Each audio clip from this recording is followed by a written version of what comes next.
Okay, everybody, welcome back from lunch. We will come back and we will pick up anybody on public comment that we didn't get in this morning. Is there anybody that wanted to speak in public comment that didn't get a chance to speak this morning? Yes, sir. Mr. Martin, did you put a card in one of these? Why don't you come on up? Mr. Martin, anybody else that I missed? Did you have a card in this morning? Okay, what's your name? Okay. Drew, good afternoon. You want me to go ahead, sir? Yes, sir, I do. Thank you, Chairman Smith.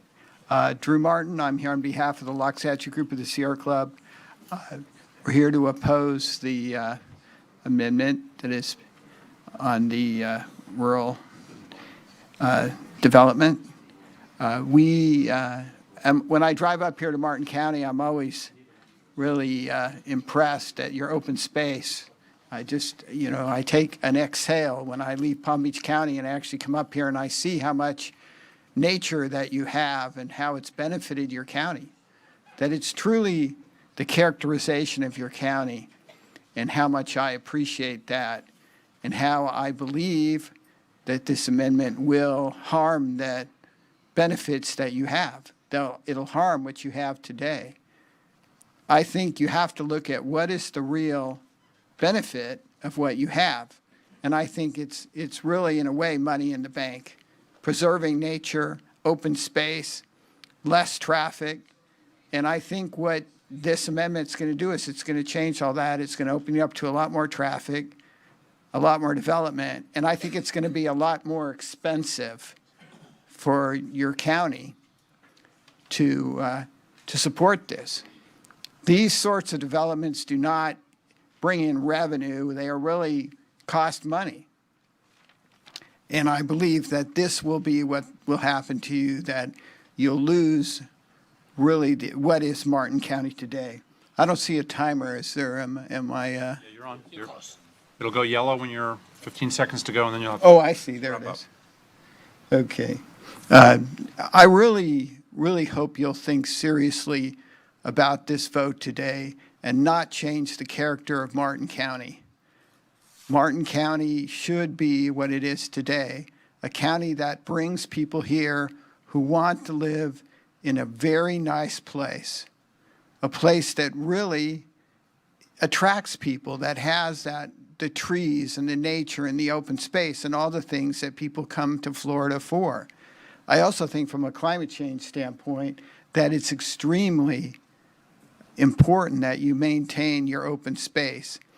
Now, I think that this amendment is very unenforceable. It has a lot of things in it, but I'm not sure that in the end the county can enforce those. It's very open-ended, the way it's worded, and I think that what will happen is it will open Pandora's box to development in the remainder of the county. You've been very successful for the last 20, 25 years in maintaining your development along the coastline so that you could retain the open space. I don't think that people who should be rewarded who have paid an extremely low tax rate. Now that, what I'm referring to are people that have been ag land users. Those people have paid a low tax rate because they have kept their land in ag. They can always sell to other ag users. I think that ag is going to become more and more important in Florida because Florida has the water resources and it has the climate that many of these places are not going to have. And look what's going on in Arizona. Look what's going on in California with the Colorado River. Most of that water is going to ag. So Florida has this huge advantage. And ag may be much more profitable in the future. So when you are voting to remove ag land and turn it in development, you're in a way not really respecting what the environment's telling you right now. And that is you need to preserve your ag spaces. You need to preserve your open spaces. These may be very beneficial in the long run. You have adequate development. I certainly don't see any lack of development when I drive up and down Canner Highway. So I know that you are having development. Again, we recommend a vote no. Thank you. James Ricciala.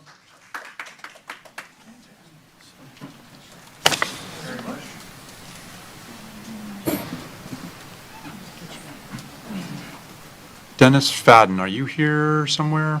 Did you want to speak at public or you want to speak during the agenda items? Okay. All right. Well, thank you very much for having me. I'm speaking in opposition to the amendment, obviously. I even put on a nicer shirt for this. I wasn't planning on speaking, but a person of principle knows that the greater risk is to turn away. They also know the worth of one's word. And today is a day made of promises, and the water which promises can hold. When one makes a promise, what do you consider? Who are they? What do they want? How does their promise affect us? I've dedicated a lot of my life, believe it or not, to trying my best to be a good person and to help those in need. And I've seen the desperation of people who will be preyed upon by a promise with an agenda. How that promise can influence them in order to get what that promise wants. And I've been to the sales pitches for this amendment. I've been to the meetings, and I've even had to suffer the indignities of those who would use my deceased grandmother's name in favor of an amendment which she despised. And I know this for a fact. Promises made are vague gestures, ambiguous, worth nothing, unless you get them in writing. As it stands, all I bear witness to is a system with zero accountability. Nothing I've heard in this amendment actually helps people in need. A person of principle knows that the greater risk is to turn away. Thank you very much. Sir. Dennis Fadden.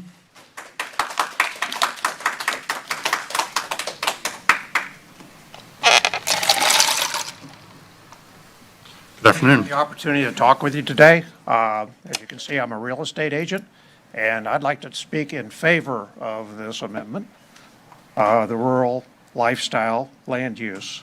My reasoning, I've been in Martin County now for almost 30 years. I like the fact that you're designating at least 70% of the property to open space. Doing the calculations on the 6 potential properties this could impact, that gives us at least 1,000 acres open space. The other fact that I like about it is if they come in, the developer wants to change 1 home per 20 acres to 1 home per 5 acres. He has to then donate to us for our environment at least 600 acres. And therefore, I think this process that we're going through is supporting clustering. It's incentivizing the private sector to do what's right. And we're also, contrary to other folks, I think you do have the legality to enforce this. So I appreciate the time. Thank you very much. Sir.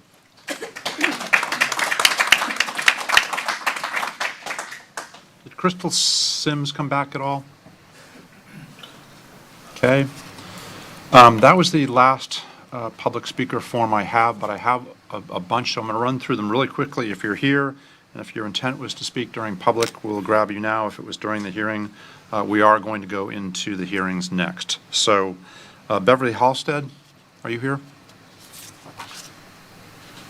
Gretchen Herchala already spoke. Barry Serber, Barry, are you here? Spoke already? Carol Fitzpatrick, Joanne Swan. They were at the housing. Oh, okay, got it. Thank you. Sharon McGinnis. Public hearing. Okay, thank you. Patty Manshesh? Patty Marchese. Huh? She left. Marchese. Marchese? That's your friend, Patty. Okay. TV McGowan, or TJ McGowan, He left. and Jason Willoughby. Did you want to speak now in public, or do you want to speak during the public hearing, or the hearings for the item? Okay, thank you. And Charles Armstrong. You'll go now? Great. Come on up. Thank you. Did I miss anybody? Did you want to speak during public public comment, or do you want to speak during the hearing? Okay, I was asking for public comment. Anybody left out here that wants to speak at public from this morning? Mike, you raised your hand, did you want to? Okay, great. Good morning, or good afternoon, sorry. Yeah, good afternoon. Thank you, guys. As a sixth-generation rancher who grew up working on my family's ranches and farms in Martin County, I've experienced firsthand the tremendous challenges inherent in agriculture. The idea of residential development places huge additional pressures on farmers and ranchers.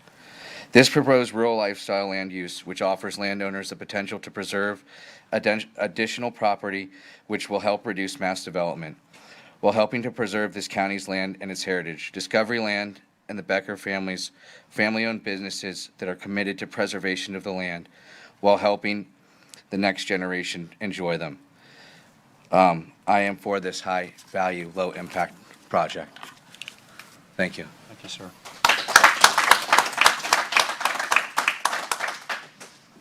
Okay. Again, this was for public comment from this morning, just public comment, and anybody can speak to public if you rather speak now, and if not, we'll close out public, and then we will go into our first public hearing on this issue. Everybody all set? Okay. So, first item up on our agenda.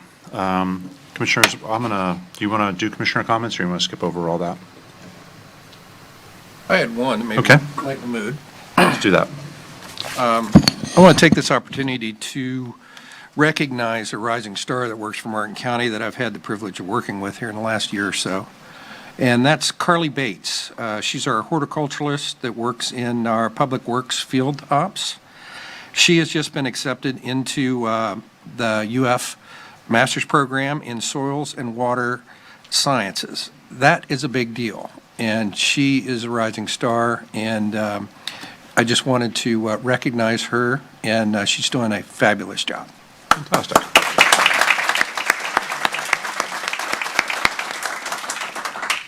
That it? Yep. Charlie? Oh, I don't know if I bring this up for the end of the meeting. Perhaps the next meeting, I'd like to have a conversation based on one of the speakers this morning that owns the pet store, so we could review the details of, what the ramifications were on a business owner. I feel very hesitant to have that ordinance, which was well-intended, I think, and had a good purpose, to have a negative impact on a business owner who has signed a lease. So obviously, we probably won't fit that in today, but if we could talk about that at the next meeting, I would appreciate it. Commissioner Campy. Commissioner Hurd. I'm ready to proceed. Mr. Donaldson, you have anything? Ms. Woods? Nothing? Okay, so let's do the first things first. Could you have your Industrial Development Authority appointments in? Yes. Sorry, Donna, I think I switched gears on you a little bit. A little bit. I apologize.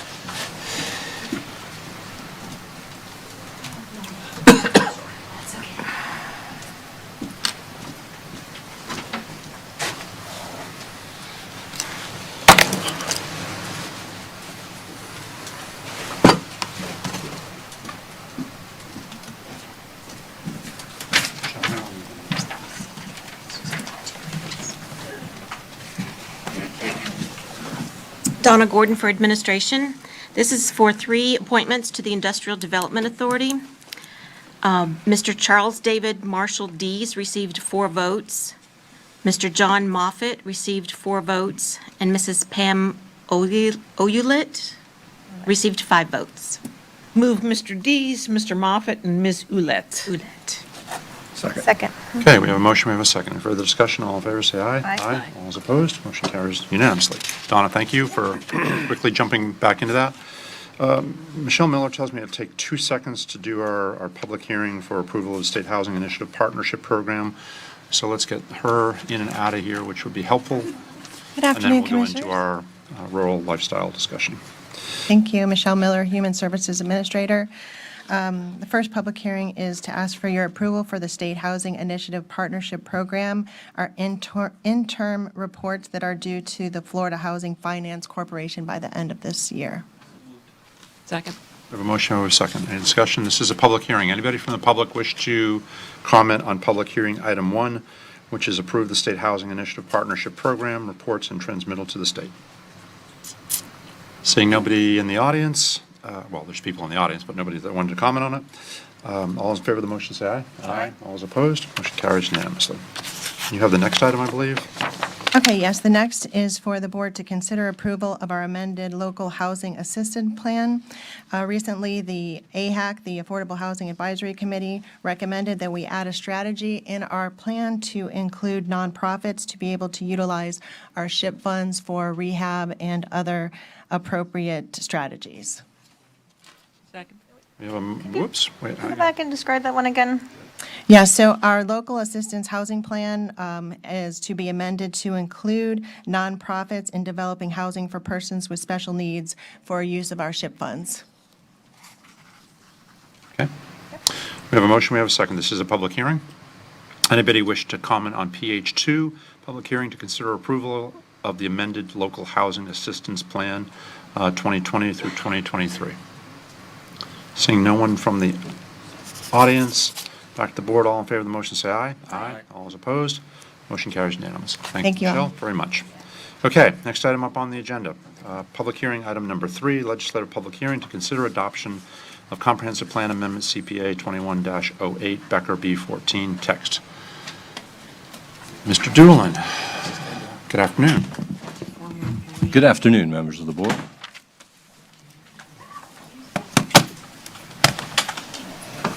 You want to speak for public or something?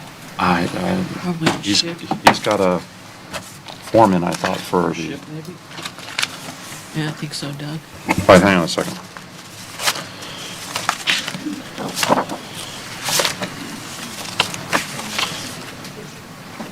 Oh, he was public hearing item number 1. Tell him to come back. Hey, Donna. Donna, if you can grab Eric. Hang on for just 1 second. We missed. Doug, he's in the lobby, just announced. Hey, Eric Brent, if you can come in. Hey, Eric, sorry about that. I thought that you were in the queue for the other. No, not at all. Good afternoon. Eric Brent, Justin Beach. Good afternoon. Let me go straight to my notes here. I just met with the lady that just left on the housing program. 14 years ago, I worked 13 years for this county. And housing is still an issue. It was an issue 20 years ago. The county spent some time coming up with inclusionary zoning ordinance, which didn't go anywhere because, as you know, it's tough to get some people to do what they don't want to do. I'm gonna volunteer my services as a consultant. Everybody congratulates me on my retirement. I retired from 9 to 5, not public service. So I was curious about a couple things, and that's why I gave her my card so she could explain these things to me. Based on the annual report, there's $7 million that they're just carrying out there. When I first came back to the county, I went up to accounting to get to see how the funds were coming in, et cetera. They don't know. Since the housing program was moved to community services,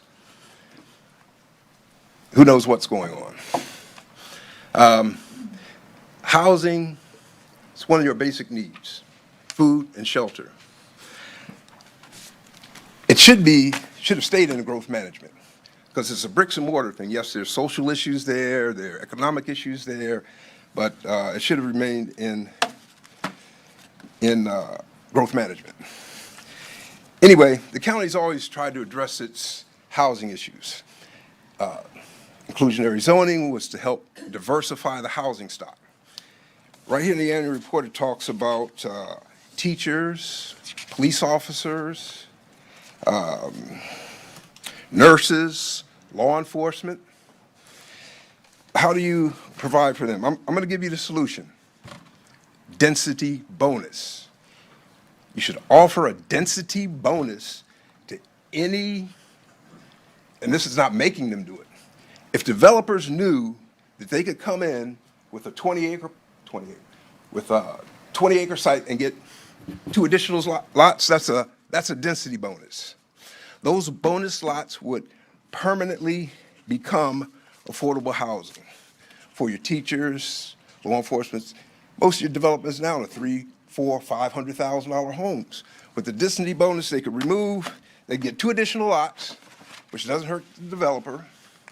Those 2 lots will be permanently deed restricted for affordable housing, so your police officers, your teachers can buy in there. And then there will be an equity share at that time. But anyway, I would like to get with staff over at Community Services and discuss with them. My time to the county is free for consulting, and also I'd like to learn a little more about what's going on, especially who. Eric, thank you. That's it. Nobody has competent staff to do this.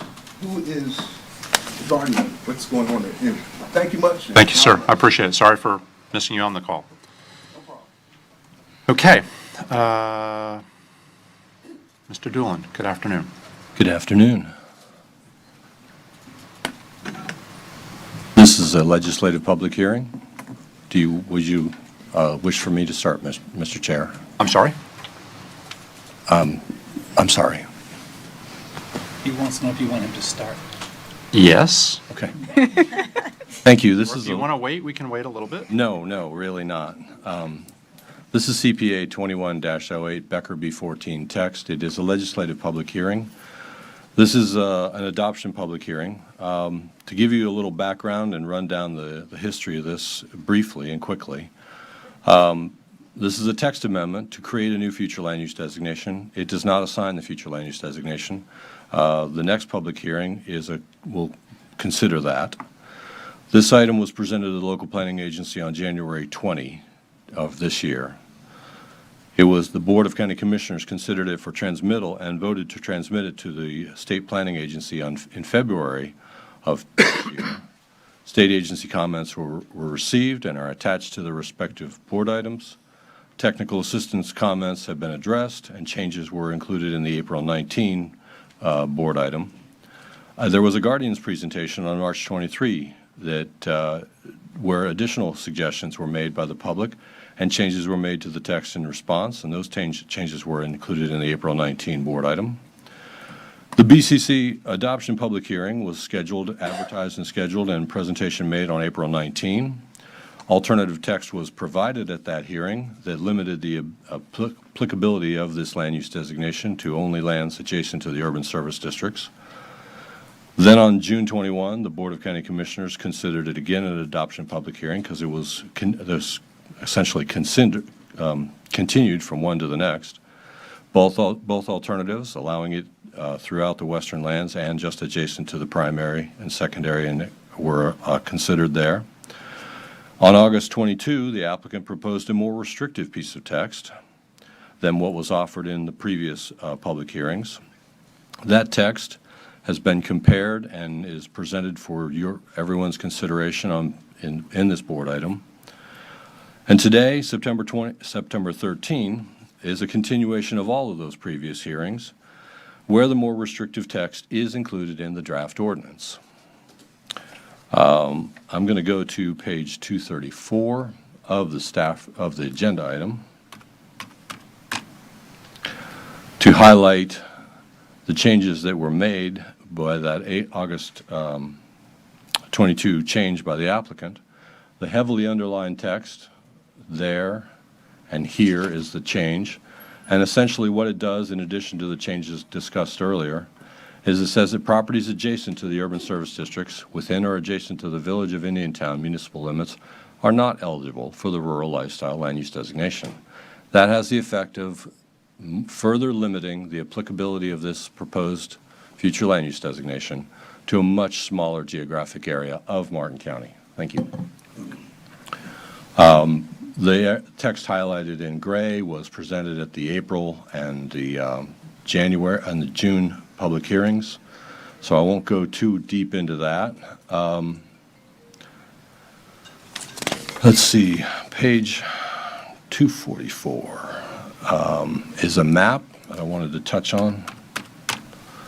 This map was presented at the Guardians meeting. The areas shown in pink are in public ownership. The areas shown in yellow are large lot subdivisions that have already been created and divided into 20-acre or 5-acre parcels. And you can see there's a great deal of that scattered around western Martin County. This area where my cursor is the Palmar small lots that were divided up, into 1 acre, quarter acre, variety of lots where it would be nearly impossible to assemble into anything large enough for the rural lifestyle to be applied. This brown color right here is ag ranchette. This allows 1 unit per 5 acres today with no set-asides, no special effort needs to be made. This is all ag ranchette as well, here where my cursor is over close to the Hobe Sound area. The area in blue represents both the primary and the secondary urban service districts, where our highest densities and commercial and industrial development is targeted, and where water and sewer service is available, but only to the primary urban service district. This area in blue that's in the western area is the village of Indiantown, and it's outlined in red to further identify it. Areas in gray are owned by Florida Power and Light, and thus are not likely, in our opinion, to be subject to the proposed future land use designation. The most likely area that the future land use designation could be considered would be this green, which represents the agricultural future land use designation at 1 unit per 20 acres. And I'll bring my cursor over this area that's outlined in red. This is the property that is the subject of the next public hearing. This is the property that is the Becker B14 future land use map amendment and the site of a proposed PUD. So the changes in the draft ordinance that are attached to this agenda item would most likely be applicable to, or these areas adjacent to the primary urban service district, this bit of freestanding urban service district. I'm going to zoom in on the eastern portion of the county. Conceivably, it could be adjacent to this land, which is a freestanding urban service district. It could be conceivably adjacent to the primary or secondary over here, but it's unlikely because this is already at density as high as you could possibly get with a rural lifestyle. This is the Palm City Farms area at a density of 1 unit per 5 acres. It could conceivably be located here, along these areas of the primary and the secondary, and not here, because that's publicly owned. It could conceivably be located here, but again, that's already 1 unit per 5. It could not really conceivably be located adjacent to these areas because this is not primary or secondary, and not adjacent to these areas because this is in public ownership. So the restricted text is really applicable largely to the agricultural future land use designation surrounding the primary and secondary urban service districts here, and to some extent here as it's freestanding. The further restriction on the text takes away the potential for the land use designation to be applied in these western portions of Martin County, and as I said, greatly reduces the size of the applicable area. So back to page 234.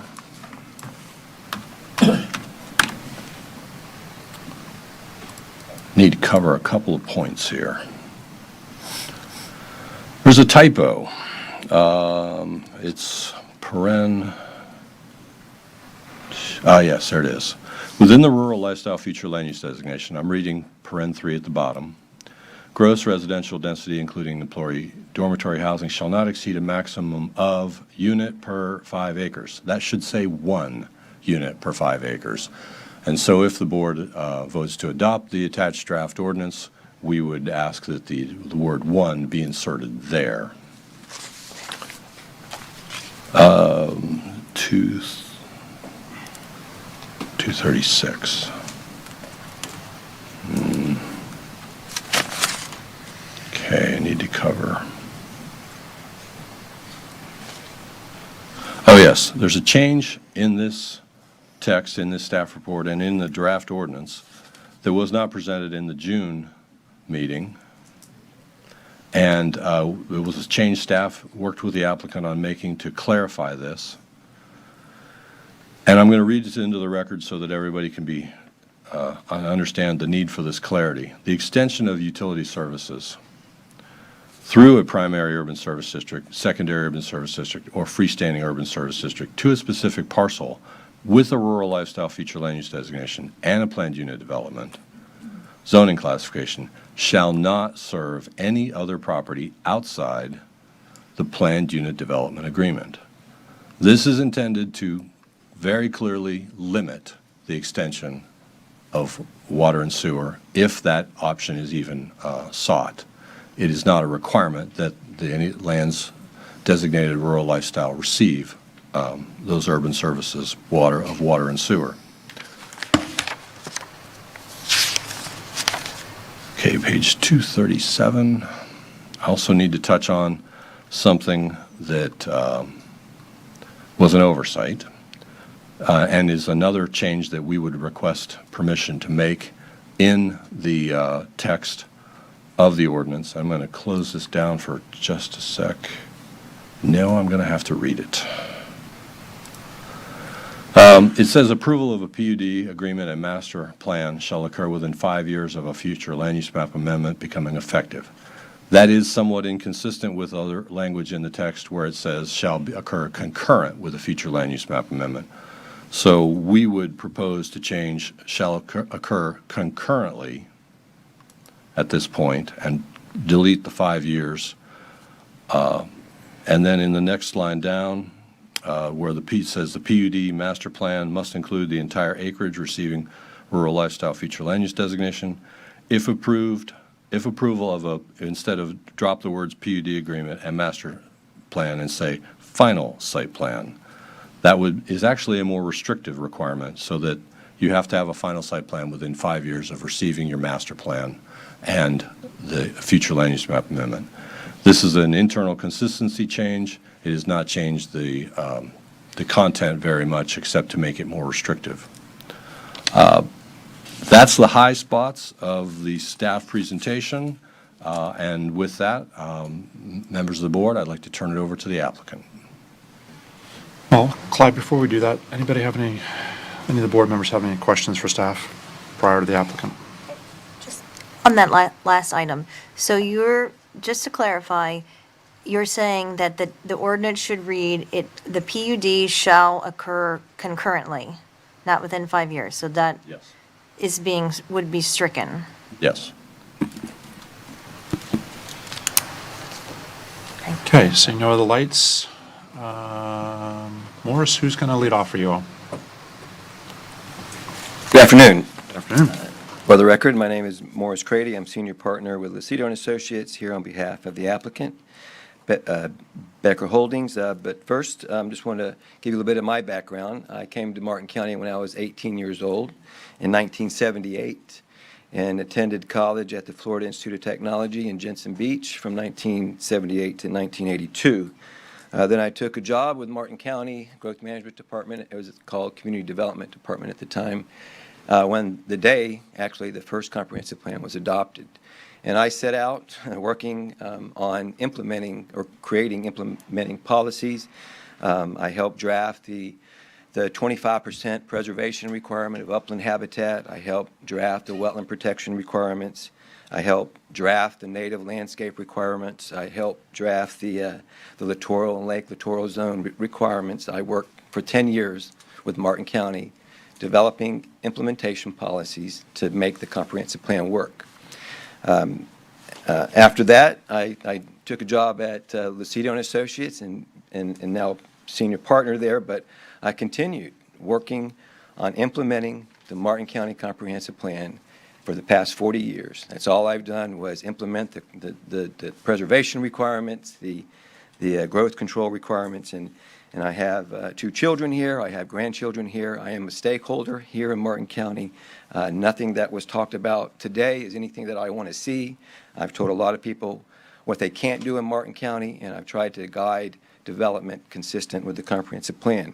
And also, I've represented comp plan amendments that have been supported by the community and also the county commission. I do have a brief PowerPoint just to kind of talk a little bit about how we got here, but we do agree with staff's recommendation and the changes that they made just now. And again, we're here on behalf of Becker Holding Corporation. And again, my introduction is really about preserving our small town feel. And everything that we did in this land use amendment or this creating this category, we kept in mind what I like about Martin County, what my family likes about Martin County, and what I think everybody in the audience likes about Martin County, which is preserving our small town feel, protecting our natural resources, controlling the rate of growth, and remaining fiscally responsible. So everything, again, in this comprehensive policy, land use policy, supports everything that makes Martin County unique and different from every other county in the state, including the 4-story height limit, the wetland protections, urban services district, strong tax base, diversity of jobs, talent, attraction and cultivation, supporting initiatives for land conservation, advocating for water and wildlife protections, demanding transparent, accountable spending. So again, with those tenets in mind, we created this language working closely with county staff and understanding the importance of these basic tenets of Martin County. So we're introducing a new land use category, similar to the existing agricultural ranchette land use category that Clyde just mentioned. The agricultural ranchette land use category has a small paragraph about this big in the comprehensive plan, and that's the implementation policy. Just a small paragraph saying how and when agricultural ranchette should be allocated in Martin County. We have, with this rural lifestyle, we've created 7 pages of policies that you have to get through before you can even talk about applying for rural lifestyle. That doesn't exist in the ag ranchette policy at all. All that does is just say what you can and can't do. We created a land use category that envelops all of what we hold dear and near to our heart in Martin County. Not just a simple paragraph. It requires significant public benefits for density increase, protects and contains the urban service district. Again, we'll get into the changes in a minute, but we believe we've written it to prevent urban sprawl and leapfrog development from occurring. Changes since the transmittal are significant and I think very much consistent with, I think, staff has directed us and also what we've heard from the community as we've been going through these workshops. We reduced the eligible area by approximately 91% from what was 130,000 acres of agricultural land countywide to just under 12,000 acres. And we did this by requiring adjacency to the Martin County urban service districts. And we did it by removing the areas adjacent to the Village of Indiantown urban service district. So we've created a very small footprint adjacent to the primary urban service, Martin County's primary urban service district, that is consistent with the agricultural ranchette transition area, which occurs between the primary urban boundary and the agricultural lands. And we just created more implementation policies to ensure that if that transition area is dealt with in a way that maintains Martin County's quality of life and the tenets that we just talked about. The other change was that was some comments from the Regional Planning Council and from DEO was they wanted to restrict the available retail that may serve the residents within the community, and that could be in a community store, in a golf pro shop, but they wanted a restriction, so we limited that to 6,000 square feet. And in all cases, we made it very clear that we prohibit package plants, utility plants, any other type of system We can still do basic septic systems under the county's rules, but for the most part, we put it adjacent to the urban boundary so that we could eliminate or reduce the amount of septic tank systems and require connection to a regional water system if these projects go forward. The minimum requirements remain the same. It's 1,000 acres, but again, it has to be contiguous under the same ownership and be adjacent to the urban service boundary, but outside of the urban service boundary. And we're not changing the urban service boundary. Under any stretch of the application, do we actually expand the urban service boundary to include these projects? We're protecting the urban service boundary from expansion by consuming land under these projects so they can't turn into urban development, so they can't become suburban development. And we do that by requiring a companion PUD zoning agreement that actually lays out the teeth, the requirements that shows how you comply with the policies in the actual language, and becomes the enforcement tool. The PUD agreement is absolutely enforceable. It has to be consistent and has to implement the policies of the rural lifestyle land use, and that's the process that we have to go through. And probably most important is that with every application, there has to be an economic analysis that shows that the project can support itself, that the revenue generated by the property or values can support the project itself and does not show any type of detriment to existing taxpayers or existing lands within the urban service district. There's no intention to take away the ability to infill the urban boundary. In fact, this is intended to protect the urban boundary and to allow urban development to occur in the urban boundary and not outside the urban boundary. The PUD zoning requirements, requires a minimum 70% open space. Again, we're holding true to the 40-foot height. We have to connect to the development to a regional utility if available, and we must provide environmental and water quality enhancements that exceed minimum code requirements. And a lot of this is done by virtue of how the PUD is designed and how the project is supported. The density has been talked about a lot, and density increases may occur on these properties. Unlike the ag ranchette, you can apply for a density increase with no set aside. In this case, if you want to increase your density from 1 per 20 to 1 per 5 acres, you have to give up 50% of your land area and set it aside as either agriculture or conservation and perpetuity. And that equates to actually 1 unit per 7.5 acres off-site. I know there was comments about guest houses. Guest houses are allowed today in the agricultural ranchette and in the ag zoning district. That is not a change that was made for rural lifestyle. Guest houses are allowed outside the urban boundary, and they don't count towards a unit because it stays with the primary unit. You can't sell that unit separately. You can't even rent it separately. It has to be a family member, or it has to be someone that's associated with the caretaker of the house, or someone that works there, an employee. It cannot be sold to a separate entity. Well, I won't go into the specifics of Atlantic Fields, but the other comment was about, in as much as density was regarding the golf cottages. And again, golf cottages are an accessory use. They're not counted towards the residential units under today's rules. Again, this is not something new to rural lifestyle.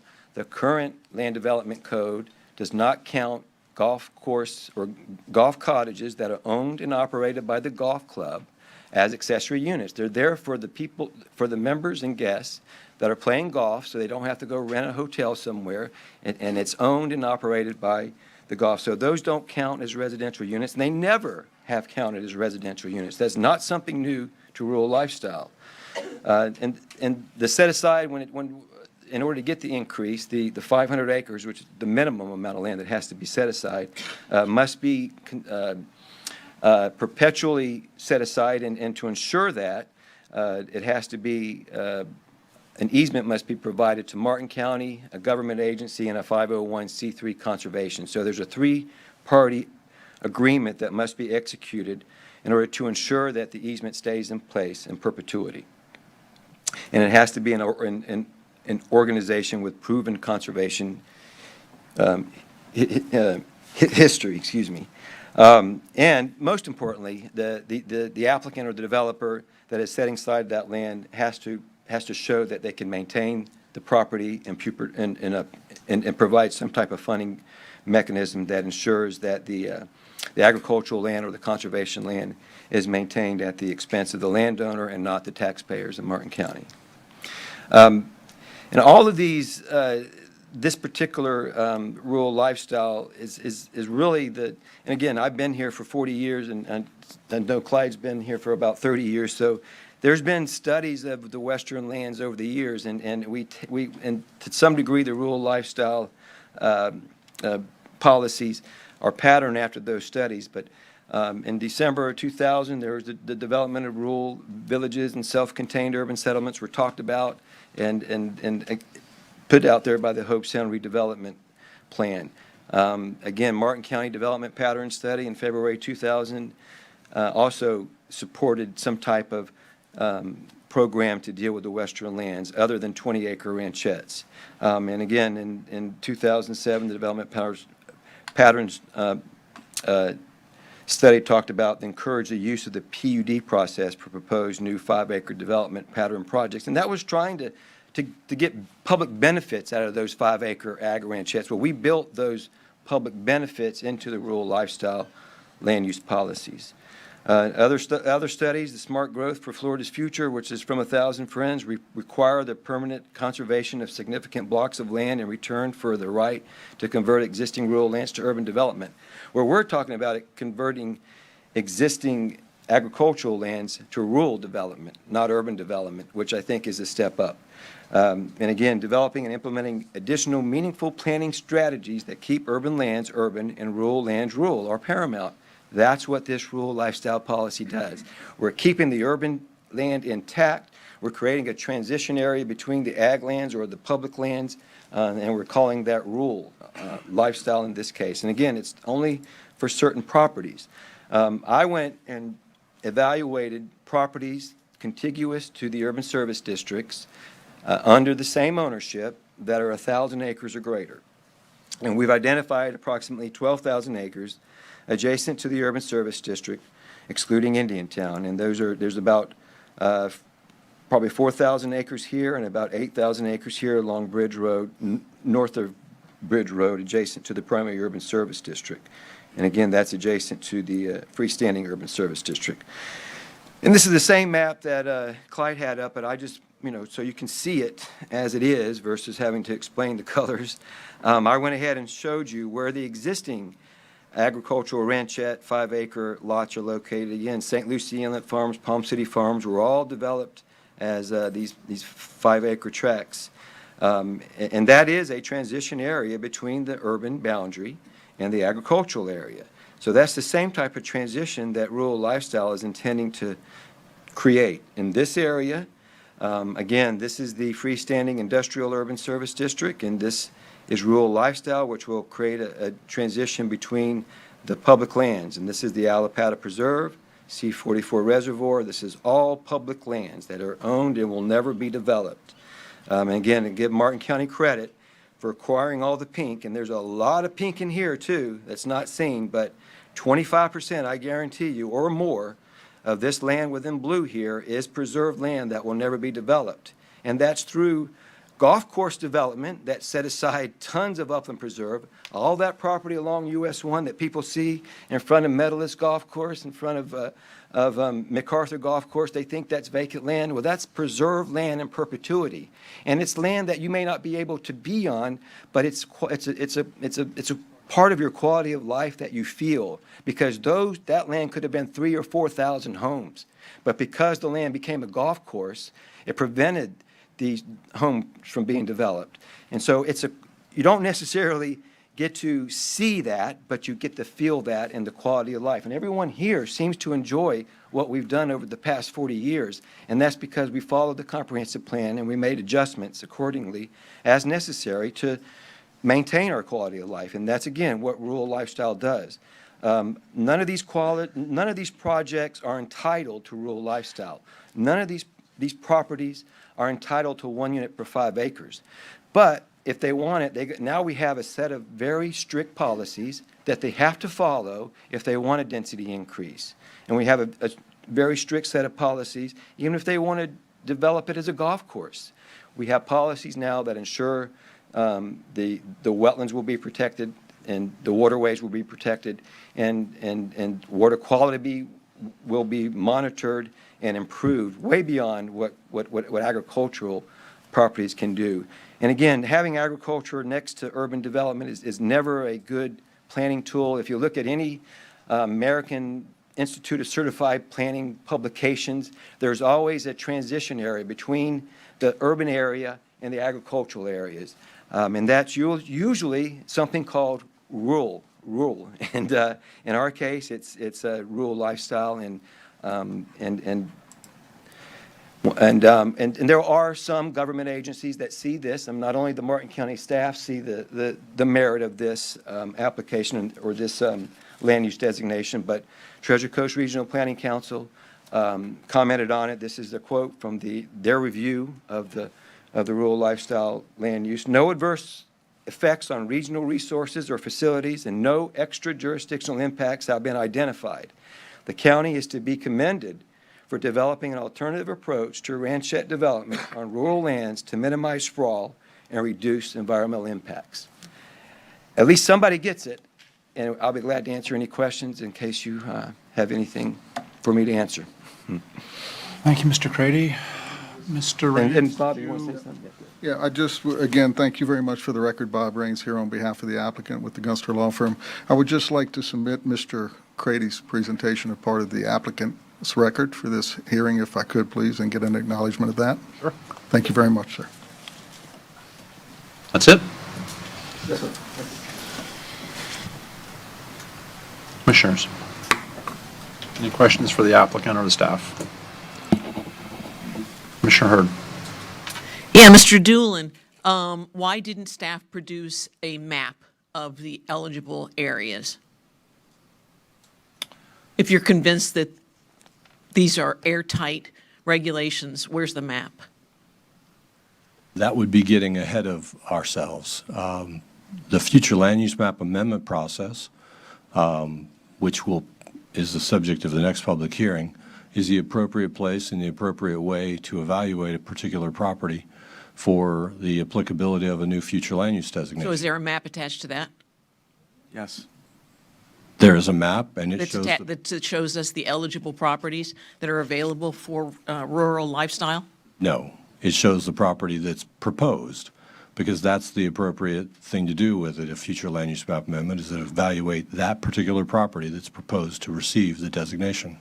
The language in the proposed amendment says to minimize the extension of utility service, a portion of the minimum 1,000 contiguous acres must be adjacent to the primary urban service district, the secondary urban service district, or a freestanding urban service district. Doesn't say anything about a Martin County urban service district.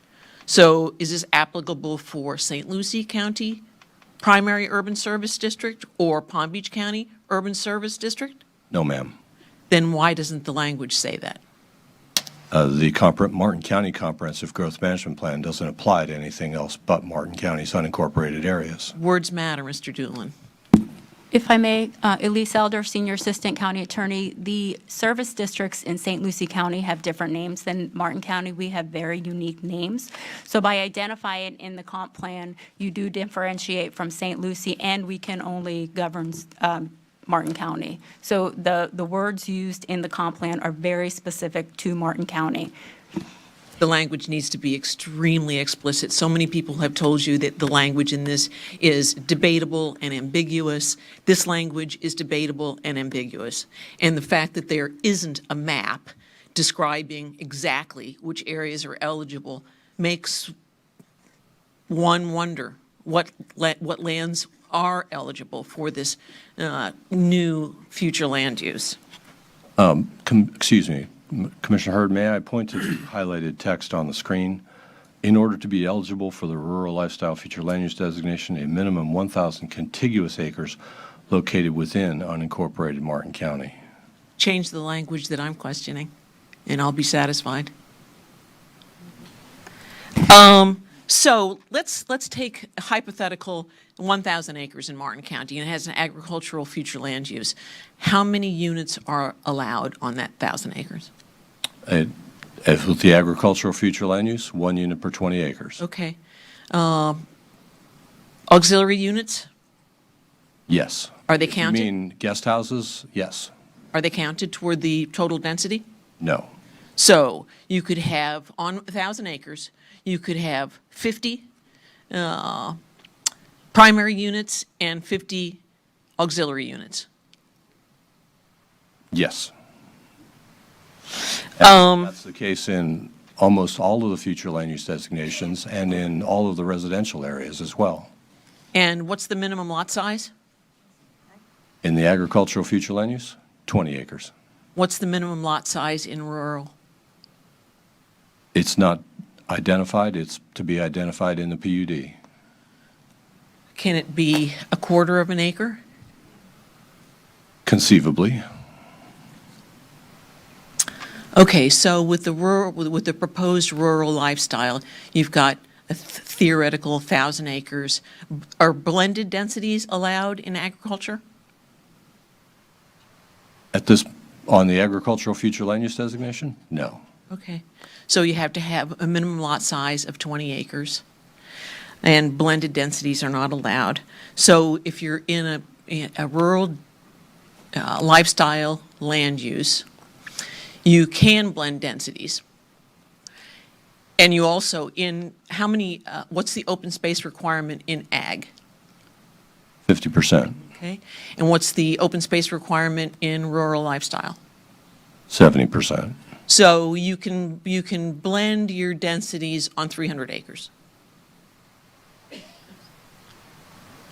I don't know that You got to have 70% open space, so you got to have 700 acres of open space, so you can blend your densities on 300 acres. Is that correct? that is potentially the case, but without looking at a site plan and actually laying it out, I can't say conclusively. Okay, so 300 acres, you can blend your densities. So let's figure out how many total units are allowable. If you are doing this rural lifestyle, you're eligible for a density bump if you provide open space elsewhere. So you would be allowed to put in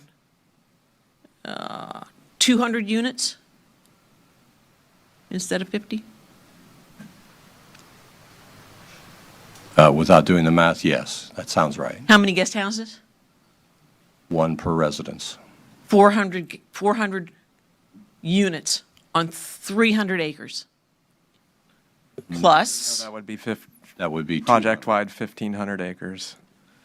I'm just talking about, I'm looking at the 300 acres where you're going to put where you're going to put the houses. Yes, ma'am. So you got the possibility for 400 houses on there right now, on 300 acres, and there's no minimum lot size.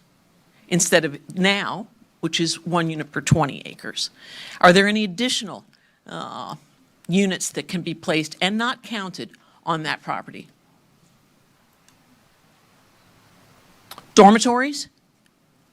Dormitories would be allowed but they would require a reduction in density on the Okay. single-family units. So let's do the maximum. You got 1,000 acres, you get 6, for every 100 acres, you get 6 dormitory beds. So if you do the maximum, you take off 6 units? You've got. So 109, so 100, so you're reducing from 190 or 200 down to 194. 194 plus you can do 194 guest houses. So you're at 380, I'm sorry. Plus you can have 54 golf cottages, correct? Commissioner, yes, 1 per hole, depending on the site plan. Well, the language says up to 54 guest golf cottages, but they can't have any more than 6 bedrooms. Yes. Okay, so how many stores are allowed?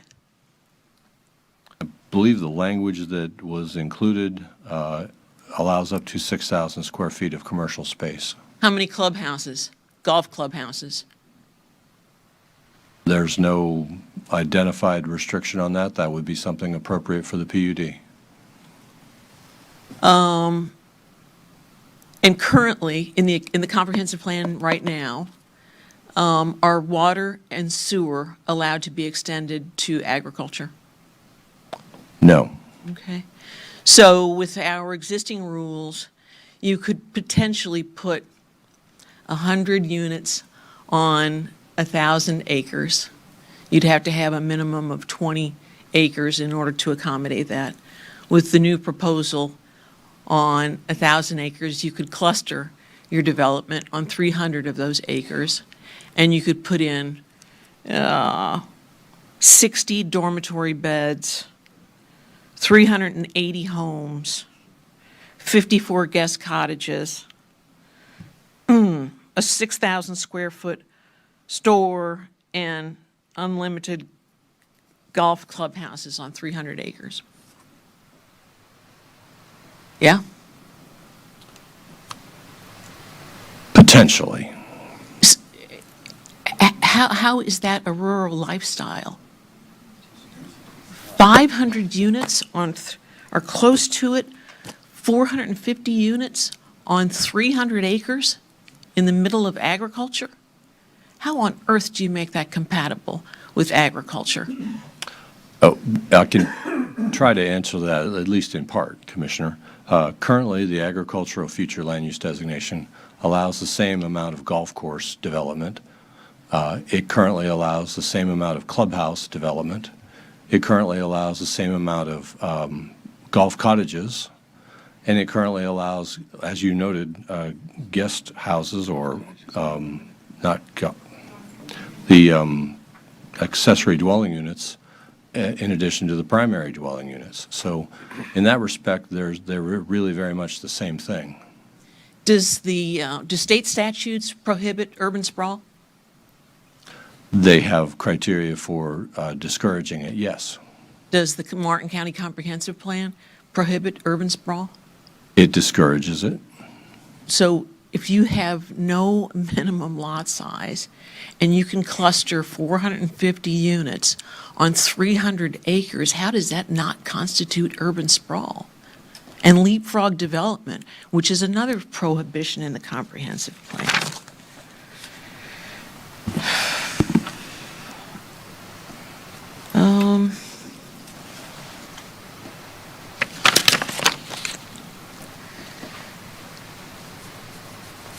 I'm looking at the minimum PUD zoning agreement requirements, and they are deliberately vague and unenforceable.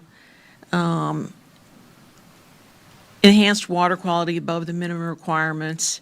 How much phosphorus and nitrogen, how many metric tons of phosphorus and nitrogen can be applied on these golf courses and on these residential lots? Where's the what's the line? Define to me how much of these nutrients can be added to this property. I don't know the answer to that question. I would imagine that the same amount would be potentially located on the rural lifestyle as potentially allowed on the agricultural future Well, land use we're not designation making we're not making these claims in agriculture, though. You're making these claims here as if they're public benefits, when in fact they're not measurable, they're not enforceable, they're not even defined. How many metric tons of water are allowed to be used in order to irrigate these golf courses and to keep green these 450 lush yards? Commissioner, the review of those types of details is done by way of the PUD.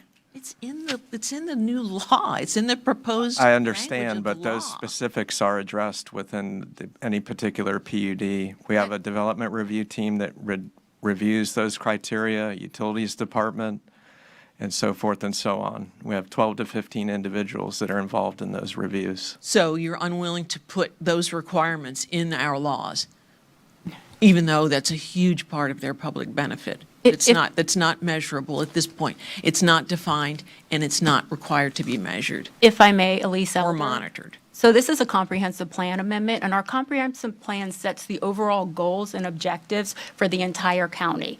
It is supposed to be broad in nature because you're encompassing all kinds of development. And where you narrow that down is in your land development regulations and in your PUD agreement.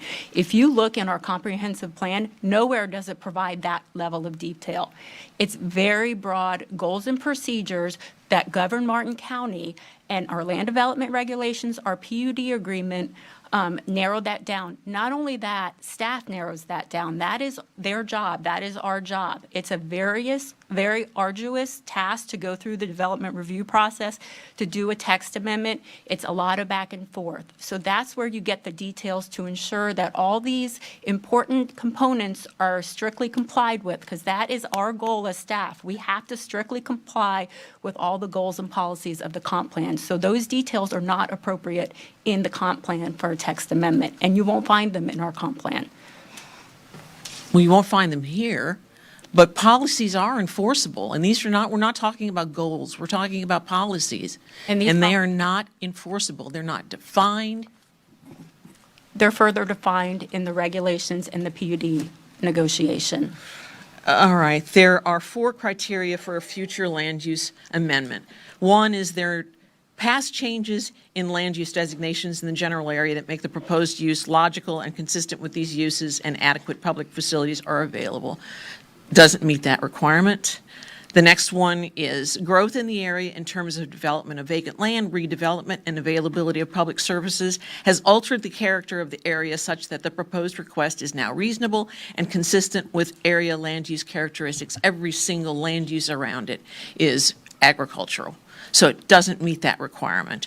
The proposed change would correct what would otherwise appear to be an inappropriately assigned land use designation. Again, every single land use around there is agricultural, so obviously it's the correct land use. Finally, the proposed change would fulfill a public service need that enhances the health, safety, or general welfare of county residents. So it doesn't fulfill any of those requirements, so it's completely inconsistent with the comprehensive plan. It's in conflict with the policies and the requirements of the comprehensive plan. Are there policies in the comprehensive plan that expressly protect agriculture? Yes, there are. So it's internally inconsistent with those requirements also.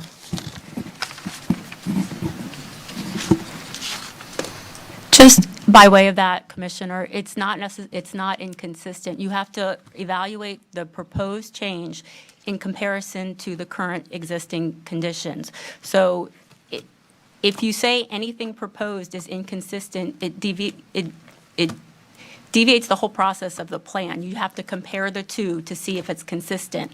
Nothing is going to be exactly the same that's being proposed. So if you look, for example, at the open space.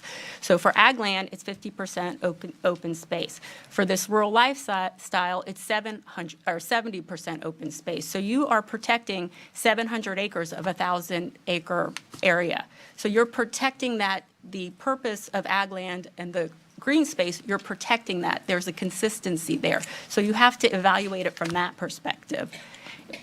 Also, one of the requirements for, or one of the conditions for approving is that it increases the value, the taxable value of the land.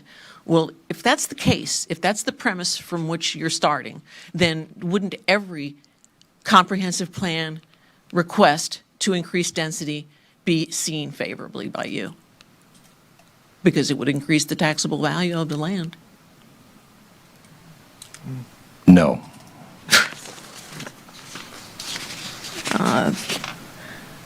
Those are the questions and comments that I have at present.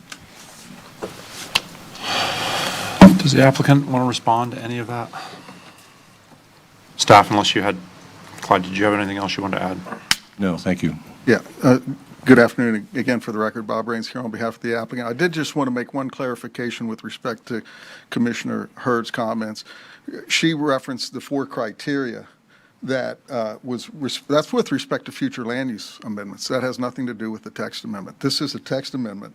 So the 4 criteria she was talking about that we don't meet and it's therefore not eligible is not applicable here in the text amendment. Now, if Ms. Elder has a different opinion, I'm sure she'll let know, but I just wanted to state that is not appropriate for this particular item. I concur with Mr. Raines for the record. Sure. He wrote the amendment. Brady? Yes, again, for the record, Morris Crady, the hypothetical there that Commissioner Hurd was referring to with the rural lifestyle, none of that can be determined without reviewing a site plan and the particular characteristics of the site. So the hypotheticals don't work in the real world because staff has to review the site plan, review the environmental characteristics, review compliance with the policies in the comprehensive plan before they can make a determination as to what's allowed. So that's an I easy disagree. process. It's mathematical. No, I wish it was, but it's it's a not. It's mathematical not. I've tried mathematical. It doesn't work. You have to meet the requirements of the comprehensive plan before you can rely on what can be done on the land. Okay, if you have to meet the requirements of the comprehensive plan, are water and sewer available outside the primary urban service boundary? For the agricultural future land use designation? Sure, for anything. No, it's not available for the agricultural future land use.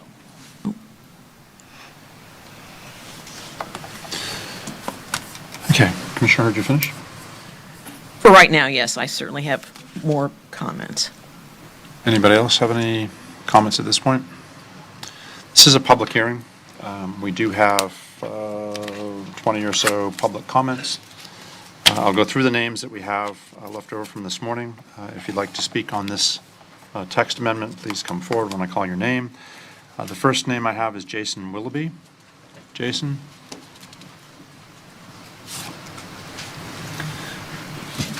And following Mr. Willoughby, Sharon McGinnis. Good afternoon. Afternoon. How you doing? Jason Willoughby. Just wanted to come up and talk for a little bit. My family moved here back in '87, lived here for over 35 years, and obviously with everybody here, we've seen a lot of change. We've seen different growth. We've seen some southern communities and some other southern areas not do it correctly. I've watched Martin County do it correctly, and everybody on the commissioner seat should be proud of what you guys have done over the years. I also want to say that over all of the different comments that you hear today, when you really dig in your heels and you do the research and you see how this could affect Martin County and how it will affect the future, it's actually something that will benefit, and it's very strategic and a smart solution of how you guys can control growth and be very calculated on what you're looking at doing. So I just want to say that I am here to be an advocate for smart growth and be an advocate for Becker and Discovery, because I truly think from all the different opinions you hear today, that if you truly dig in and do the research and not say, I think, I feel, and you actually look at the facts and what's being proposed, it's a great visionary solution of adding value to the county. Thank you. Sir. Sharon McGinnis. Calling Ms. McGinnis, Donna Melzer. Good afternoon, and thank you. So I think that everyone here will be in agreement that we don't need to learn, or there's no mysteries about development's impact on the environment. And Martin County has some very, environmentally sensitive properties that benefit us all. Of course, this project is close to one that is environmentally sensitive. What I don't understand in this process is that each and every one of you have said you're accountable for protecting our environment, yet you haven't voiced an opinion on making this addition to the comprehensive plan meet those requirements. Everybody says that we should not allow rich people to develop properties, and I disagree, right? They're very philanthropic. They support local communities more than mostly anybody, right? The problem I have is that this requirement allows that we have 70% of the property set aside as open space. And I don't understand how anybody can make an agreement that a golf course is open space. It's not. A golf course is a managed, nitrogen-rich, water-sucking property. It's the same as somebody's front lawn. So if you guys are really concerned about where we go with the future of Martin County and how we protect our resources, if we have an opportunity to add something to our comprehensive plan, then we should make it something that's worthy of Martin County. These developments should not have paved roads. They should have permeable roads that allow the water to naturally go back into the system without running a bunch of storm water. They should not be allowed to have more than 25% of their property as turf grass. It should be native grasses. There should not be any golf courses considered as part of the open space. It can be considered, but don't calculate it as 100%. Is it 30%? I don't know. But you guys are just not actually moving forward. You're adding something to the comprehensive plan because we couldn't make changes to it a year ago. I agree, change is necessary, and I don't necessarily think that this community is that negative of an impact on Martin County. What I do worry about is the fact that these properties will end up on sewer because nobody's going to pay to extend our utilities from the primary service district all the way over to the secondary service district so they can connect to it. And they only have to connect to it, it's available. Are we going to make it available for them to hook to our utilities? I don't think so. Those utilities end at the primary service boundary. Is that correct? We don't respond to, please just. Oh, understood, understood. So that is my point, that we are not going to have the utilities on that property. There will be sewer, there will be nutrient loads on most of the property, and the water will all run into stormwater. So if we're going to make a change, let's make it a change that's to benefit us. Donna Melzer, followed by Mike Dooley. Mike, you still here? Yep, here. Good afternoon, Commissioners. I am speaking individually today. Comp Plan Amendment 2108, Rural Lifestyle, crushes our comp plan, our urban boundary, our Martin County difference. The big benefit residents are really getting is traffic, and taxes. The acreage sounds really good. The new acreage sounds really good, but you have a serious problem. It's rather like if you look at the original acreage of 130,000 plus or 159,000 if you include Angred and Chet, you end up saying if it goes wrong, that's like a great big white shark bite. So now we've got the smaller acreage. And in my opinion, all you've done is shifted to a bunch of bull sharks biting you and you not being able to stop any of them. It's not a pretty picture.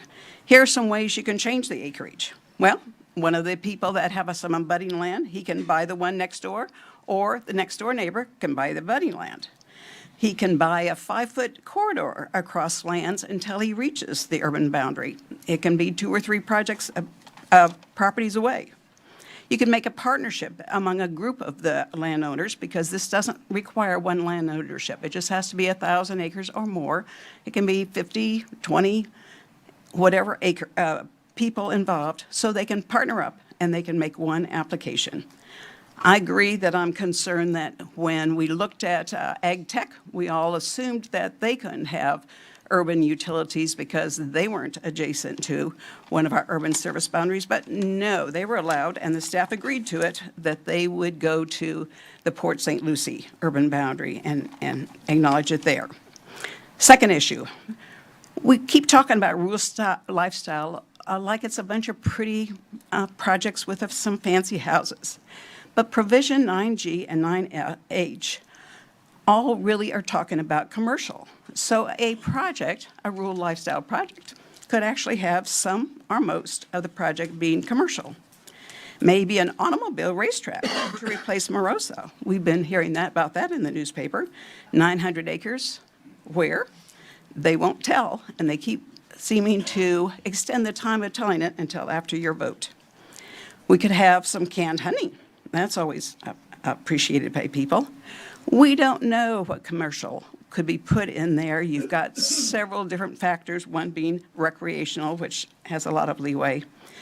But in any event, you are taking a jackhammer to our comp plan, and we request that you instead protect our comp plan. We don't want to change. We don't want to be like the rest of South Florida. If you listen to people who have lived in South Florida, this seems a lot like their changes.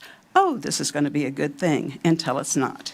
This is urban sprawl, and so much of the non-disclosures about the commercial need to be in the sunshine. Mike Dooley? Mike Dooley?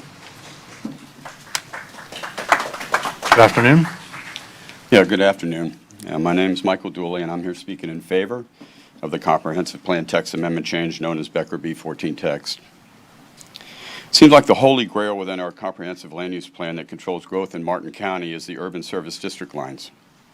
A common argument I am hearing is that we are eviscerating that line and creating a floodgate of uncontrolled development.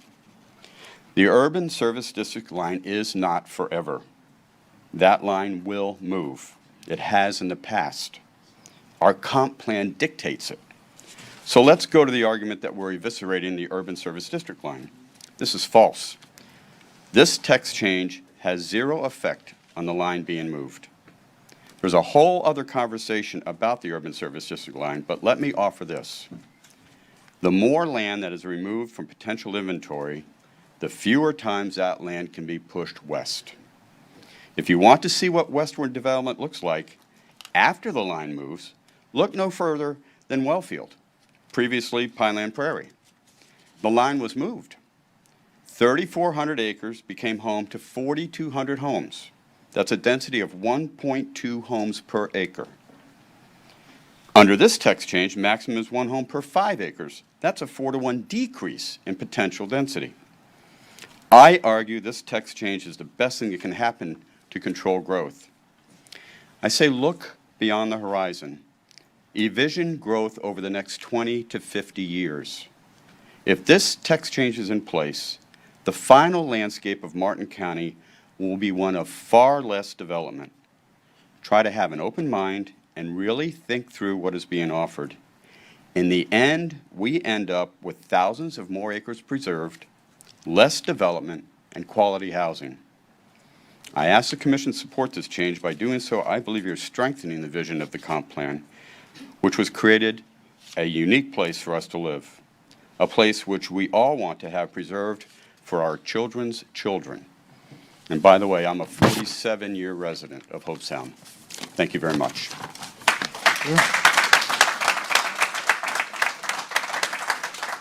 Steve Griggs. Mr. Griggs, are you still here? A familiar name from the past, Ms. Krista. Feels weird. It looks weird. Hi. It looks weird. I know. You're not controlling the button this time. No, I'm not. Don't start that clock till it's my turn. So I'm Taryn Krista. I grew up in Jupiter, and I've been in Martin County since about 1986. And I was a county employee for 35 years, mostly in the financial capacity. So why do I think this is good for Martin County? Because in a slow growth, 4-story height restricted environment, residential value is more than 44% of your county's income. With this one development, the potential providing additional ad valorem taxes in the realm of at least 10% of the county's overall tax base and requiring little to minimal county services is really a win for me. Having had to develop budgets with various commissioners who tout to be fiscally conservative and want to maintain a constant millage rate, it's not attainable unless we continue to have development. I went on our website, our property, and anybody can do this. I went on the property appraiser's website, and I found a home that was valued at $7 million, which I've heard is a fair number for these homes. They pay $47,000 in your taxes to countywide. You'd get more than $20,000 that would offset fire and rescue services, stormwater and road maintenance, and parks, with very little services being demanded by those individuals. So why isn't that a good deal? Why isn't that a win for Martin County? Having over $20 million, or whatever the number is, to the school district. They pay $22,000. And then on top of that, another $20,000 toward the other part of the school district that's mandated. So we're going to have to do something. As a resident here, I know what your budget looks like. And I know that we've gone through recessions. And if we don't take smart development and good development that's going to give us a lot of revenue, constant revenue stream, and start embracing that rather than pushing people out. Nobody else, everybody moved to Martin County unless they're born here. So why can't these individuals, and to hear these people be such snobs about the rich and famous coming to Martin County, how snob is that? Those people have rights too. Bring it on. That's my comments, and I hope you guys will listen. It really is going to help you in the long run. And I love Martin County. I loved it when I worked here, and I'm going to love it while I live here. So thank you.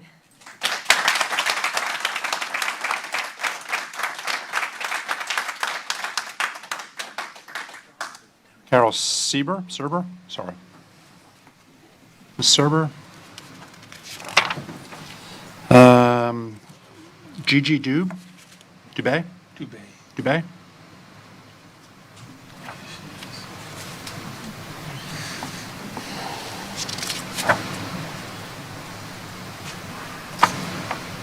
Thank you, Commissioners. I know you've got a challenge ahead of you.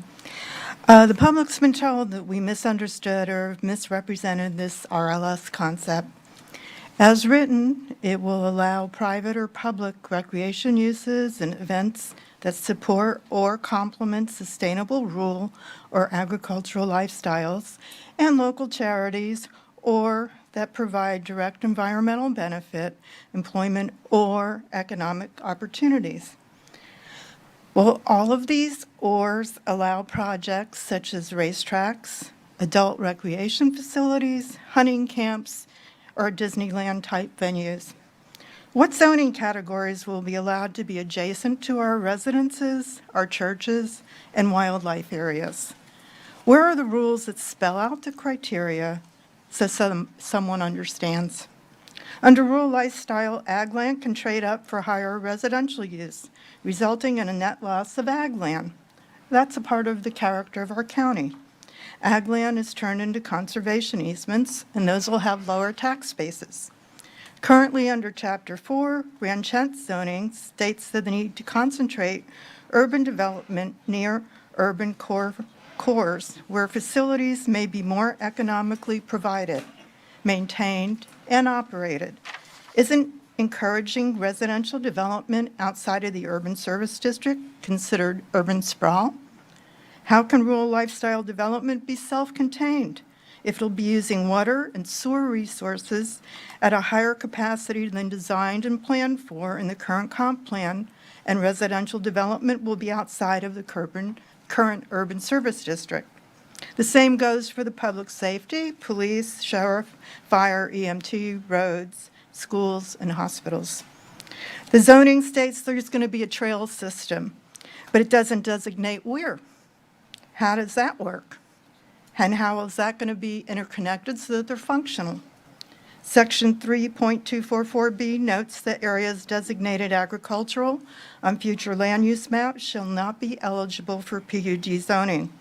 We know where these ag lands are, but there's not a map showing where rural lifestyle is going to be. We're only told that it's almost 12,000 acres. Rural lifestyle addresses a lot of concepts that are not well defined, and therefore the future application of them is a concern. Additionally, I have forwarded questions to the county which have remained unanswered, and I have followed up, and I still don't have an answer. And I think that these are some of the reasons that things are still unclear and that we should have had the workshop that we were promised. Thank you, ma'am. Jack Cox, are you still here? Hey, Jack, come on up, please. Jim Moyer following Mr. Cox.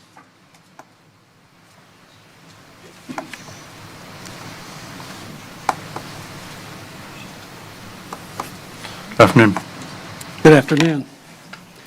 If it pleases the board, My name is Jack Cox. I am a resident of Martin County and have been so for almost 20 years, except for the time that I got invited by the governor to take an appointment as a circuit court judge in Palm Beach County. When I came home that night and told my wife I'd been appointed, she said, "Do we have to move back?" I said, "Yes." She says, "Well, I'm not going." So she stayed. What I like about Martin County is the people and things like this. And so some people might find this stressful to be here today and listening to somebody get up and say, "I'm in favor," somebody getting up and saying, "I'm opposed." You find that all of these people have been here for a long time and they share a common love for this county. And I think everybody in this room will agree with that. I will tell you that when I got out of law school, I had the great honor to represent the Wildlife Federation of South Florida. And I was suing the South Florida Water Management District. I was suing them because the C-18 canal and the S-46 gated spillway were killing fish by the thousands. And it was raising the levels of the water and the salinity and then dropping it almost immediately overnight. It made the estuary system just unsustainable. I went to court in Palm Beach County. I was thrown out. I had a direct appeal to the Florida Supreme Court. I was convinced that we were going to get our opportunity to make the case. And when we went there, we made the argument, we came back, and we overruled the circuit court for the first time in the state of Florida. There was a law and a decision that said that groups like us could get together and sue governmental agencies. And as a result of that, I had a conversation with a man named Nathaniel Reed. Mr. Reed called me over to talk to him. I was a 2-year lawyer and wanted to tell me how impressed he was with the results we had gotten. So later, when I got back into Martin County, and I'll apologize to you, my wife says sometimes I take turns in stories without showing a signal. Mr. Cox, you got 30 seconds. I was asked to come in and to take a look at some of the things that we were doing with the Guardians, and we had done some good things. But today, rather than get beeped off here, I want you to understand, these people who come in here have constitutional rights. We saw last year with the legislature making it a necessity to put that component of those private rights in. I've seen litigation happen in this county all too frequently. We've got to stop that. You've got to go on what you've heard and the evidence that you have, not what you like or what anybody else likes. And I thank you for your courtesy. I appreciate it. Thank you so much. Mr. Moyer? Calling Mr. Moyer, Dana Staley. Mr. Moyer, good afternoon. Good afternoon, Commissioners. Thank you for being here. Thank you for doing your civic duty. I'm a 30-year resident of Martin County. I've been on the LPA for 20 years now. I've been the Indian River Keeper for 3 months. We're looking at a massive change to the comp plan and the way we understand the comp plan and the way it works in Martin County. It's precedent setting to change, at this point, what we're going to do about where the urban service boundary is designated. I don't understand how, with the language as it's provided in this text amendment, where the new urban service boundary will be located after these urban land use categories are adopted. I don't understand many, many, many issues in this text language that need to be well investigated. I think that Richard Grosso's letter to you all is point on. There's a lot that needs to be discussed, a lot that needs to be investigated, a lot that needs to be closed up before this is adopted. I know that Discovery Plus has taken up to 10 years to develop a plan that is agreeable to the community and agreeable to the developer.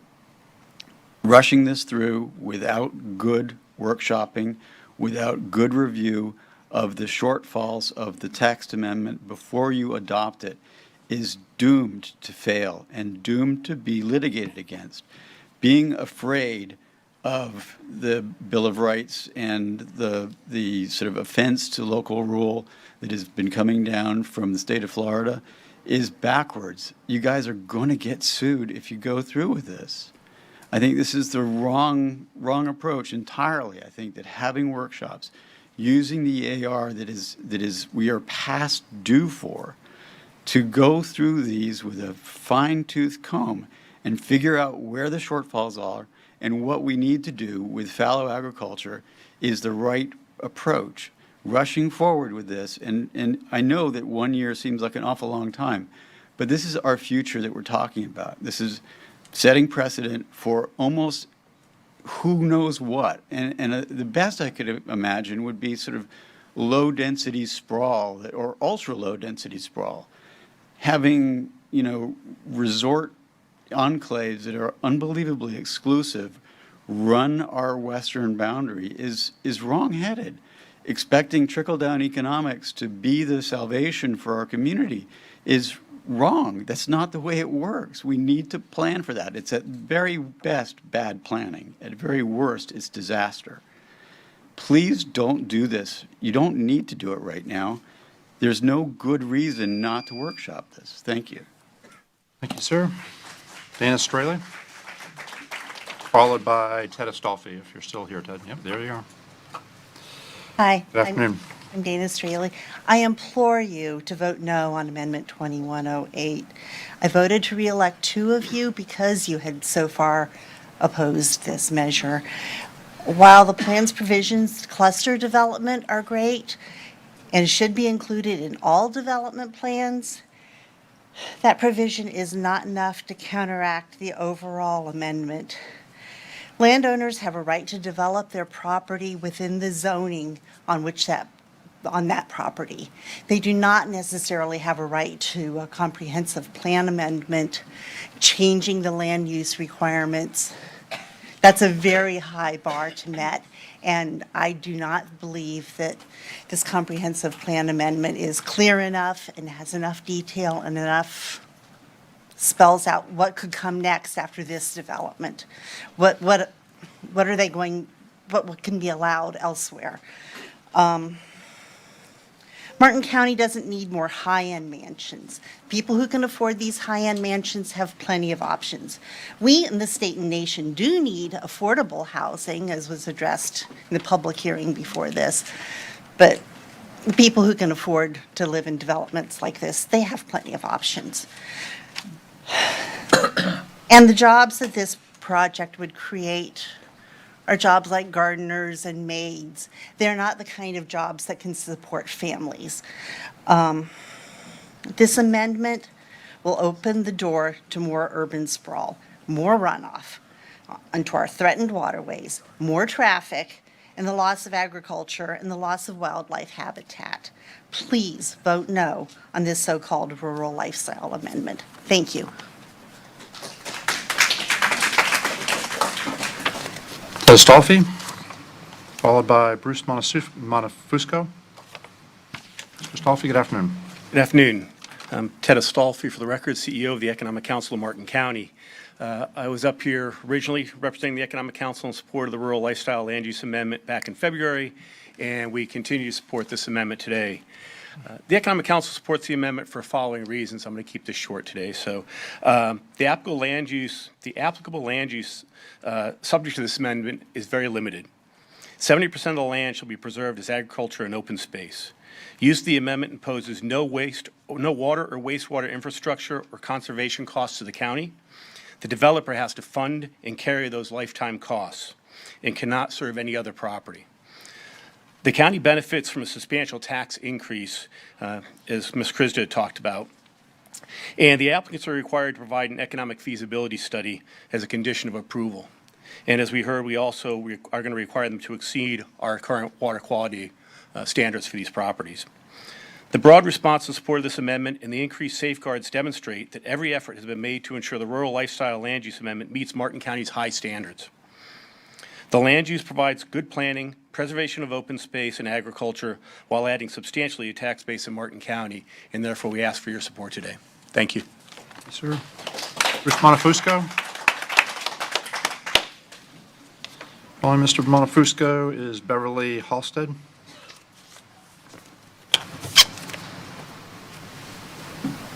Good afternoon, Commissioners. Bruce Montefusco, 44-year resident of Hobe Sound, downtown metropolitan Hobe Sound, the big city. Okay, we're in Martin County. Are we an agricultural county? Yes or no? Okay? Or do we need to change from an agricultural county to something else? This is something that the county commission ought to be looking at and not being driven by the developers. These plans should be in place. The comprehensive plan as it exists today has been looking at this from 40 years ago.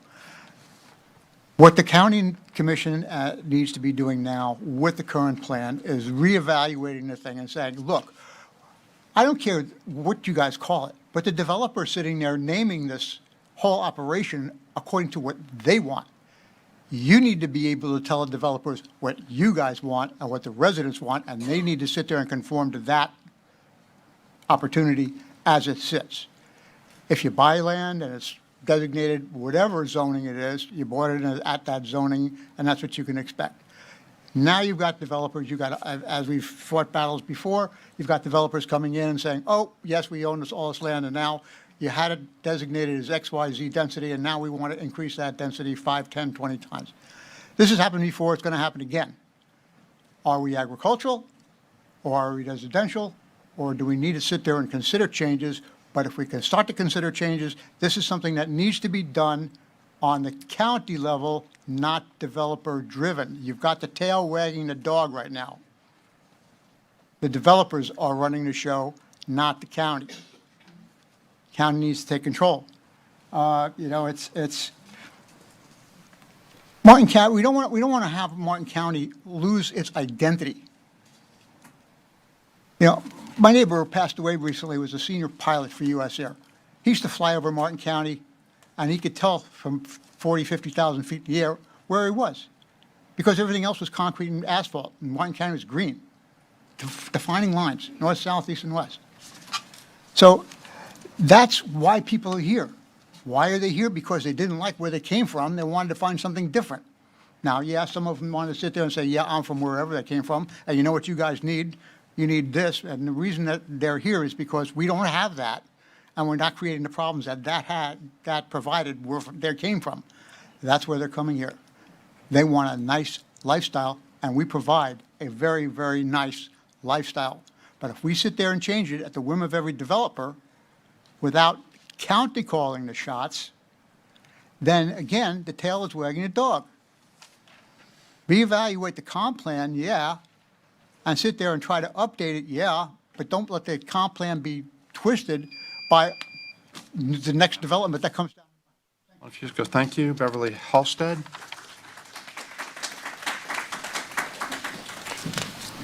Following Ms. Halstead is Helen McBride. Hello, Beverly Halstead. For the record, I first came in 1967, okay, a long time ago. Sometimes I wish folks would give me a second chance. Did you ever wish that? Folks would give you a second chance? I always feel like very grateful, very humble when folks do give me a second chance. So some of you folks up here asked us to give you a second chance last month, and we gave it to you. We voted for you, we the voters. So like you were looking for a job, and we were the hiring managers, the people of Martin County. Okay, so you work for the people. When you're in this building, if you go somewhere where there's a mirror and you look at yourself, you don't see yourself. You see me. You see other folks here. Okay, you see Martin County. So you work for us. We're asking you to deny this because it's vague. It's promising some trickle-down money from taxes. That seems to be the whole push here. I'd like to ask Miami, did you succeed meeting all of your debts, all the things you wanted to do in your county when you allowed all these developers come in, or are you still behind? They're probably still behind because the roads are terrible. So just bringing in more tax money to try to spend more and get more in debt, that's not the answer either. So I'm looking at our water, I'm looking at our wildlife, looking at Kitchen Creek especially. It's going to be receiving all those nutrients from the Gulf course. So we're asking you to be true to the vote. You advertise for your elections that you would hold back big developers. Be true to the voters. Be true to the vote that was cast for you. Thank you. Ma'am. Ms. McBride, good afternoon. Helen Helen McBride, the city of Stuart, which is in Martin County. And I want to say, I'd like to say I'm a young person, but excuse me, I've been here for 49 years. And I've been to meetings at the courthouse, Johnson Avenue, and now we're here. And I've been watching you on TV, and this morning, and that's when I decided, no, Helen, go on over and speak your piece. I can remember at one time a developer came in, and he was very upset with the planning department because he got up to the podium and he was really mad. He said, they want me to dot my I's and cross my T's. He said, what's wrong with your development department? And that's what I wanted to say. You hire nothing but the best. We have a fantastic planning department in the county. And look at our lawyers. Again, we have nothing but the best. And that's why maybe everybody wants to move here, because we are the city commission and the county commissioners.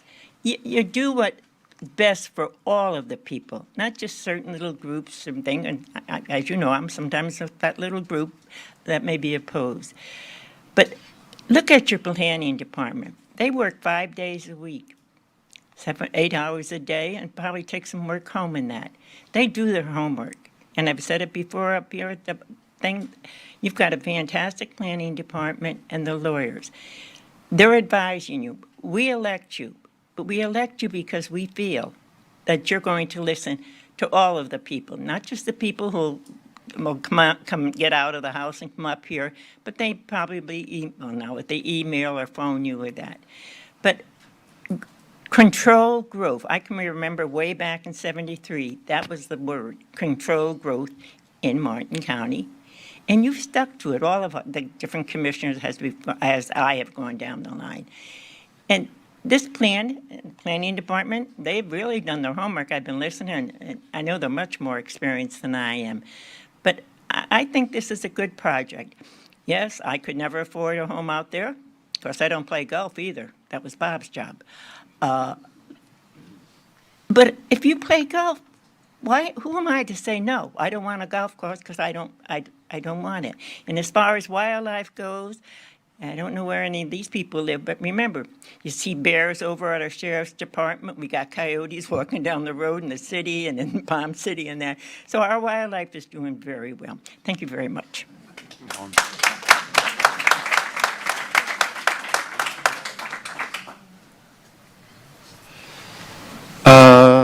Mr. Farrell, did you want to speak on this item or public at the end of the day? This item? Please. Hey, good afternoon, commissioners and staff. Thank you for this opportunity to speak. My name is Kevin Farrell. I'm a 19-year resident of Martin County for myself and my family. So on behalf of the CEO of the Boys and Girls Club of Martin County, I just want to offer our full support for this project. Based on the economic, the philanthropic, and the tax revenue alone, would be an amazing opportunity for not only our constituents, members and their families, as well as so many, roughly 1,300 nonprofit organizations just in Martin County alone. So again, just brief comments. We will offer our full support, and thank you for this opportunity to speak. Have a safe day. Thank you, sir. Thanks. Okay, that actually is the end of my pile. Hang on, Bob, just 1 second, please. I just want to make sure that anybody else want to speak to this item that didn't speak this morning on the item? Seeing none. Crystal Sims, did you come back in by any chance? Just want to make sure that we didn't miss you or give you an opportunity. Steve Griggs, are you here? And Carol Serber? No? Okay, we'll close out that for comment on this item. Mr. Raines? Yes, once again, Bob Raines for the record here on behalf of the applicant. I did want to just clarify one of the public comments. I know there were a lot, but one I think that needs to be clarified and understood was the comment regarding the open space and the golf courses and stuff. And I think it's important to understand, I believe, and again, staff will correct me if I'm wrong, I'm sure, that golf courses qualify as open space under today's current code and comprehensive plan. Is that correct? Yes. Yes, so I just wanted to verify that. That's nothing new that's being brought into that. That is a part of the open space as defined today. So I just wanted to clarify that for the record. Thank you. Very good. We've gone almost to 3:30. Our closed caption is going to need to take a break. I need to take a break. And I don't want to walk out on you in the middle of the conversation, so we'll take a 10-minute break. We'll come back at about 25 till.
everyone. Okay, everybody, if you'll please take your seat. Corrections to the ordinance. I have it written down. For the motion? Hey, well, no, hey. Elise, run. Okay, sorry. Thank you, everybody. Mr. Doolin, is there anything else you'd like to add? No, thank you, Mr. Chair. Morris, you set? Yes. Okay. Commissioners, comments? Commissioner Hurd? Yes, we all, every one of us made promises, made campaign promises to protect our residents, to protect our natural resources, to restore our rivers, to preserve our comprehensive plan, to protect our taxpayers, and our votes on this agenda item will be a demonstration of whether we honor those campaign promises or abandon them. So I move to oppose.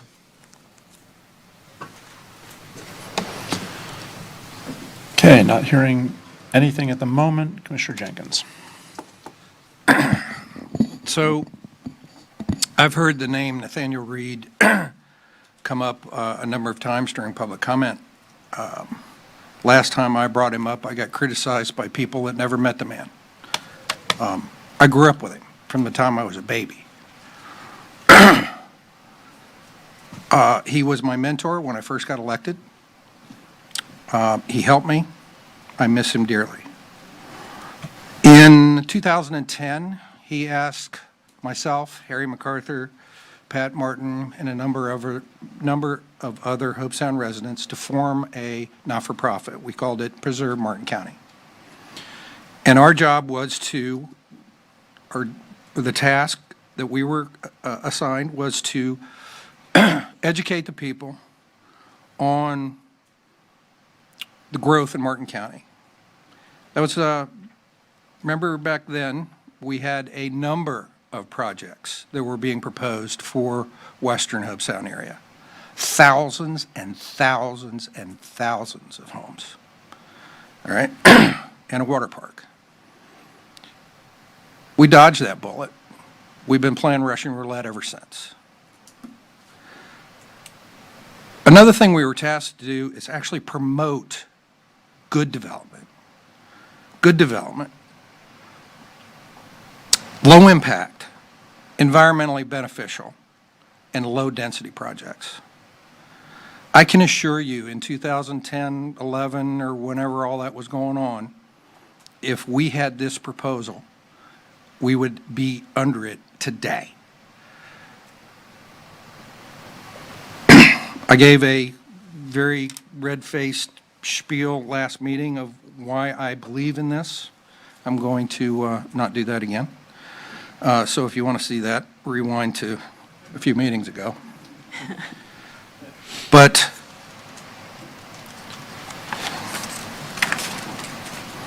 there's a number of reasons and a number of threats, existential threats that we have.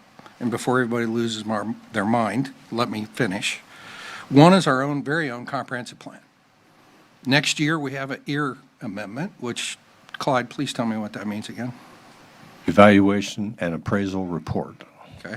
Correct me if I'm wrong, that's basically an audit of our comprehensive plan so it meets state statute and all of that, correct? Yes, and to consider updates. And part of that is a residential capacity report that dictates how we plan for the future, or when we should plan for the future, correct? That certainly can be a part of it, yes. Okay, that is a part of it. So currently, our own comprehensive plan says that we actually have to plan for the future, which we've not done. We should have been planning for the future long, long ago, and we wouldn't be sitting here having this conversation. But unfortunately, in Martin County, anytime you talk about building one more rooftop, you create a what we've got going on today. So the next threat, and none of these threats were brought to the attention by any of the high-paid lawyers and consultants that are here from different organizations, is our own state legislature.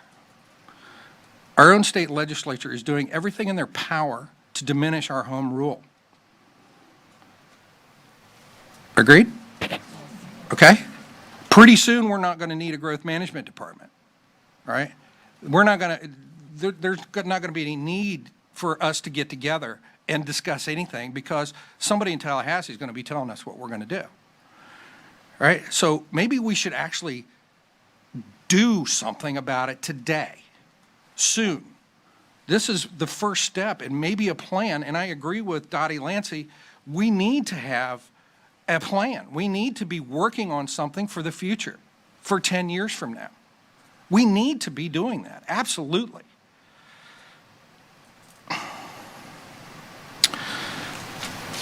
And then the last point, and Commissioner Hurd, please do not take this the wrong way. Jeff Whitman's comment was that he's not worried about the integrity of the people that sit up here. He's worried about future commissioners. Okay, we have one of the most popular, well-respected commissioner in the history of Martin County sitting behind this dais. No, that's the other one, right? Right now. That struggled past an election from somebody that was a known name that I did not know before February who this guy was. That really, sorry, Doug, but had no real platform, but did very well. If that in itself shouldn't send our radar up, the voting public in Martin County is changing. We have people dying off. We have new people moving in that do not have the vested interest in Martin County that the five of us have. All right? So this is a good thing. I'll say it again.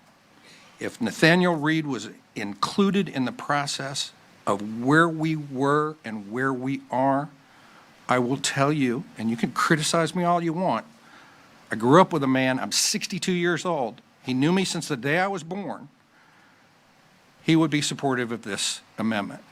The majority of people that will be directly affected, in my mind, everybody I talk to in my hometown, is supportive of this.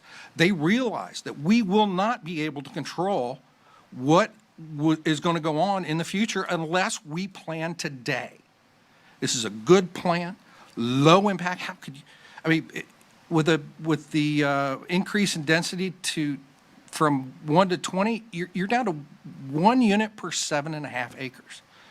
How much lower can you go? I mean, I guess you could go 20. That doesn't really make any economic sense, but so I'm passionate about this. I've worked with Clyde. I've worked with staff. I've tried to work with some not-for-profits. I will stop now. Thank you. It's pretty good.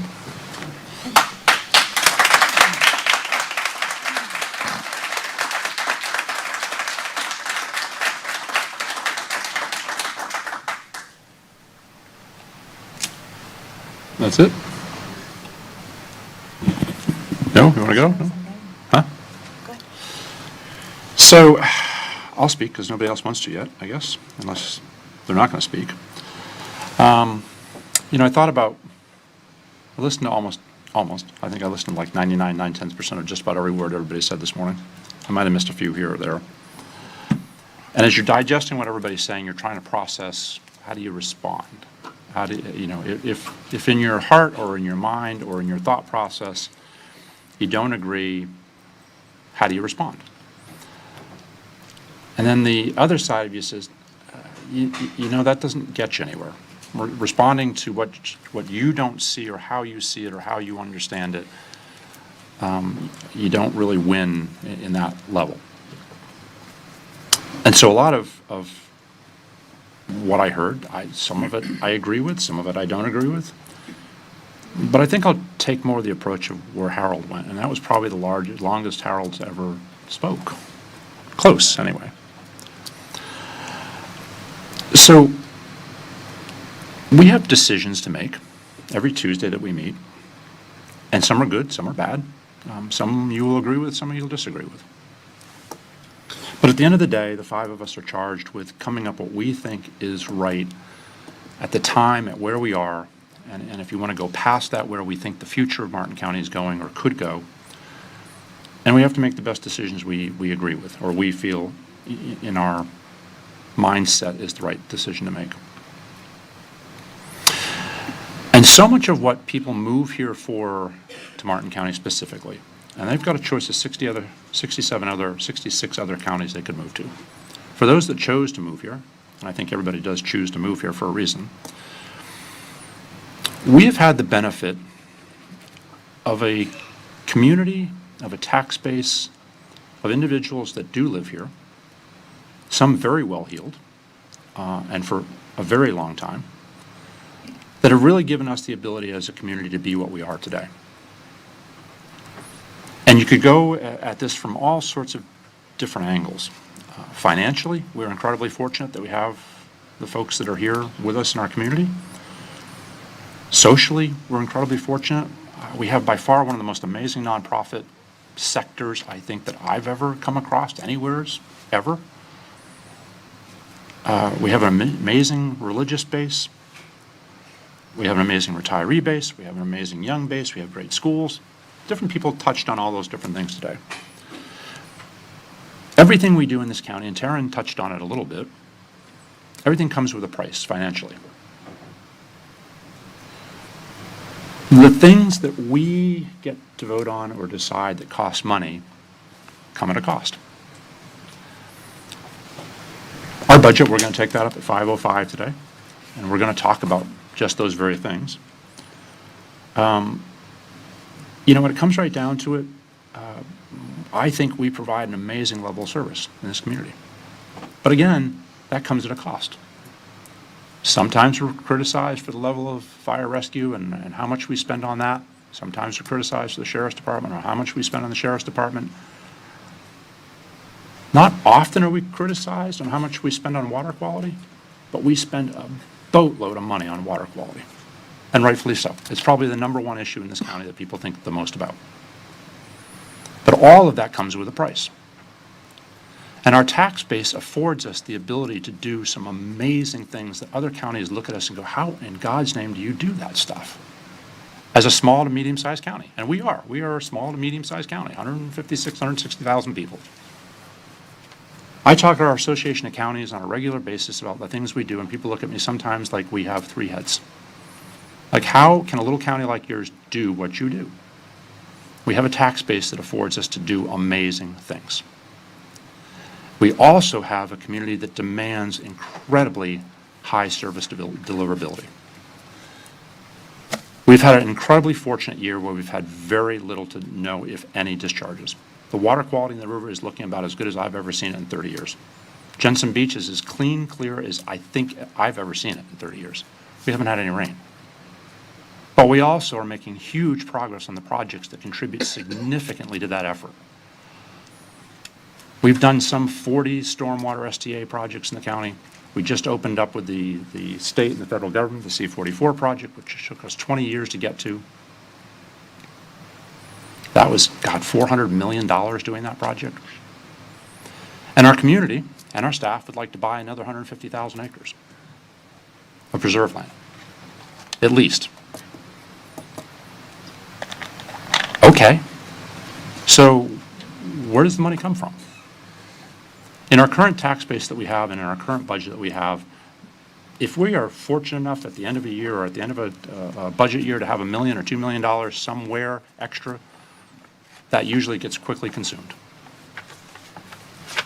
We don't have $150 million, $200 million to go out and acquire land. I'll give credit where credit is due to Ed Campy when we first started talking about this process. And Ed said, if this gets approved, we ought to take the new revenue that's generated from it and put, I think, was it 10% or 20% was your first thing? 10. And I thought, God, that's really smart. And I hate to say that about Ed. Parent. It's true. You're right. It's true. I agree with you. And so instantaneously the thought came across my mind, well, why don't we do 50%? Well, why not? It's new revenue. We don't have it attached to anything. In 10 short years, with the kind of revenue that's looked at being generated from a project like this or others, we would have the revenue to go out and pretty much acquire anything we wanted to acquire out west of us. To me, that's an enormous incentive. We've had some really successful sales tax referendums where we've bought a lot of land, and we put a lot in preservation, and we've done a lot of stormwater work, and we've done a lot of river quality projects. Phenomenal stuff that unfortunately the public never sees because you just can't get there and see it. Palomar, we're working on fixing that. Lands east of there, we acquired years ago, and if you all could get in a buggy with our staff and go out and see what's been done restoration-wise down there, it's phenomenal. We have some amazing golf courses already in Martin County. Those golf courses consume, as some speakers talked about today, a boatload of money. A boatload of money too. A boatload of water. There have been years when this room has been filled, more so than today, with very, very passionate people about the river, demanding we do something about getting rid of the god-awful water coming out of the canal. We're doing what we can. We adopted a septic to sewer program 4 or 5 years ago that'll start moving us in the direction. We've done those 40-plus projects. We've done C-44, but it's still not enough. And there's a lot more to do. The golf courses we already have today consume a ton of water. One of our newer golf courses has water that directly feeds off the C-44 into its golf course, taking all sorts of bad quality water, taking it out of the C-44, out of the St. Lucie River, out of the Indian River Lagoon, and out of the inlet and off our coral reef. And puts it on a golf course. Sure does. It waters the grass, it turns it green, does all the things we expect it to do, but it's not going into the river. It's not discharging. We're consuming it. They are consuming it. And so do the other major golf courses. It's one of the best assets we have in this community. The amount of money they spent on their stormwater project on that newest golf course that we do have, if they didn't do it, we'd have to do it someday. And we're in the millions and millions of dollars to do so. And time. They did it for us. We have another golf course off of US 1 in Hobe Sound that added 18 more holes to its course. A major component of that for our county staff, which was praised by some folks today, will take a whole bunch of bad water and clean it up and redivert it and use it in such a way that even takes it away from some of the flooding issues we experienced a couple years ago down in Harold's district. And we increased the tax base. Harold talked about it a little bit. I and others are very concerned about where the state is going with its preemptiveness of local government. It continues on. One of these days, I have no doubt, they are going to take back the authority that they had prior to 1967 or whenever that was. We won't have much say at that point in time. So we have an option today before us to think about our future, think about water, think about tax base, think about how do we, in one shape or form, stop to preempt significant growth from going west. How do we plan for that? How do we think about it? My thought all along on this one was to have a policy that was somewhat uniform, that we could apply anywhere if it could be applicable. Because the options for thousands of homes on the same kind of piece of property are significantly there, and they're coming. When I got appointed to the county sustainability thing with Mike Dieterlizzi back in 1998, Mike and I had this idea, and we both came at it about the same day when we were looking at the maps.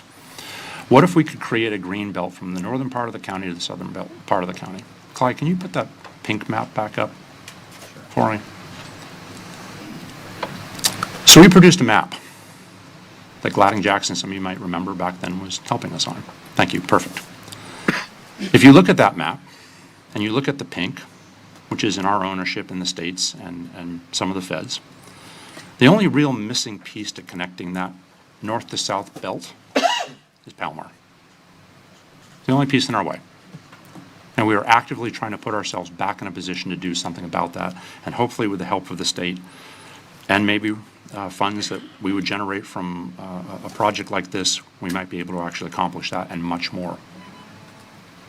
And so I do think this is a good plan. I think our staff worked really super hard to put Martin County first before anything else. They always do. They're always looking out for our best interest. They're always looking out to make sure that what they put before us is the best it can possibly be. I have no doubt in my mind of their talent and their ability. I think the project itself is innovative. I think the ideas that they incorporated into it are significantly innovative. And I think the opportunity for us as a county to start framing even a stronger boundary through projects like this with very little density and almost to no impact on our community whatsoever. Some of the speakers talked about, well, who's going to pay for the water and sewer? Who pays for the water and sewer? The payers. The Payers. Clients. The applicant. Applicant. That's a fun answer, payers. The applicant or the property or the project itself, correct? Correct. No Martin County tax dollars go into that whatsoever. Correct. Any road impacts that would be created. Paid by the applicant. So again, no impact from the county. The other golf courses that are significant in nature, like the ones that are being proposed, I don't know of any kids, generally speaking, that live on those golf courses or attend those golf courses. If there are, they're very, very few. And so from the school side of this all, the impact that they get on the financial side is significant with very, very, if no impact whatsoever. I just think it's a great opportunity for us. I really do. I think a lot of hard work, I think a lot of smart people put a lot of clever thought into it. And so I hope that it passes today. I hope we move forward. And I hope that it creates opportunity for all of us to advance all the things in Martin County that everybody in this room would like to see happen for the future, financially. And that's where I am.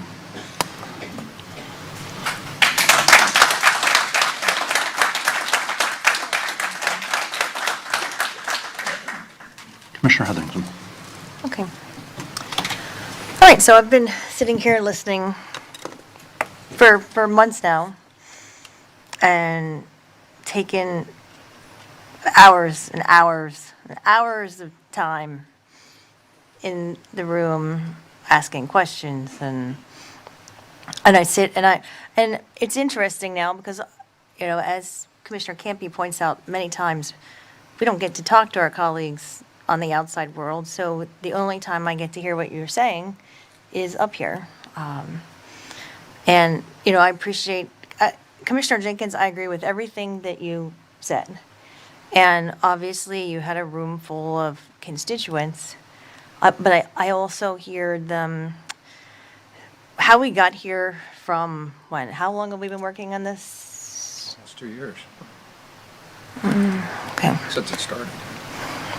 So when I first started, I think getting engaged, and so where I sat in February was, procedurally, I have been vocal that I haven't liked the process. And what I heard a lot of your folks from Hope Sound and many other parts of the county, they love the project. Quite frankly, I love the thought of connecting some ecosystem and having public space and preserve, and I know we're not, you know, hypothetically, a project like that is, to me, a perfect fit in Martin County. The process of planning is certainly, I feel, is the county's responsibility.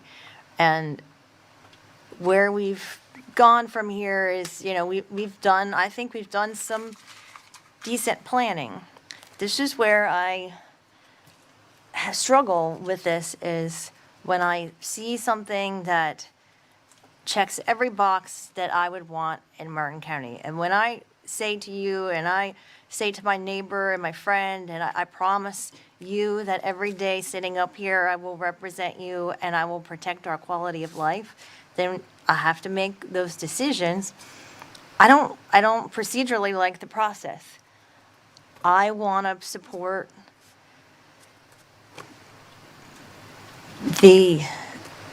I want to, 1,000%, I'm in for the project that your neighbors, supported.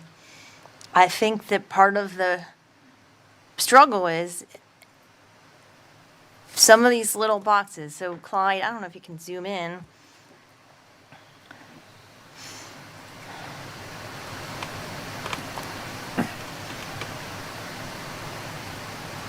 I know that there'll probably never be a project like this one that will check all those boxes. So the bar is set so high, and then we've kind of blocked out those, boundaries around this area.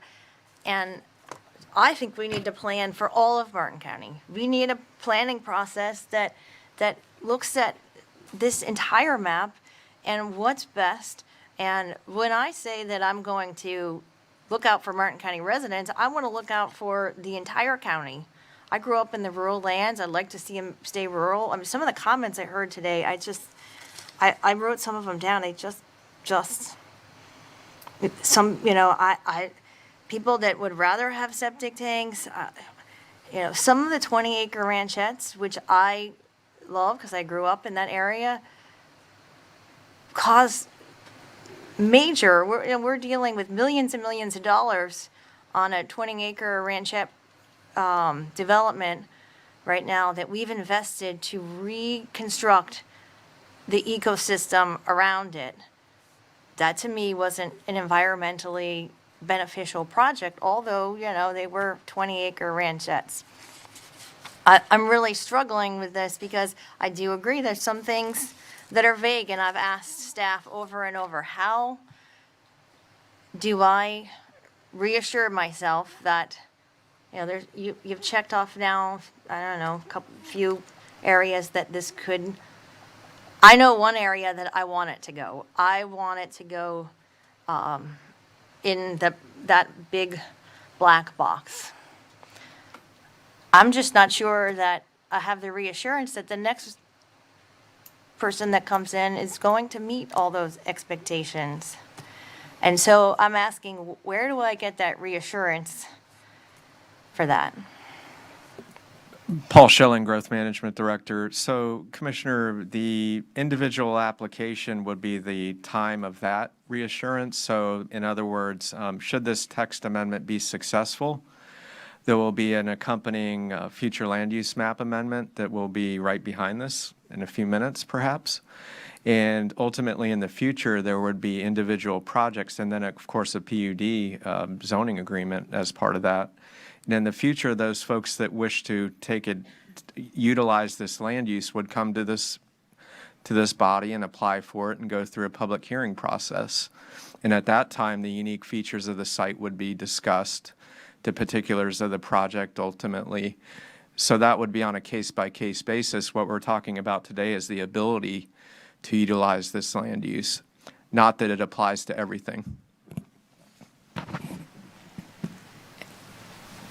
If I may, just to add to what Paul said, so your assurance is going to come if this is approved, into public hearings when you're negotiating the PUD. So the PUD agreement is the zoning agreement. It's not like a straight zoning where there's going to be a quasi-judicial hearing and, you have to approve the zoning if they meet certain boxes. The PUD agreement is a negotiation between the applicant and the board, so you have that discretion to negotiate back and forth. So if somebody brings something you don't like in the PUD agreement, you get to negotiate that. That's not zoning by right. It's a different. My peers then. It's different. It's a different standard, so that's where you get the control to really negotiate what goes on that piece of property. It's not zoning by right. It's an agreement, so there's a negotiation. So that's where you get your assurance. So I just want to clarify that. We've done this a couple hours and hours.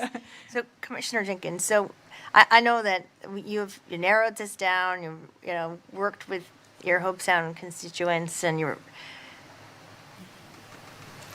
Again, where I struggle is it seems like we were trying to make a lot of people happy, but like for instance, Indian Town, what if there was a discovery project that was adjacent to that urban service boundary, but we removed that. What was the thought process? So I want to ask Clyde one question. Guess, it's going to be a guess. Let's say we go through our ear process and we are, by our own whatever, we have to plan for the future. Where is the urban service boundary most vulnerable to be moved? That's the question. It's here. It's here. Right? We are encasing the urban, we're protecting the urban service boundary by applying this to the way they've done it at this point. That's why I am so excited about it. Did that answer your question, or how? Can I answer it in a different way? Just for a thought. Clyde, can you zoom out? Show Indian Town, please. Indian Town can be annexed by and do whatever. So that's my point. So we may have put language in there that says we can't do it, but I will tell you, 96, 97, 98, somewhere around there, the county took the posture that it was going to put a moratorium on US 1 up in Jensen Beach. We fought it. We lost. The city annexed a whole bunch of land up in Jensen Beach.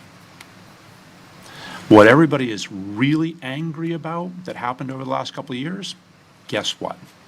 That's what was annexed, or portions of it. So we got what we deserved. We put a stall on US 1 and said, nope, not going to happen. And unfortunately, in the state of Florida, the cities have all the authority and all the power in annexation. We have none. We cannot stop an annexation that I know of. And so, to Stacy's question, if someone comes along and says, hey, there's that 1,000 acres or 2,000 acres north of Indian Town, and I want to do something similar to this, we say no. Indian Town says yes. They annex it in, and off they go. So we didn't really achieve anything. In my opinion, being a little bit more preemptive in some of this stuff is better suited for us. But I think to answer your question, if that's taken out, Indian Town at some point probably will say, if a good project comes along and says, hey, we're offering you $20 million ad valorem, Indian Town, I imagine Indian Town will take that. I'm just kind of guessing. I guess my line of thinking is that, to me, the process didn't follow, to me, what was a logical process. It supported some great initiatives. I absolutely 1,000% love the project. And I'm struggling with the land use, though.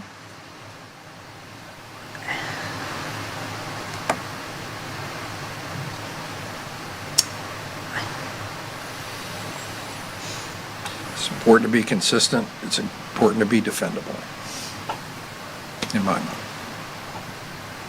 And I think our lawyers are shaking their heads.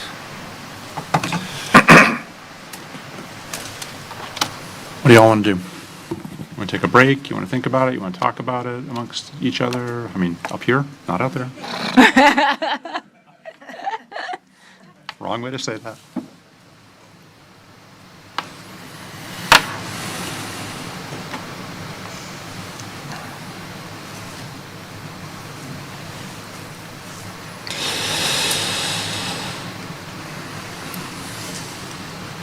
Some of these properties can start building golf courses right now, right? Their golf courses are, I mean, I listened to some of Commissioner Hurd's questions. Golf cottages are allowed.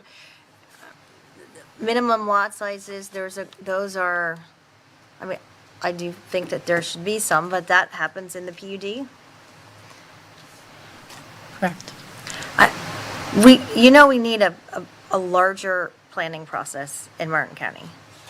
And while this project brought this to the forefront, and I wrote down all the dates of someone's presentation, there was local studies done in 2000, in 2007, and 2010, and I just, as I sit up here today as a resident and a fourth generation native, I just can't get over the fact that we've spun our wheels for 20, 30 years. And I'm very afraid of what the state is going to do. I think this is a great project. I'm also a little cautious on the land use. So I'm looking for reassurance on the land use, but I know that this is a great thing, beneficial to Martin County as far as a project. What process are you concerned with, that this was brought forth by the applicant? Because that's they're allowed to do that. But they didn't create it on their own. They've worked with staff for a very long time to come up with something that would be suitable for the entire county, to plan for the county. So it was the applicant who brought that forth, but that's allowed under our regulations. So is that the process that you're struggling with? Well, I'm struggling in the fact that we've done these studies since 2000, and it doesn't seem like, Martin County has made much headway, and by nature, it's been protected in some ways, and some of that is market-driven, and, I do not think that if we just hold out and bank on the fact that 20-acre ranchettes, I do believe that people are going to come in and develop 20-acre ranchettes, and I don't think that's the best ecological and growth pattern for Martin County either. I love the clustering.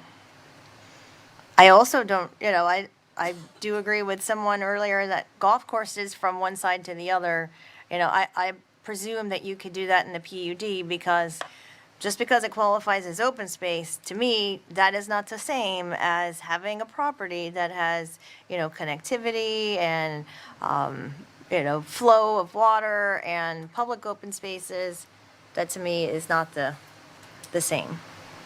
No, but I would share this with you perhaps, that when we connected our stormwater treatment area by our golf course, Martin County's golf course, to the water supply coming out of what we were treating and cleaning water, some of the best looking spoonbills I've ever seen were wading around on our golf course and in our ponds. They do have an environmental impact to the good. They seem to be enjoying themselves, and we were getting cleaner water. Ed, you have a light on? Commissioner Cappy? Thank you, sir.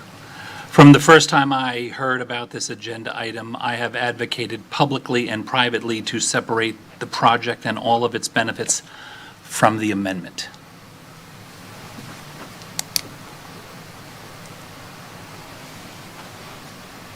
End of comment. Mr. Donaldson.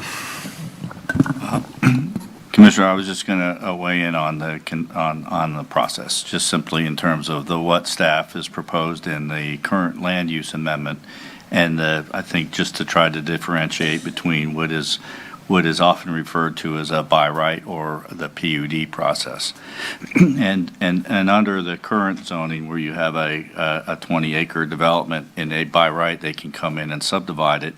You really don't have any say on how those lots are configured or the orientation or where they are. And if they propose to develop each site at 50% coverage, and they do it by meeting the land development regulations, you have, if they meet the requirements, there's a presumption that you have to approve it.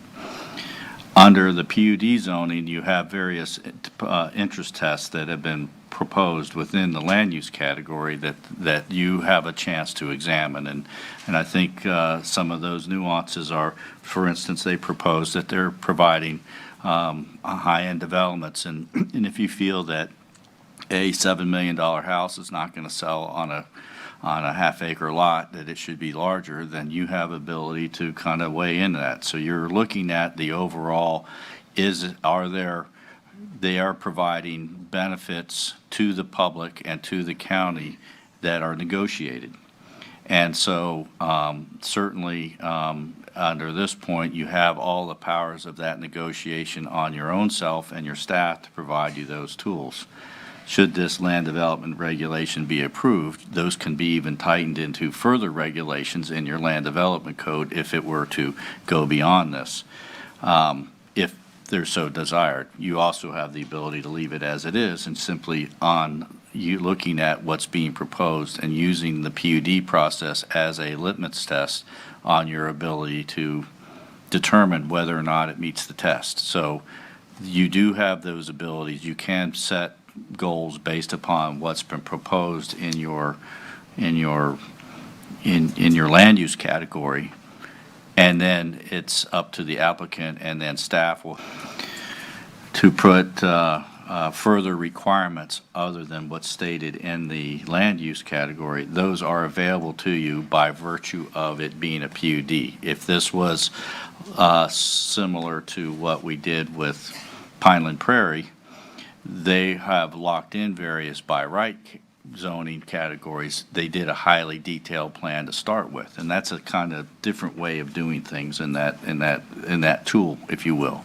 But the PUD is a process that gives you some flexibility, and it allows you more scrutiny, I guess, on what it means to have a public benefit. Ms. Woods, did you want to? I just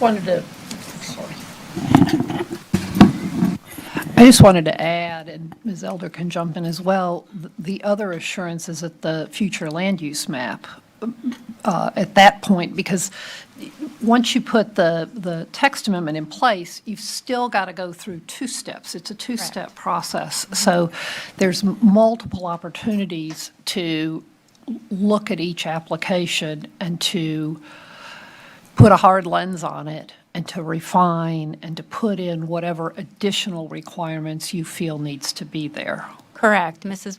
Woods is correct.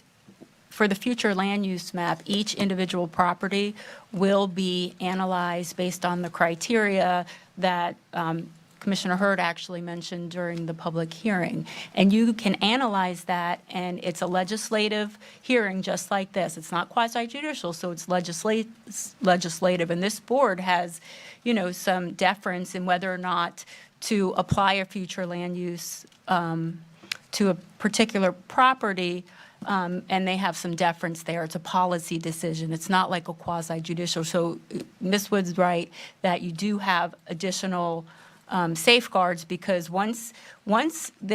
if this future land use is adopted, that doesn't mean it's going to go on every single property that is applicable. I think it was 6 properties that Morris identified. It just means that it's available for somebody to apply for it, and each property is analyzed separately to see if it's appropriate for that particular property.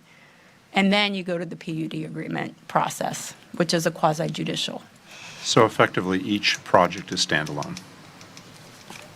Yeah, well, you would analyze whether or not, yes, standalone, correct. But you're not going to have one PUD is not going to be transferable to the next piece of property. Absolutely not. That would not be applicable. And this future land use designation is not automatically applied to all the property that it is available to, which is why a staff can't make a map, because that infers some kind of, they're entitled to it, but they're not, because they have to apply for it, they have to meet the criteria, and they have to go through the analysis. Each individual property, as Commissioner Smith says, will have their own individual PUD agreement, which will be negotiated separately for each. So that's kind of. Commissioner Hurd. Yeah, staff is I think, disingenuously telling us that we have all kinds of discretion, that we can negotiate the text amendment, and we can negotiate the future land use amendment, and we can negotiate the PUD.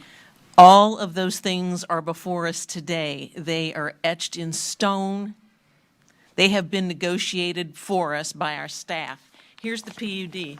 Does that look like we have a lot of negotiating room in this? It's already been negotiated by our staff. So we don't have, you expect us to approve a text amendment today that staff has negotiated as agents of the applicant? Also, a future land use map amendment as negotiated by staff on behalf of the applicant, and a PUD agreement. You've negotiated the PUD benefits, the public benefits, and as I've said, they're completely unenforceable. They're not defined.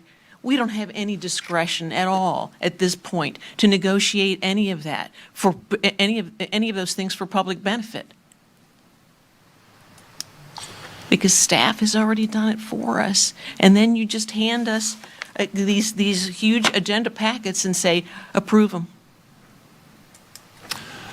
You know, there hasn't been any data analysis, there hasn't been a needs analysis to determine whether or not this is harmful, beneficial, or needed. Paul, let me ask you this. Your job as Growth Management Director and the responsibility of that department and the whatever level that you weigh in or you suggest or you create, do you see that as part of your job? I think there's a couple things I'd like to say. One is the previous commissioner comments. We're not at the point of a PUD negotiation yet. We've done that by way of the application, but we're talking about the text amendment right now, currently. But we have a team that goes through applications for PUDs and provides recommendations for public benefits, whether they be, and you touched on a few of them, stormwater treatment, excess littoral plantings on lakes, things of that nature, upland preserve area excess, public access.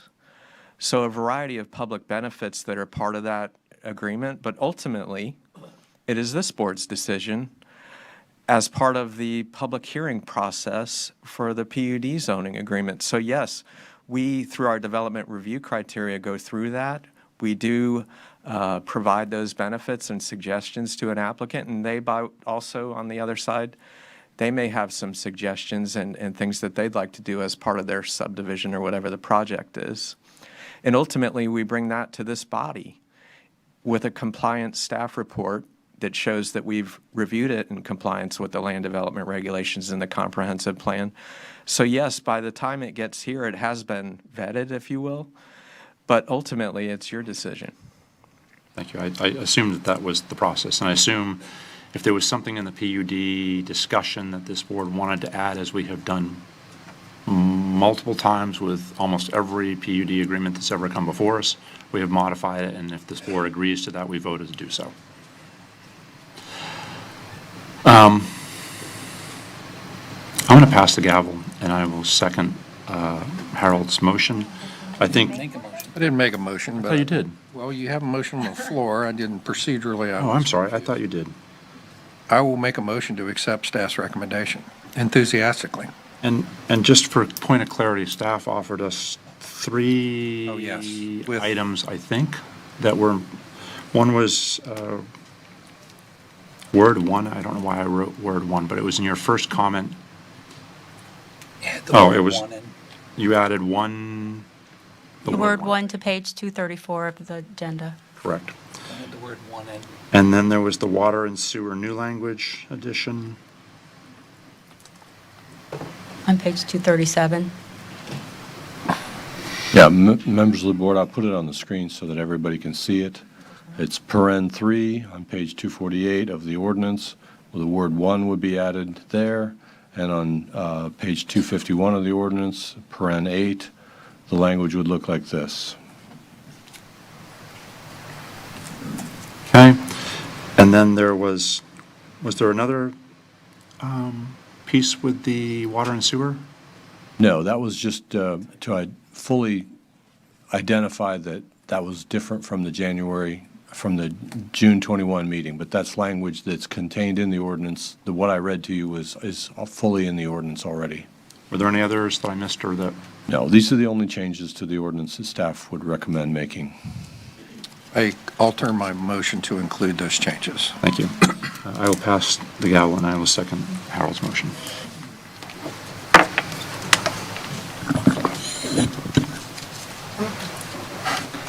Commissioner Heatherington? Two more questions. So when you talk about the planning, after this, what's, maybe I'm addressing this to the board. What's the next step? Okay, that's good. We're done planning for the whole county.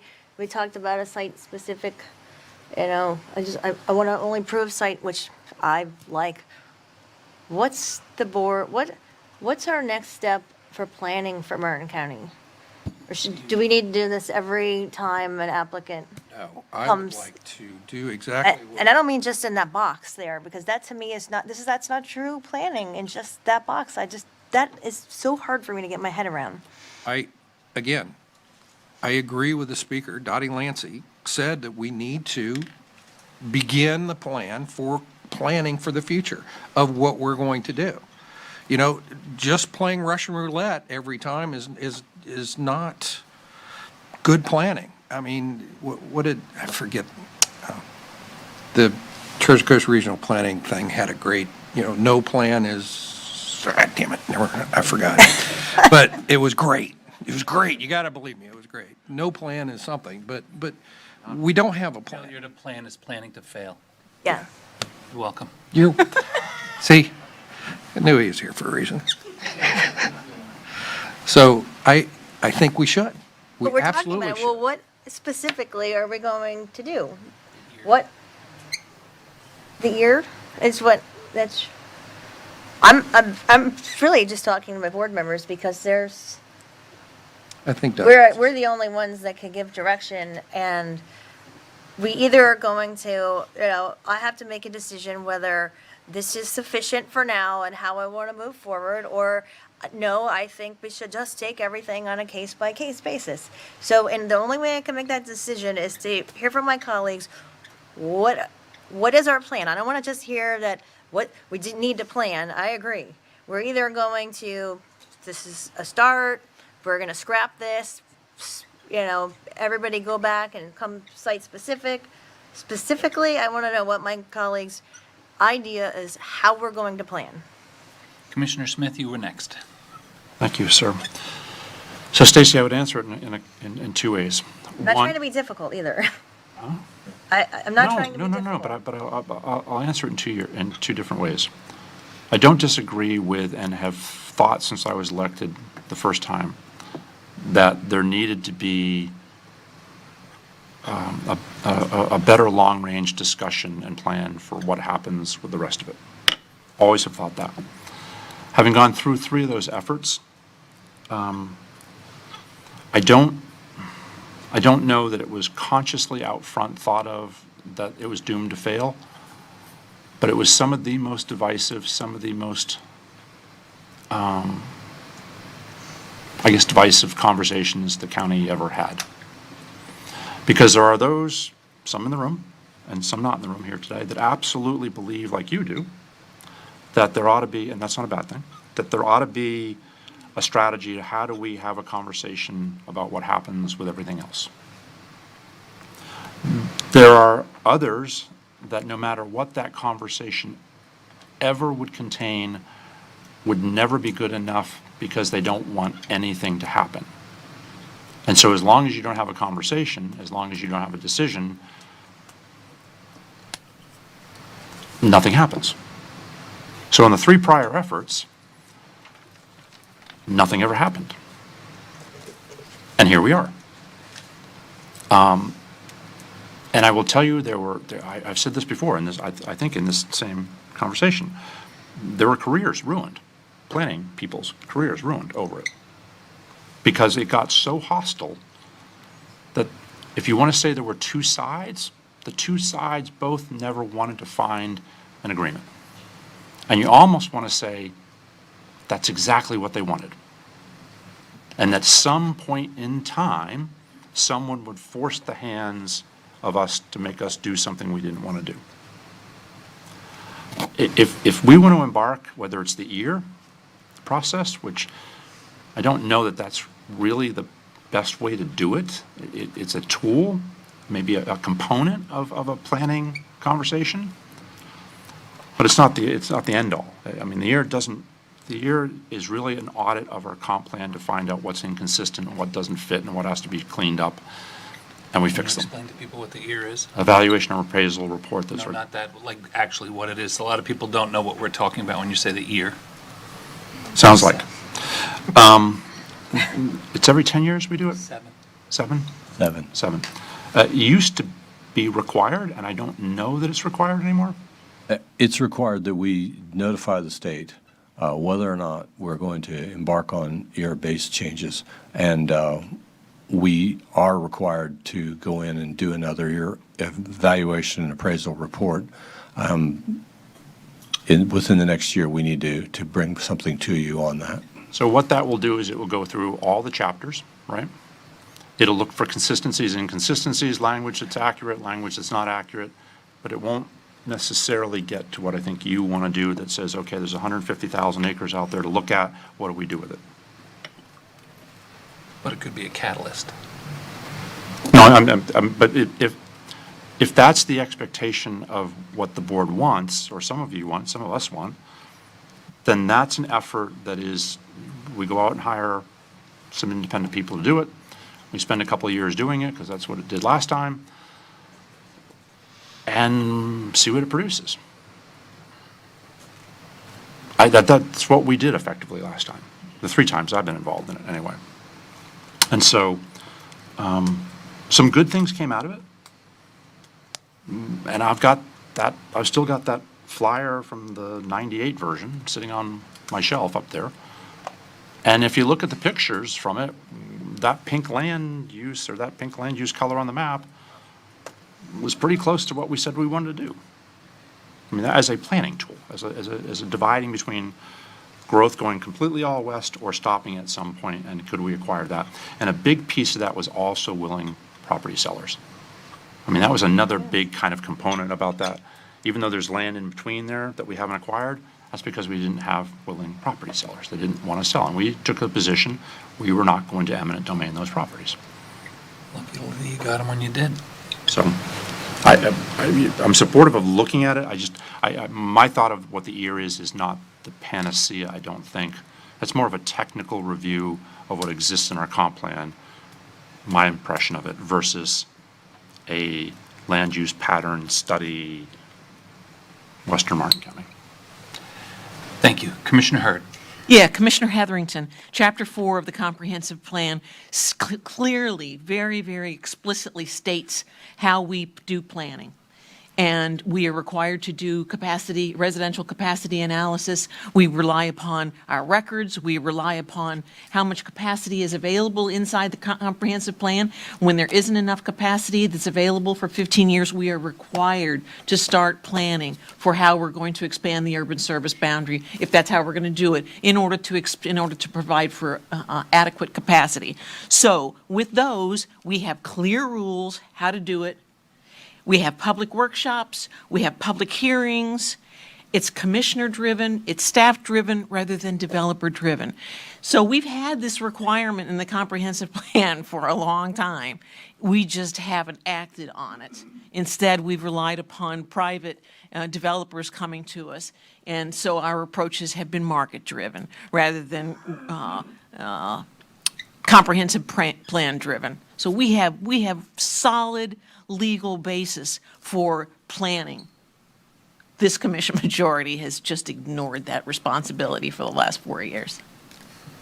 But it's in there. It tells us exactly how to do it. It's a big part of Chapter 4. Thank you, ma'am. Commissioner Jenkins. Was I next? I just pushed my button. Shut all the lights off. Oh. Sorry. Are you done? Or I'm sorry. Did you want to speak? Yeah.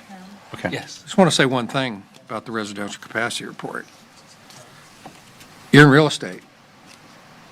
Houses are selling for $1 million in Zeus Park and Hope Sound. How do you think the results of that residential capacity report is going to turn out? And where is additional residential capacity going to be forced. I contend that we're there. I mean, I Okay, contend that we're at the stage. It's kind of like the DOT telling you, you know, the traffic.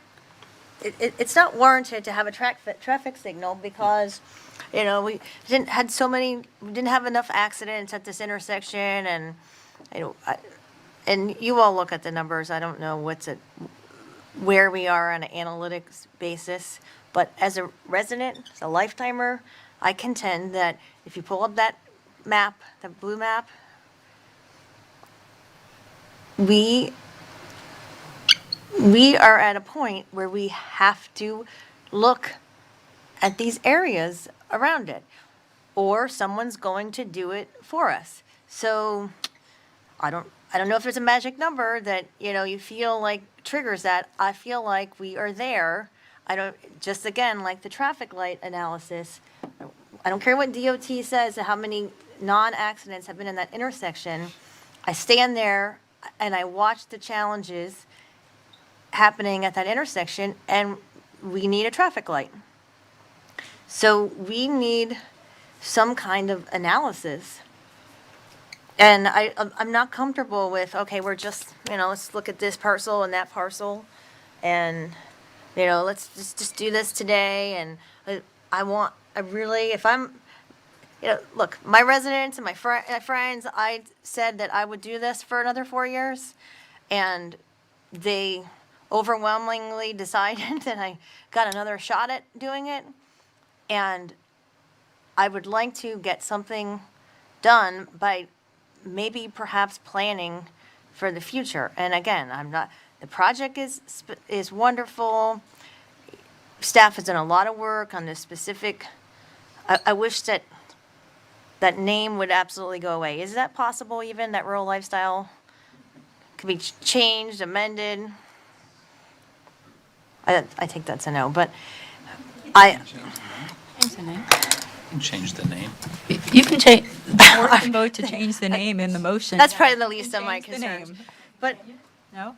I can't even get my butt out of the seat today until I know where we are going from here in the future. And if you're saying that this is the start of planning, I can't support that unless I know where the board is going next and how we're going to get there. And maybe that's too much to ask, but No? Commissioner Hetherington, if you're asking your colleagues, should we embark even prior to the year on a community-wide, county-wide, real honest conversation and debate and dialogue, handled, as Commissioner Smith said, by an outside impartial arbitrator to work through the process. That's what a lot of our residents have been asking for. They asked for it for this, and I give the applicant credit that there was a lot of presentations, but they were applicant presentations. And if we're going to have a meeting, it needs to be in Hobe Sound and in Palm City and in Jensen Beach, and it needs to be in the evenings, and our staff has to participate wholly, but someone should be moderating it. And so if that's one of the things that you're thinking about, I agree with you. A 4-year term goes by quickly. And, you know, each of us would like to have some concrete accomplishments during those times. I think if your vision and what we've heard from Commissioner Jenkins is about trying to craft a plan for what the future looks like, the only way I believe the public will embrace it on both sides of the philosophical divide would be if it's large, all-inclusive, everyone's welcomed. It wasn't on behalf of a specific applicant. It could happen that way. Now, I agree with what Commissioner Smith said, that there are plenty of people that want nothing. And it's very hard to debate a person who wants nothing, because if they can mire up the debate, the end result is nothing. So it would have to be an honest and fair, open process. Commissioner Smith, I think, one of the two of you said it earlier, that, you know, there's an ever-changing population. Some of us that, nearly every speaker felt it necessary to tell us how long they lived here to sort of qualify what their comments were going to be. And so with that in mind, if you're looking into the future for some kind of a strategy on how we would have that debate, an open, honest dialogue, I'd be willing to, I think you'd have to have one in each of our districts so that everyone was allowed to participate. And it should not be based on a project, because then some people come with a scorecard and they're going to try to kill a project or make a project succeed. It should be just a generalized conversation on what we're genuinely looking for here. A couple of years ago, when we have river issues, people slam farmers. We had farmers in here and folks from agriculture defending themselves because a lot of people said we shouldn't have any of it in our county. And then today we had lots of folks that saying we have to protect it. So I think when we get into this kind of competitive tit for tat, we're not going to accomplish anything. This is an item before us today, a specific agenda item. But the overall conversation can't be based on an applicant's project. And it can't be, in my opinion, and I give the applicant in this particular case a lot of credit, it's very, very expensive to put these events on, to hire these folks to come in and do these. I went to 2 of the 4. I went to the Guardians one at IRSC. I went to the ones that I could attend. And there's a lot of paid professionals there. It should not be the burden of the applicant to do that. It should be the burden of the commission, our staff, and the commissioners, and let the public come and hear every word. Put them up on the screen, and we take every single suggestion that's offered, and then we vet them. I've heard excellent suggestions on what should happen. I've heard terrible suggestions on what should happen. We all know projects that turned out beautifully, and we all know some projects that turned out when you drive by it, you'd be like, what was someone thinking? Well, if it's a free-for-all, then people can do whatever they want. We're going up against that in Palm City. We went up against it a couple of meetings ago. If we, as Commissioner Jenkins says, failure to plan is planning to fail. I'm giving you, that's you. Thank you. Appreciate that. Yeah. So, separate from today's conversation, if you're asking me in a public forum where I'm allowed to hear you and respond, I don't have 4 years, but I think it's something that the public is ready for. Long overdue and ready for. We should plan it for the spring. So then when we roll right up into the ear, we're basically already done it, except for the technical parts that need to be done at the legislative level. I do agree 2 things. One, I think the appetite in Tallahassee is one of pulling back any kind of make the decisions at home, the home rule. I think they have no problem deciding for us what should and should not be done in any particular community. And secondly, I heard it several times today about the fact that, we need to start with infill. We need to completely fill in the primary urban service area and then the secondary urban service area. But we've all been witnesses in the last year of what infill projects inside the primary urban service boundary look like, and people are furious. If you live near a tree-lined lot in the front of your neighborhood or on US 1 or pick a road, and all of a sudden, someone who was legally entitled to develop their own property that they've been paying taxes on start to do that, people are furious. So are we going to completely infill the primary urban service boundary? Some people don't like that strategy. But I also believe that if we are so concerned about protecting green open spaces, not just environmentally, but for wildlife. Out west, it's called conservation. In town, it's called parks. We have to purchase those properties. We cannot just expect a property owner to continue to pay taxes on a piece of property because the neighbors like the way that it looks. We can keep it exactly the way that it looks, but we should own it as a government. I like the concept of buying 5,000 or 10,000 acres out west. I also like the concept of buying 1, 2, 3, 4, 5 acres in town. So, and that's all I have to say about that. Commissioner Smith, is this a new light? Yeah. You're recognized. Thank you. So, Commissioner Heatherington, I think from what I'm hearing, and I'll support if you want to make a motion following this, I will commit to you that We give staff direction in a separate motion to embark on putting together a proposal to go out to RFP for a planning, strategy, something company. Visioning, planning, strategy. I don't know, Ed, if it's as simple as a 1, 2, 3 workshop in all the corners of the county, but. I'm not saying that. I'm saying it has to at least be that everywhere. But having gone through these a few times before, it takes a long time to get people on the same page just from a data set perspective. And then keeping that group together and keeping everybody kind of moving along at the same pace. Because new people will want to dive in at certain points. And that's just part of the process that happens. It'll take a while to do it, but we can do it. But the 5 of us, or a majority of us at least, need to agree that at the end of it, the findings, that we do something with it. We don't just go with, thank you very much, and have a nice day. I remember here's a funny part of this. I remember in the 98 version, Ted probably remembers this, the economic element component of it was removed by the county commission because they didn't want that in the plan.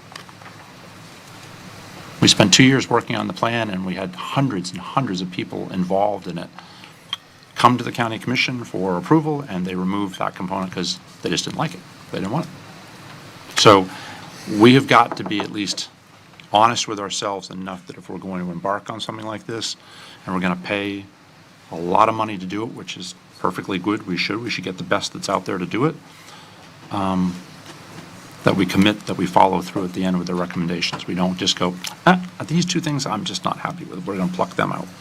Because then really what we're saying to everybody that participated over 2 years or over a year or whatever it took, thank you, but no thank you. We didn't really like your opinion in the first place.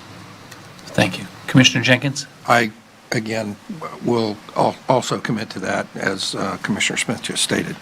It's a separate motion from this Separate. situation. So Let's bring it back to this agenda. Yeah, just, Please. We have a motion by Commissioner Jenkins for staff's recommendation of approval. I'm sorry, you had another question? I apologize, your light was not on. the problem is that I am not willing to support the plan, unless I have a commitment that we're going to do some other planning. I think this was not So do you want it to, was just a start to the planning,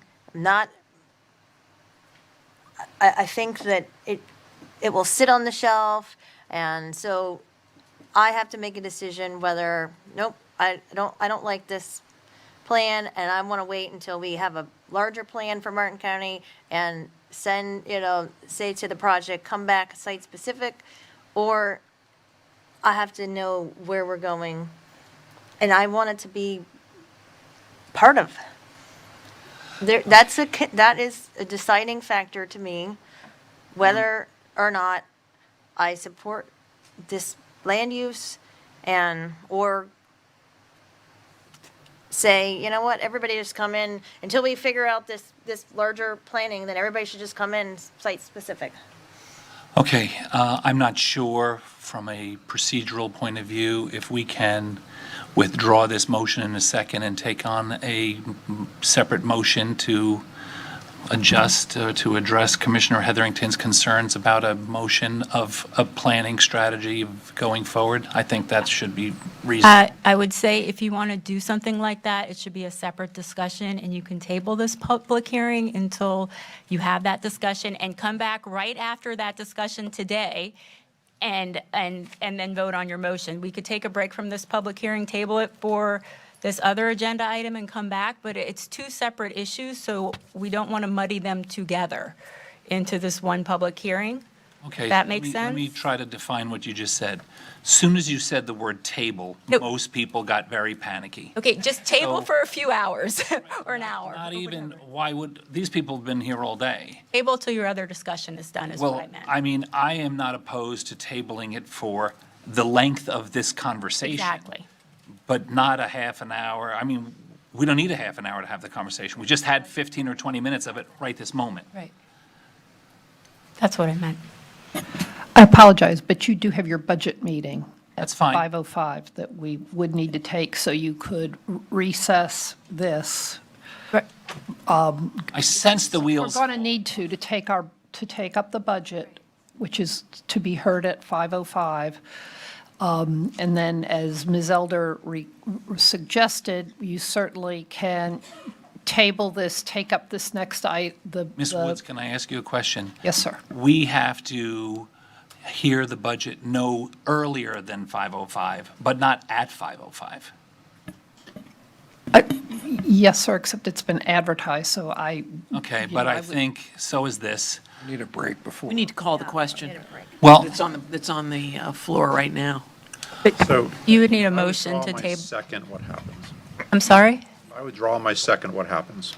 Then then Commissioner Jenkins' motion die on the floor and another motion would have to be made. Can we make another motion on another item in the middle of all this? Well, we would need to conclude this public hearing, or we would need to table it.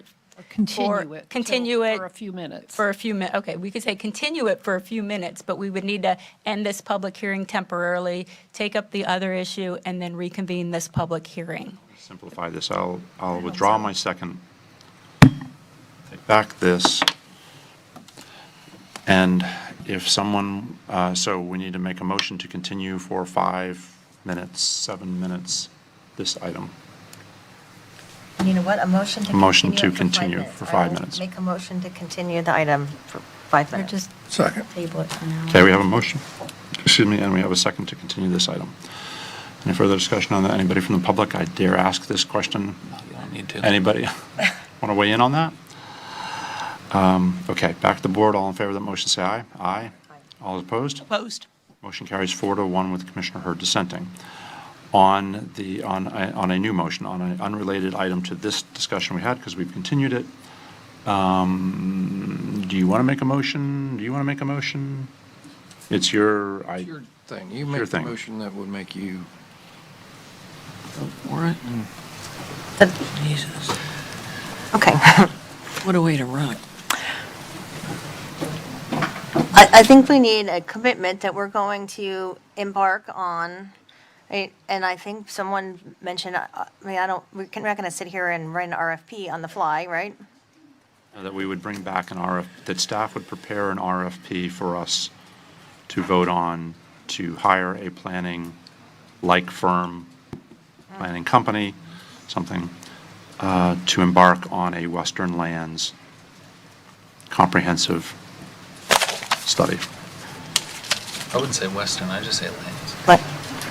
Well, you're not going to do, you want to go into the urban service boundary and? No, but you're classifying Palm City as Western? No, I'm considering all the green area. Well, but also, as Commissioner Campy said, not every piece of infill is, I think we leave it all of Martin County. Not every piece of infill is right. There's a piece in town we should buy, we should know about it. And that has to be included, that we will, But I think in the greater planning conversation, Stace, Commissioner Heatherington, if acquisition of land, I think is Yes. kind of a separate issue. I don't. I don't Well, either. Simply for this, not every acquisition of a piece of land is exclusively for environmental conservation. Sometimes it's for quality of life for the people that live near it. But from the planning perspective of, the greater concern, at least of this entire day, is the green area on this map. It's not the blue area. So at least as I took all the conversation today, the concern from everyone, in support and not in support, is what happens with everything else out there. So I think that's a planning effort. I think land acquisition and a strategy on land acquisition and a funding source for that is certainly another item that can be part of that conversation. That's in the conversation. But but that's, to me, isn't the driving force. The driving force of the conversation of the planning effort is, what do you want to do with the western portion of Martin County? Clyde. Mr. Chair, may I offer a suggestion? Sure. You could take a vote on directing staff to begin a go out on an RFP for a planning study. And we could come back to you at a future date with a board item that could go into the details of exactly what that study would entail, whether it would be exclusively the western lands outside the blue on this map, or whether it would be inclusive of the urban service districts as well. That's fine. Fine. You gonna try too? I have an option. Yeah. You got a minute. Put your mic on. Put your mic on. He's new. I know you're new. Yes, I am. So an option would be to direct staff to prepare an RFP that would review infill development, residential capacity, rural development options, and environmental lands preservation. So let me ask you this, in the way you just said that, does that mean we're going to reopen up the CRA program because that's infill development? I think we would come back with you with a more fleshed definition of that, so I'm trying to stay high level. I know. I just, what that just said to me is we're going to open up everything. I think, just listening to the conversation, I was just trying to elicit the fact that I think you all are interested in knowing what the infill development patterns are looking like. Whether you do something with them ultimately or not I think is your challenge. And then looking at the other issues, and certainly I think the environmental lands piece is a big part of the western lands, and I think that should be included. Does that give you enough? You want me to read? Could I, in just listening to Commissioner Hetherington, to add to that, to include, in the RFP, the plan for public participation, public hearings, community involvement. I thought that's what I heard Commissioner Hetherington and Commissioner Campy also during the discussion. Does that? I'm trying to get us to where we'll do some planning long-term. Right, long-term planning we could add as well. We're obviously going to have people that are not, you mentioned there's going to be a lengthy process. We're going to do this simultaneously. The ear will kind of be running alongside of it. The ear didn't sound like it was all encompassing. It is for what it's designed to do. It evaluates the entire plan. I feel like I added an entire layer that was completely unattended in trying to get comfort with a planning mechanism that I wasn't comfortable with to start with. Okay, I've got all sorts of lights on. Dawn, Sarah, yours were old. Those were the old ones. Yeah. Mine's not. Yours old. So my understanding of what we're proposing now is that we're going to undertake a comprehensive planning effort. And then but first of all, we're going to approve or approve a plan that's not consistent with anything. And that we have that we haven't studied yet. So we're going to consider approval of this project today, and then we're going to plan for the future, which is just the definition of insanity. Well, no good deed goes Unpunished. unpunished. It's up to you, Commissioner. What do you want to do? And if we've got to kind of wrap this up and get on to budget. Well, it's either acceptable, the planning mechanism, and we have, but I truly believe that we don't have a vision for the future, and that's what I was trying to get at. So is the offer that either Clyde or Sarah or Dawn offered as an RFP, is that get you where you want to get? Well, if an RFP is going to have to come back, and we're going to have to decide that. So, I don't know if it gets me to the comfort level. I will move approval of the RFP, because I think that is not what we're talking today about a specific, very narrow policy, and what I'm saying is, that's a start, and I don't agree necessarily with that philosophy. Okay, just from point of clarification, the application from the prior public hearing is not in consideration, so we need to keep those two processes and two issues separate in this discussion, please. So is that a motion to bring back an RFP? Yeah, I'll move to bring back an RFP for consideration. Second. Okay, we have a motion, we have a second. Any further discussion on the motion? All in favor of the motion, say aye. Aye. All opposed? Opposed? Motion carries 4-1 with Commissioner Hurd dissenting. Ms. Woods, we're past 5:05, but I agree with Ed. I think it's Yes. 5:05 or when we get No, there. I think we ought to, we Wrap have. this up. Yeah, yes, sir. I'm sorry? Quick break. Do you want to take a break? I'd like to take a restroom break, or you can keep talking. How about we take a 5-minute break and we'll come back a quarter after?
Okay, everybody, if you'll please take your seat, we're going to come back.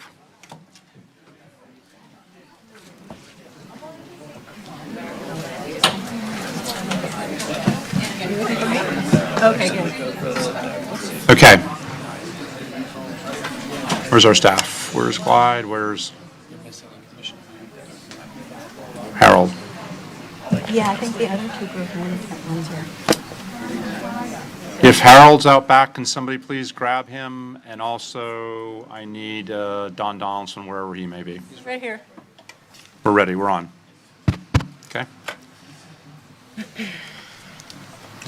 Growth Management Department staff. Oh, yeah.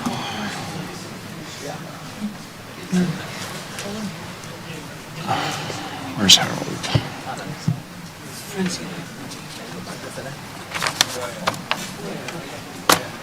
That's got to be a number. Okay, we're back. So Elise, do we need to do a motion to come back from continuance, or? You could just reopen the public hearing at this point. You don't have to have a motion. Okay, so we'll come back to public hearing item number 3, which is legislative public hearing to consider adoption of the comprehensive plan amendment CPA 21-8 Becker B14. Commissioner Jenkins, do you want to make a motion?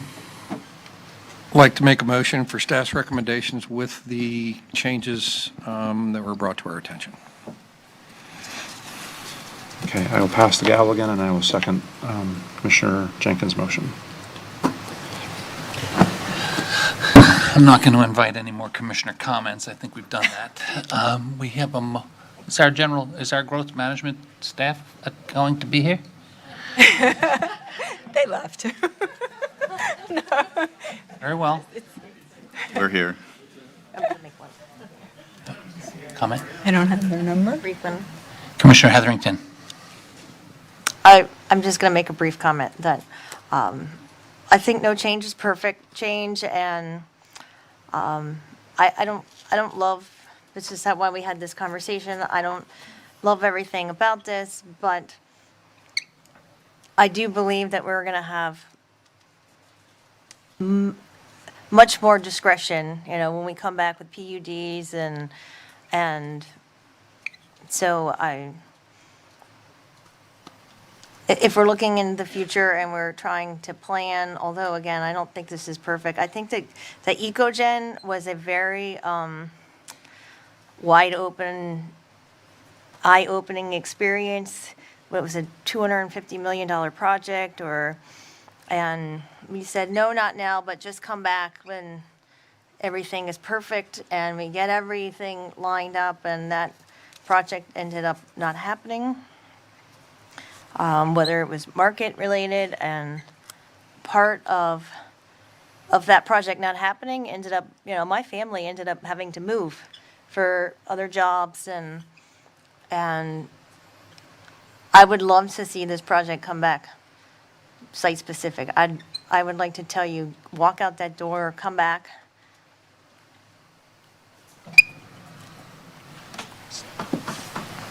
But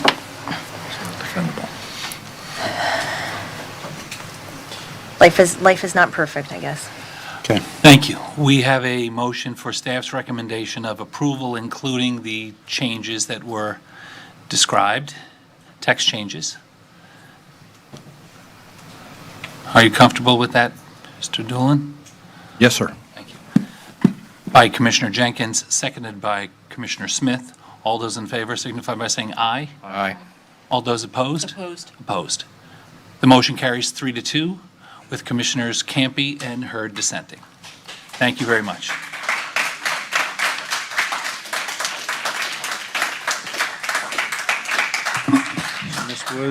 Ms. Woods, question for you.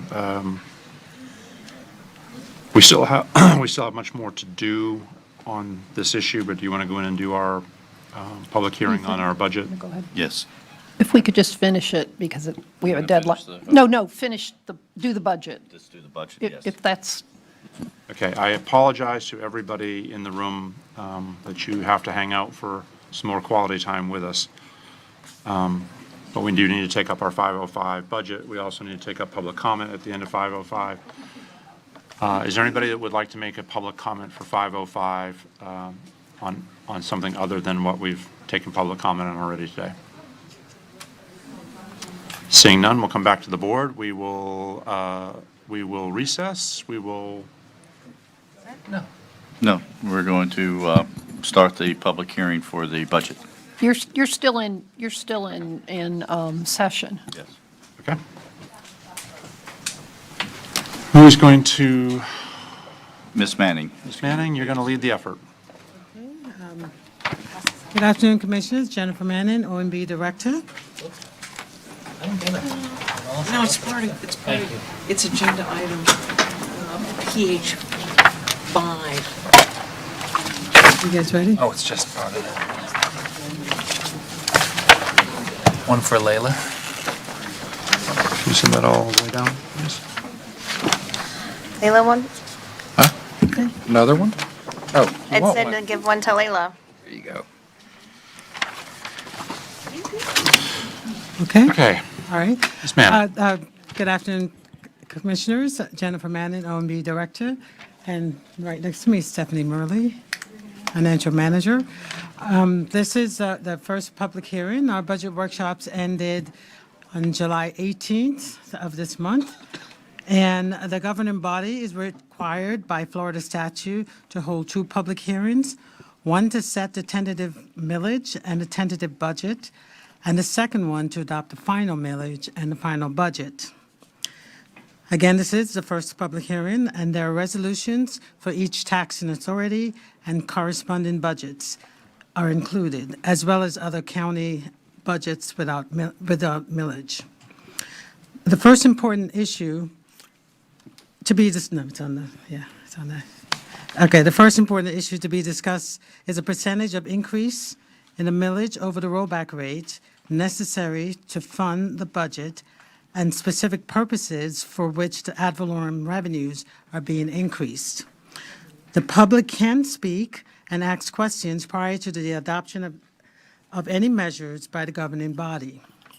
The board shall adopt the tentative millage prior to adopting the tentative budget.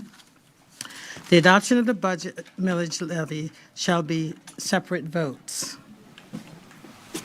Okay. All right. The following slides will provide information in compliance with the Florida statutes. And just for clarification, the rollback rate is a rate that would generate prior year's revenues ad valorem, less allowances for new construction. This slide is just showing the rollback rate for each taxing authority and the increase over the rollback rate, and then the tentative millage. These rates will be read when we do the resolutions. So the FY tentative budget, all the millage rates are within the maximum allowable by the Florida statutes. For the countywide millage, there's 10 mills, and the tentative millage is set at 6.59. The MSCU also has a 10 mil cap. The total MSCU is 3.9818. The total ad valorem for this tentative budget is $19 million. Of that, $13 million represents increases in the countywide funds and $6 million in the MSU funds. The capital budget was approved in April, tentatively approved in April and also in July. The total increase for capital ad valorem is $1.3 million. Ad valorem countywide includes increases for the constitutional officers, which is $8.5 million, the CRA, county and city, $1.3 million, property insurance, $700,000, enhanced waste bin service, $400,000, staffing, and FRS impact is, I should say, contract obligation and FRS impact is $600,000. Cost of doing business, gasoline, utility, and contract obligations as well is $244,000, which totals $11.8 million. Total MSU increases is $5.8 million, and that includes the fire rescue obligation for contracts and FRS impacts, our fixed asset replacement. There's also the CRA obligation for all MSGUs, the cost of doing business, a half of FTE, reserve and for salary increases. There's also staff redistribution, and also landscape and irrigation maintenance, as well as mowing and landscaping, and the district MSU increase. So when you compare the total countywide budget, the adopted millage last year was 6.7934. We're requesting 6.5559, which is a reduction of 3.495%. The total MSGU, which is parks and stormwater and fire rescue and roads, the adopted budget for FY22 was 3.4734. The tentative is 3.4079, which is a reduction of 1.888. The total millage countywide adopted in FY22 is 10.2668, and request, the tentative, is 9.9637, which is a total reduction of 2.953. In summary, the taxable values for FY22 was $25.1 billion, and for FY23 it was $28.1 billion. Our total ad valorem in '22 was $226 million, and our request in '23 is $245 million. Our total budget request in '22 was $526 million, and in '23, $559 million. Our total positions in '22 is 1,093, and our request is 1,100 for 2023. Our constitutional officers has 740 employees, and for FY23, it's 752. Again, the total millage is 10.2668 in '22, and our request is 9.9637. With that, I just want to make sure to reiterate that the resolutions for the tentative budget do not have to be read in full, but must state the taxing authority, the rollback rate, the percent of increase or decrease over the rollback rate, and the millage to be levied, and public comment if there is. So. Okay, thank you very much for that. This is a public hearing. Anybody from the public wish to address us at this time on the presentation of our budget hearing? Seeing nobody, I'm sorry? So where'd everybody go? They left. Not yet. They're still there. So Commissioners, if you wish, I'm more than happy to read the resolutions, but we'll need someone to make the motion and make the second. You all? Do the second, he'll do the motion. All good with that? You guys good with that? Okay, then with no further ado, the first item, let's see, I'm really quick though, because we have, so we didn't number these as the Like AADD. We didn't do that? Didn't do that this time, okay. Page 1709 is where the first one. Correct. What? I like that part the best. Yeah. Great. Okay, we're off to a great start. Okay, the first item, the first taxing authority. Motion to deny. 17, Withdrawn. page 1709, taxing authority, Board of County Commissioners, countywide rollback rate 6.1971. The percentage of increase over the rollback rate is 5.79. The tentative millage rate to be set at 6.5559. Motion to accept that. Second that. Okay, we have a motion, we have a second. Any further discussion on the motion? All in favor of the motion, say aye. Aye. All those opposed? Motion carries 4-1 with Commissioner Hurd dissenting. Item, do you want the page number, or you just want the taxing authority? You don't need the page number, No, obviously. it's the taxing authority. Okay, so the next item is taxing authority, Board of County Commissioners, countywide, fund total, $231,669,877. A motion to accept. Second. We have a motion, we have a second. Any further discussion? All in favor, say aye. Aye. All those opposed? Opposed. Motion carries 4-1 with Commissioner Hurd dissenting. Next item is the Taxing Authority District 1 MSTU rollback rate .0708, percentage of increase over the rollback rate 11.58, tentative millage rate to be set at .079. Motion to accept. Second. Motion, we have a second. Any further discussion? All in favor of the motion, say aye. Aye. All is opposed. Motion carries unanimously. District 1 MSTU Taxing Authority, District 1 MSTU, fund total $337,958. Motion to accept. Second. We have a motion, we have a second. Any further discussion? All in favor, say aye. Aye. All is opposed. Motion carries unanimously. Next item is District 2 MSTU Taxing Authority, rollback rate .1014, percentage of increase over the rollback rate, a reduction of 1.78, tentative millage rate to be set at .0996. Motion to accept. Second. Motion and second. Any further discussion? All in favor, say aye. Aye. All is opposed. Motion carries unanimously. District 2 MSTU Taxing Authority, District 2 MSTU, fund total $215,000. Motion to accept. Second. We have a motion, we have a second. Any further discussion? All in favor, say aye. Aye. All is opposed. Motion carries unanimously. District 3 MSTU Taxing Authority, rollback rate .0467, percentage of increase over the rollback rate, a reduction of negative 1.50, tentative millage rate to be .046. Motion to accept. Second. Motion and a second. Any further discussion? All in favor, say aye. Aye. All is opposed. Motion carries unanimously. District 3 MSTU Taxing Authority, fund total $208,000 even. Motion to accept. Second. We have a motion and a second. Any further discussion? All in favor, say aye. Aye. All is opposed. Motion carries unanimously. District 4 MSTU Taxing Authority, rollback rate 0.0592, percentage of increase over the rollback rate 5.74, tentative millage rate to be set at .0626. Motion to accept. Second. We have a motion and a second. All in favor, say aye. Aye. All is opposed. Motion carries unanimously. District 4 MSTU Taxing Authority, fund total $214,390. Motion to accept. Second. All in favor of the motion, say aye. Aye. All is opposed. Motion carries unanimously. District 5 MSTU Taxing Authority, District 5 MSTU, sorry.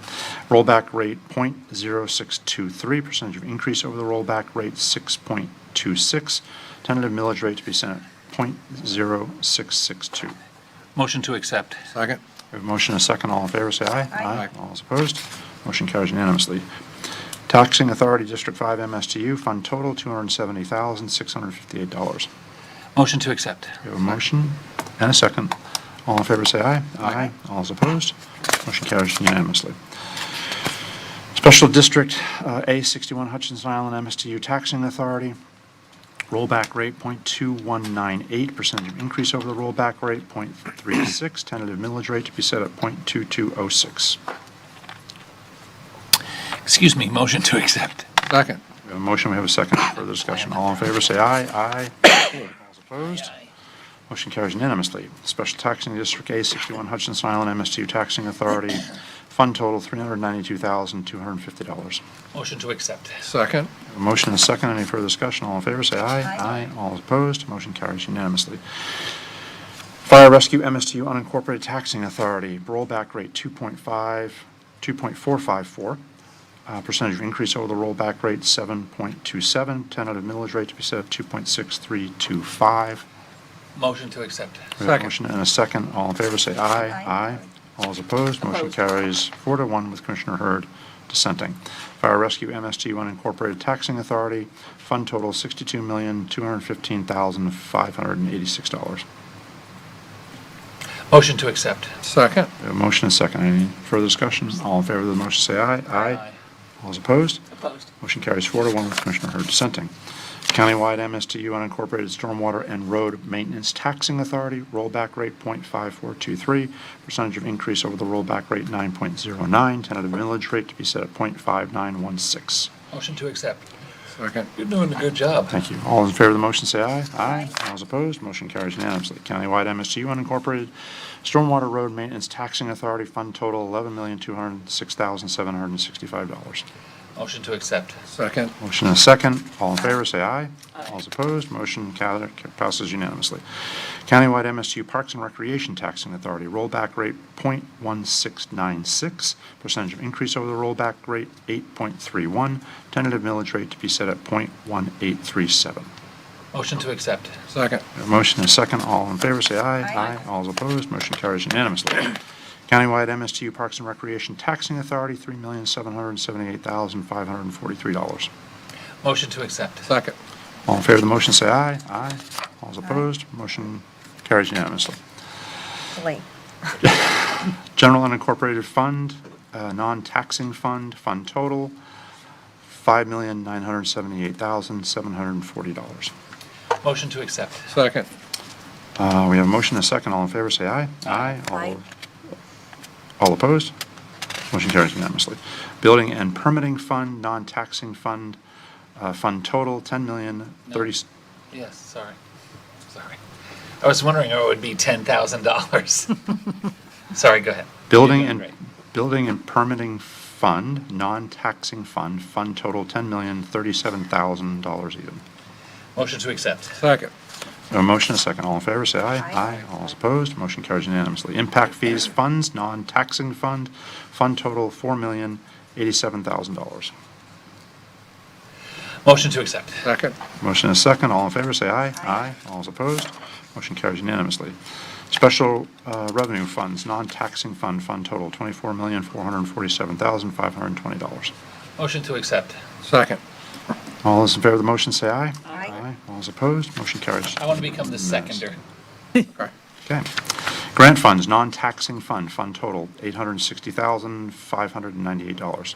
Motion to accept. Second. We have a motion and we have a second. All in favor, say aye. Aye. All opposed. Motion carries unanimously. Other debt service funds, non-taxing fund, fund total, $9,264,181. Motion to accept. Second.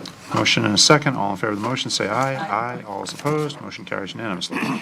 Other capital project funds, non-taxing fund, fund total, $13,716,610. Motion to accept. Second. All in favor of the motion, say aye. Aye. All is opposed. Motion carries unanimously. Utilities enterprise funds, non-taxing fund, fund total, $96,463,939. Motion to accept. Second. A motion is second. All in favor of the motion, say aye. Aye. All is opposed. Motion carries unanimously. Solid waste enterprise fund, non-taxing fund, fund total, $36,540,175. Motion to accept. Second. All in favor of the motion, say aye. Aye. All is opposed. Motion carries unanimously. Airport enterprise fund, non-taxing fund, fund total, $2,472,283. Motion to accept. Second. We have a motion, we have a second. All in favor of that motion, say aye. Aye. All opposed. Motion carries unanimously. Golf course enterprise fund, non-taxing fund, fund total, $2,130,699. Motion to accept. Second. Motion is second. All in favor of the motion, say aye. Aye. All is opposed. Motion carries unanimously. Internal service funds, non-taxing fund, fund total, $35,421,776. Motion to accept. We have a motion, we have a second. All in favor, say aye. Aye. All is opposed. Motion carries unanimously.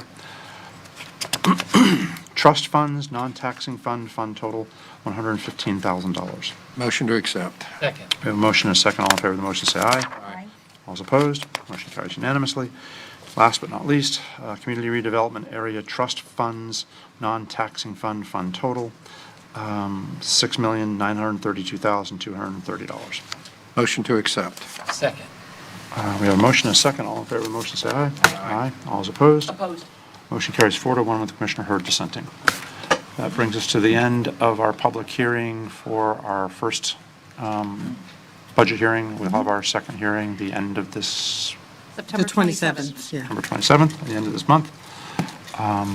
That's all you need? Thank you. Thank you all very much. Good job. Do you all, what do you want to do? Do you want to go right back? Do you want to take a few minute break? What do you want to do? So let's get this over. Going. Okay. Bring him in. Mr. Doolin? You're back up. Not you. Thank you. Next item on our agenda is public hearing item number 4. We might want to give people a few minutes to come back into the room. This is a public legislative public hearing to consider adoption of a comprehensive plan amendment CPA 2109 Becker B14 future land use amendment. Mr. Doolin. Thank you, Mr. Chair, members of the board. My name is Clyde Doolin. This is a proposed amendment to the future land use map. The proposed change is to change 1,490 acres from agricultural, allowing 1 unit per 20 acres, to a new future land use designation, rural lifestyle. This item has been presented to the local planning agency in January. It was considered by the board in February 22. Those adoption hearings were scheduled April 19 and June 21, and the staff report you see on the screen is exactly the same as the June 21 staff report that was presented and reviewed previously. This is a fairly short analysis that I'll give you here today. I think you've seen it already. The site is outlined in blue. It's approximately 1 mile east of Interstate 95 at the Bridge Road intersection. It's on the north side of Bridge Road. Past changes in land use designations, one of which was not covered as fully as I'd like to, and that is CPA 1023 Atlantic Ridge State Park. That changed 5,747 acres lying east of I-95 and east and north of this site. The site had been used as a grove, an orange grove, since the late 60s, so it's been drained, ditched, and used for agricultural production. These photos give you some idea of that. In the analysis, there are 4 criteria the staff must use whenever reviewing future land use map amendments. Past changes in land use designations, staff did not find that criteria had been met. B, growth in the area. I-95 changed the character of the area to some extent, and that future land use designation on that parkland directly to the north and the east is a substantial change in the area. And it's not, the proposed change is not to an urban land use designation, but to a land use designation of a comparable density as the ag ranchette and agricultural that are currently there outside the urban service districts. So we found that criteria B had been met.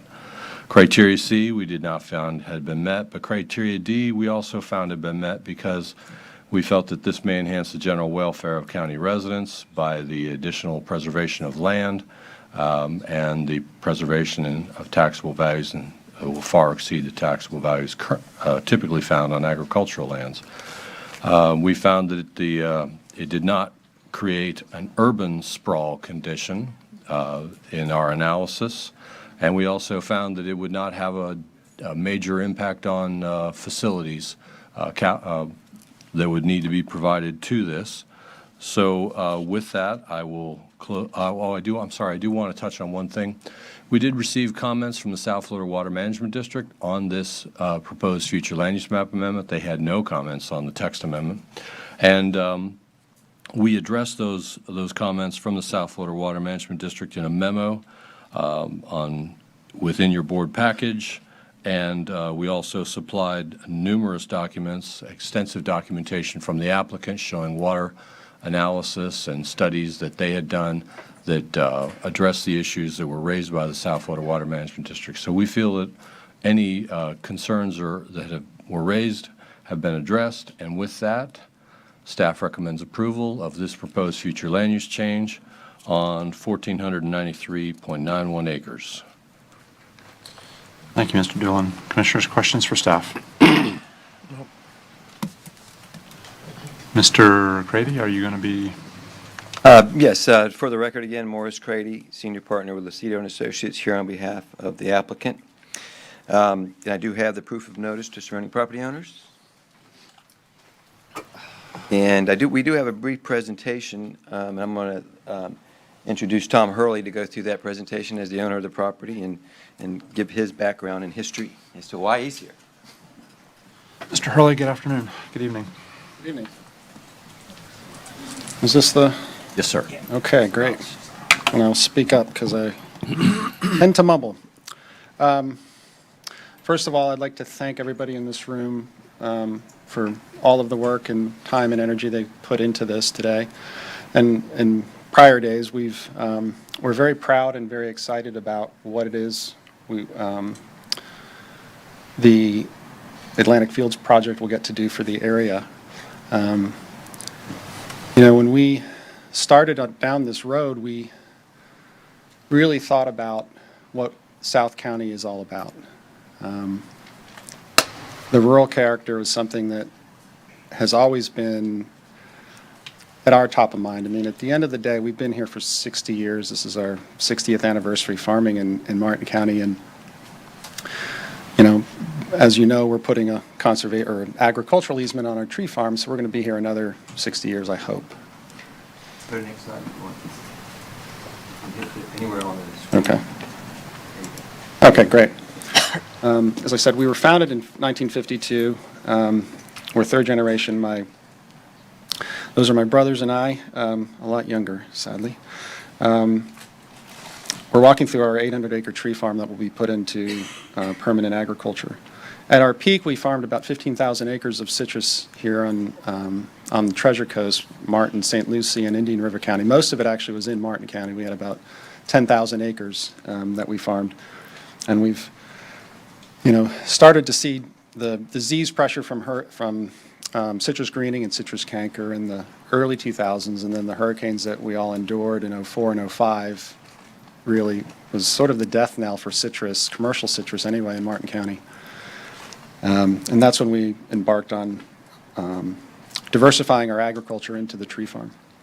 This is a aerial of the site that we're proposing to have the land use applied to. It's 1 mile east of I-95 on the north side of Bridge Road.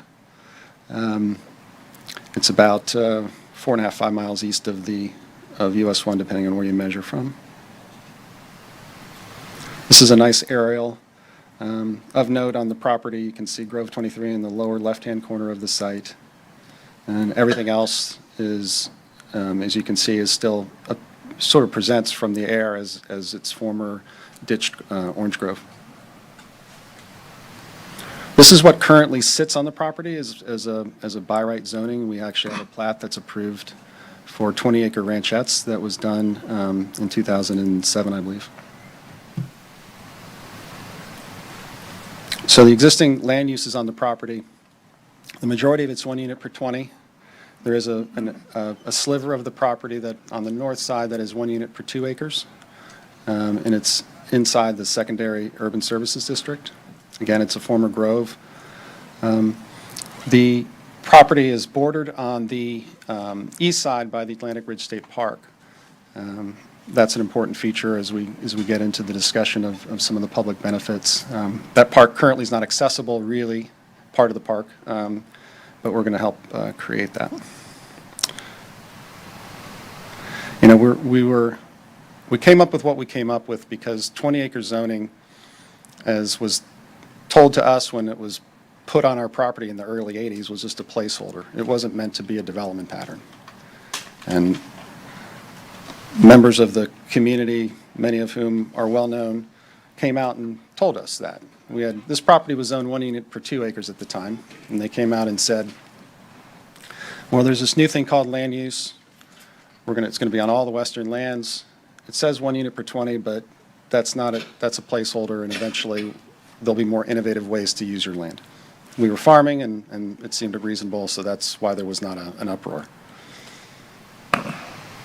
The rural lifestyle does a lot of things that 20-acre zoning does not. It enhances the water quality. As Commissioner Hetherington pointed out, a lot of 20-acre ranchettes, they don't put in the infrastructure up front on the drainage side, so over time, it can turn into a real mess because you really have very little control over how it actually gets built. And there's obviously no need for any kind of public benefits or any enhanced environmental benefits. The allowable uses under the rural density 1 unit per 5 acres, we say 1 unit per 7.5 because that includes the lands that are set aside off-site. So if you want to be particular, the on-site density is 1 unit per 5, but in aggregate it's 1 unit per 7.5. Again, it has limited retail proposal.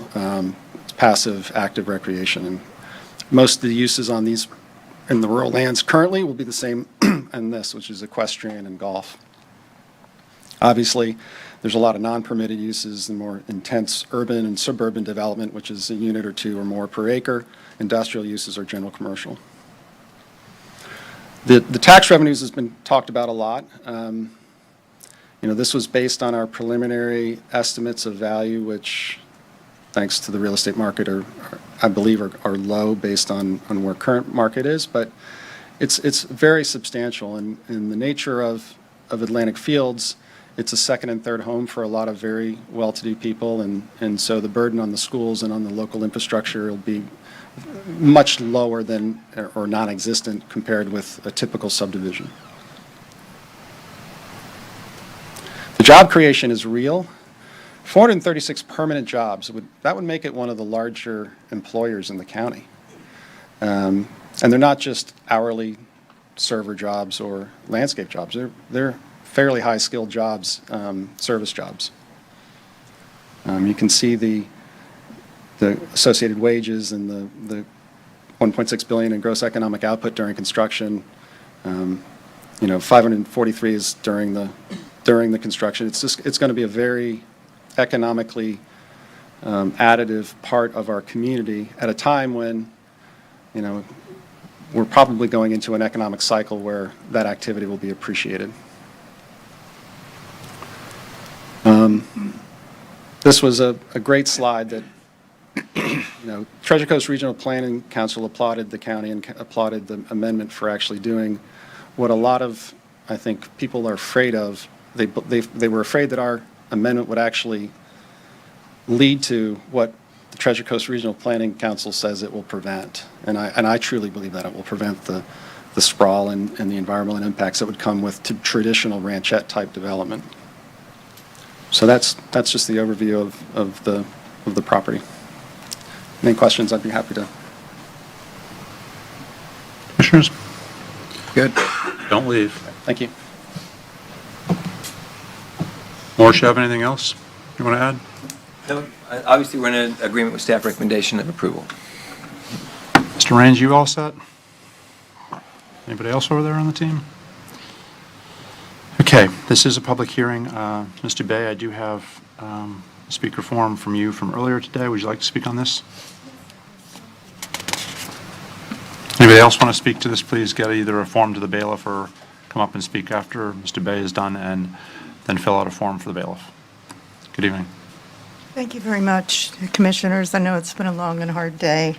I am with the Loxalucy Headwaters Initiative and the Treasured Lands Foundation. And the reason I'm speaking on this particular agenda item is because there's still a lot of confusion about it.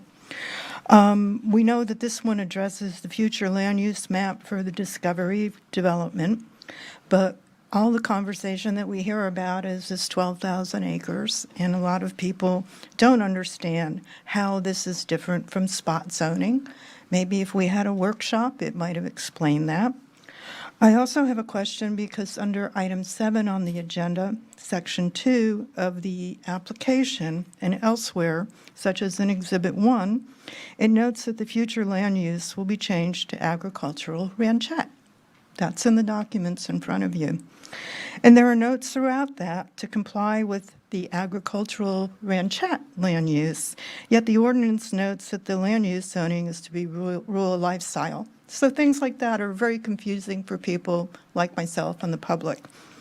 Then I go to reference item 8 in this agenda package, which is Mr. Schilling's response to the March 31st Water Management District comments. And Mr. Schilling smartly notes that Water Management District is very confused. And he questions why Water Management District notes that the county's capital improvement element and the 5-year capital improvement schedule must be updated and revised as to regards to regional water supply and demands. He's asking the same question we've been asking. And however, Mr. Schilling seems to disregard the fact that the water resources are allocated and limited as to supply and demand, and not just infrastructure.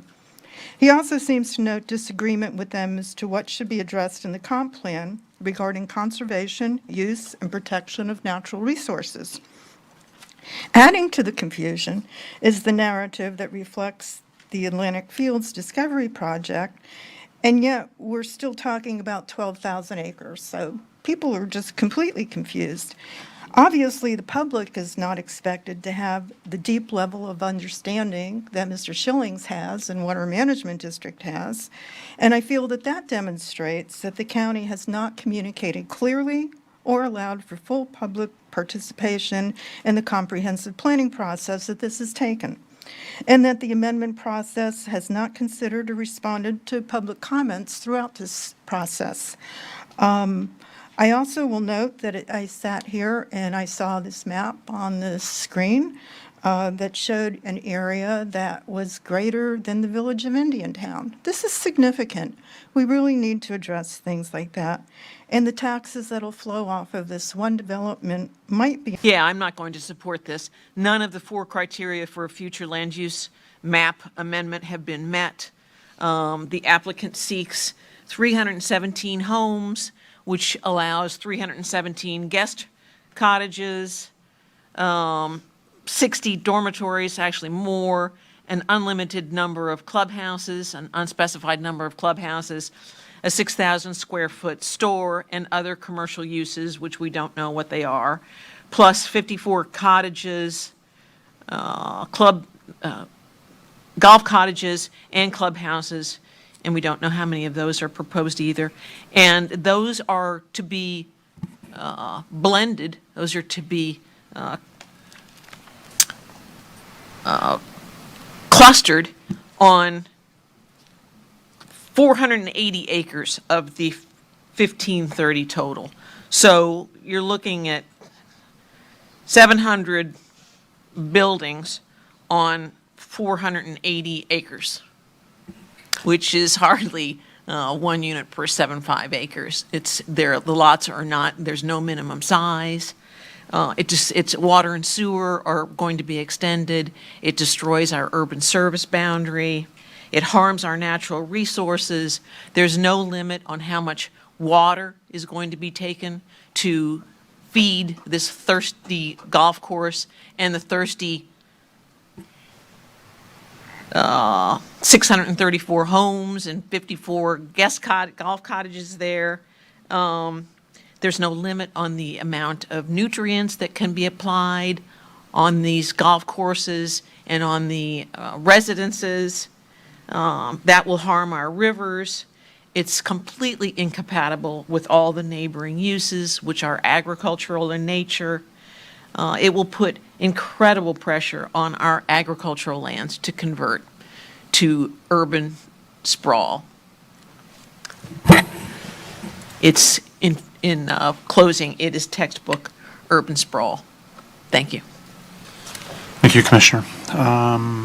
Was it you or? It was, yes, Elise Elder, Senior Assistant County Attorney. I just want to remind the board that this is a legislative hearing on the future land use map amendment for this particular property, and we're not analyzing a site plan or any specific development that's happening on the property. So when you make that decision, you shouldn't take into consideration any specific site plan, because that is not this is not the time for that evaluation. That would come, if it's passed, this hearing is passed, it would come in the PUD agreement. That's all. Any further discussion from the board? Move to approve staff's recommendation. Second. We have a motion, we have a second. Any further discussion on the motion? All in favor of the motion, say aye. Aye. All is opposed? Opposed. Motion carries unanimous. I'm sorry. Motion carries 4-1 with Commissioner Hurd dissenting. Sorry. Apologize. Thank you, members of the board. Next item on the agenda is public hearing quasi-judicial 1, request for zoning approval to the planned unit development PUD through a PUD agreement, including a master site plan for the Discovery Project. Mr. Walden. This is a quasi-judicial hearing. Commissioner Jenkins. All of my have been filed. Commissioner Heatherington. Might have been filed. Commissioner Campy. Mine have been filed. Commissioner Hurd. Mine have been filed. And mine have been filed. Although I do want to note that I received a whole lot more emails than were included in my packet. Many in the last week that weren't included. Okay, maybe they weren't copied over to GMD staff because we were compiling them as we got them. Okay. I certainly I got a stack this morning that was this big. My stack was this big. Okay. Do you have your work history? Has that been? I do, sir. I'd like to enter the agenda item and a copy of my work history as Exhibit 1. Okay. We don't have any interveners, correct? No, sir. No interveners. We need to swear in our folks that are going to partake in the dialogue. Please raise your right hands. Do you swear or affirm that the evidence you're about to give will be the truth, the whole truth, and nothing but the truth? And just remember, if you are asked to come forward or you do choose to come forward, for those that were just sworn in, please advise us that you were sworn in for the record. Did I miss anything else? I think we're good. Amazing. Good evening. Good evening. Good evening. This is a quasi-judicial matter, as we've discussed. My name is Pete Walden. I'm the Deputy Growth Management Director. And today, the board voted to approve the rural lifestyle land use into the county's comprehensive growth management plan and voted to change the future land use map by applying it to the Becker B14 property. This is a separate and distinct application for the PUD zoning agreement that must accompany any property that is assigned the rural lifestyle land use. The application was before the local planning agency on February 1st of this year. The LPA voted unanimously to recommend approval of the PUD zoning agreement. The BCC voted to table this application at the April 19th BCC hearing. The applicant requested the application be tabled at the June 21st BCC hearing.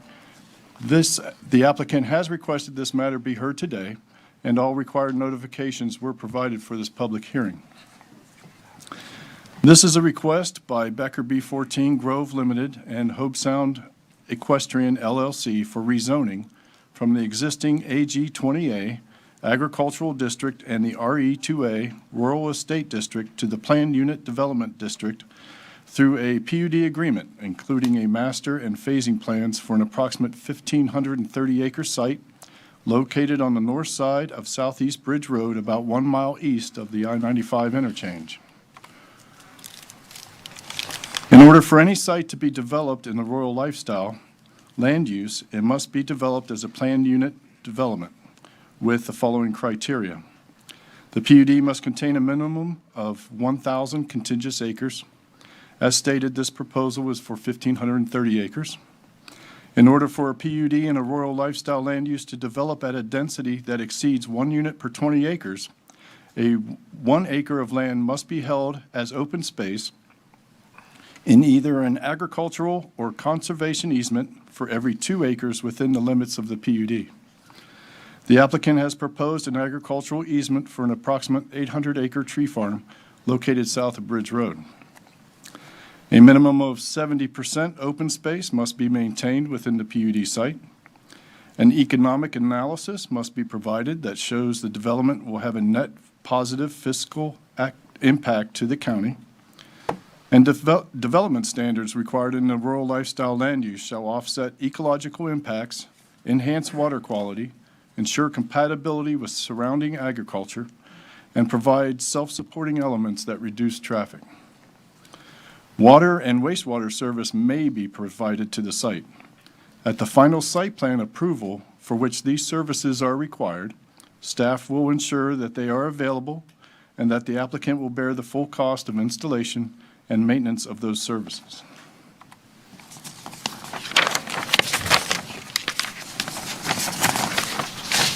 Just a few things about PUDs. A PUD agreement is a contract between the applicant and the Board of County Commissioners. It cannot be amended without board approval. Although a PUD agreement provides flexibility to the land development regulations, it must be consistent with the Comprehensive Growth Management Plan. A PUD agreement requires 2 public hearings, and any amendment to the PUD or any final site plan within the PUD must come before the BCC for approval. Public benefits are a part of any PUD negotiation, and although all PUDs are negotiated individually, they all have the same PUD designation on the county zoning atlas.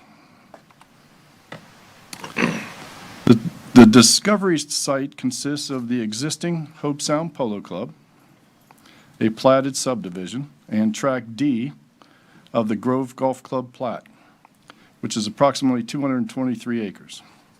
The Atlantic Ridge Preserve State Park is to the north and east, and agricultural uses are on the southeast corner. Bridge Road borders the project to the south, and there is a large ranch to the west. And the Grove 23 Golf Club is in the northwest corner of the property. The site was utilized for citrus groves and nursery production for many years, and there is no habitat or wetlands present. This is an excerpt of the future land use map as it exists today. The reason for showing the map is to distinguish the land use from the proposed PUD zoning. The PUD is proposed of the entire 1,530-acre site shown in the red outline. The rural lifestyle land use was approved on approximately 1,494 acres, the green area. There is an existing approximate 36 acres of rural density land use that is not changing. Rural density land use allows up to 1 unit per 2 acres, and pursuant to policy 4.1E7, site plans proposed as PUD zoning districts, including 2 or more underlying land use designations, may be developed with blended densities. This is how the project reaches the proposed 0.207 units per acre. This is the proposed master site plan for the Discovery project. It will be Exhibit D in the PUD agreement. The master plan and its related documents define the parameters for site development. It provides the data and illustrates open space, density, uses, access, and function, and of course demonstrates compliance with all of the comprehensive plan as instituted through the rural lifestyle land use. The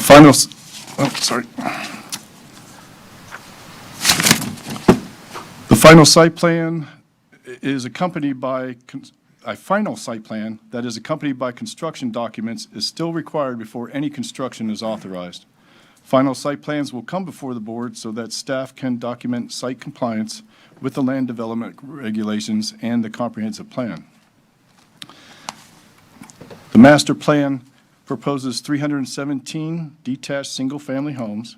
The site will provide 73% open space, and the uses on the site include single-family homes, an 18-hole golf course with a clubhouse and accessory uses such as golf cottages, maintenance facilities, and practice areas.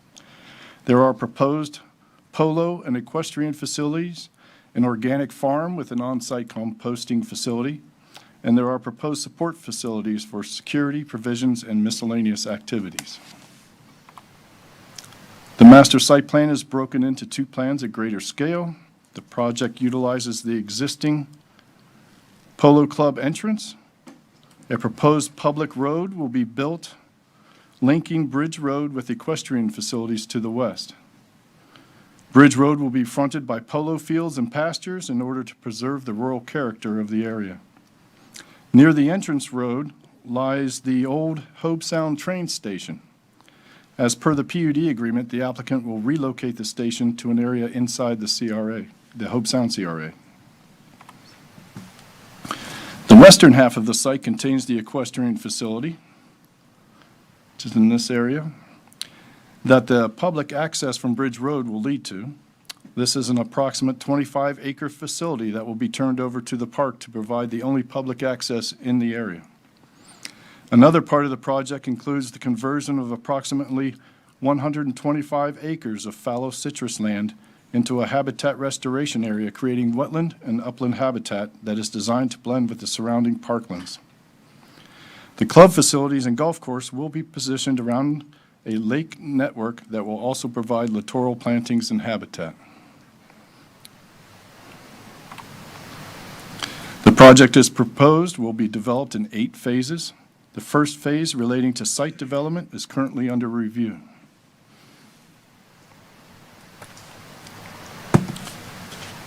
are several cross-sections of roads included with the master plan. These sections illustrate how the road and trail network will interface with the surrounding area. Section F15 on the PUD agreement requires sustainable design standards and practices be implemented that ensure long-term survival of street trees and plantings.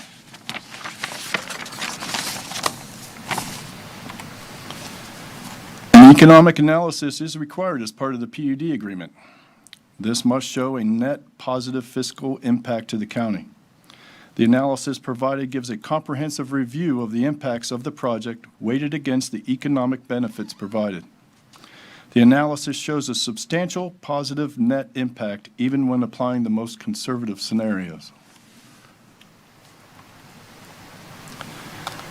This is an aerial showing all the land impacted by this project. Because the Discovery project exceeds 1 unit per 20 acres density, the applicant is required to set aside 1 acre of land for every 2 acres within the 1,530 acre PUD site. The polygon on the south shows the 800 acres of agricultural land that would be placed in perpetual agricultural easement. This easement will allow only bona fide agricultural uses on the land, no residential, commercial, or industrial uses ever. But this only meets the standard for exceeding the 1 to 20 density. The project overall reaches the maximum 1 unit per 7.5 acres cumulatively that the land use allows. Other public benefits must be weighed in order to justify the overall density proposed. The site is going from an available 92 homes at present to 317 homes as proposed. So we have the 800 acres plus taken out of potential development as the baseline. The applicant has proposed to build an access road to county standards from Bridge Road to a 25-acre facility, complete with stables, paddocks, donated to the park for public access. They propose to move the Hobe Sound train station building back to the Hobe Sound Historical Society, and they will convert 125 acres of fallow citrus field into habitat, and have demonstrated the project will have a positive fiscal impact on the county. Staff has determined the public benefits provided along with the adherence to the standards of the rural lifestyle land use merit approval of the PUD agreement and master plan as detailed in the enclosed staff report, and therefore recommend approval. And let me get back to the beginning of this.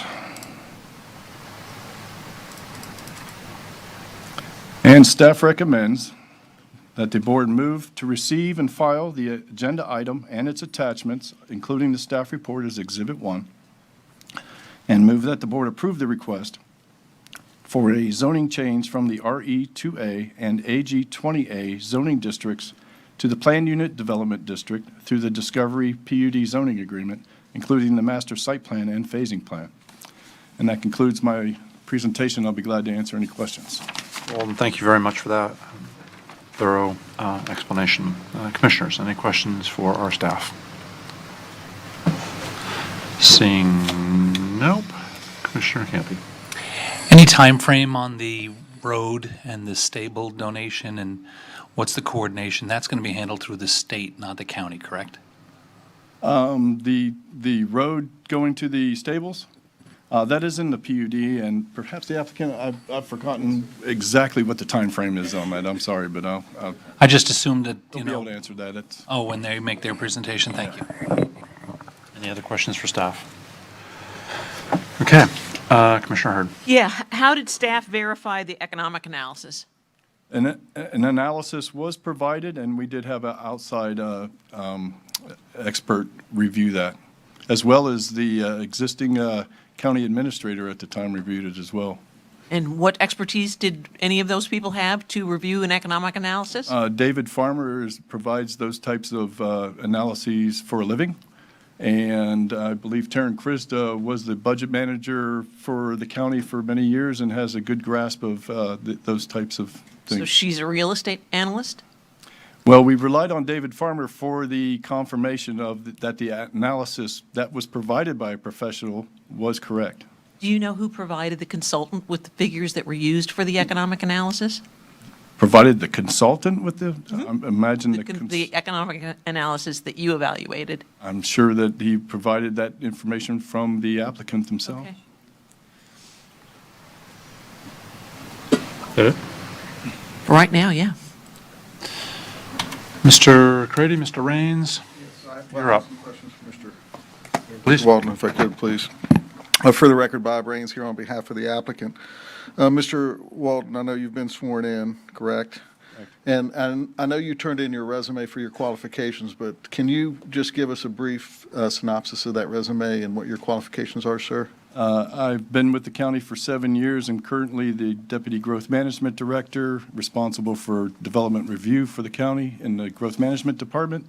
And prior to that, I've spent close to 30 years in the private sector in many facets of contracting and resort and community building. And can you briefly describe basically what your job with the county? I know you gave us the title, but what is it you do in that capacity?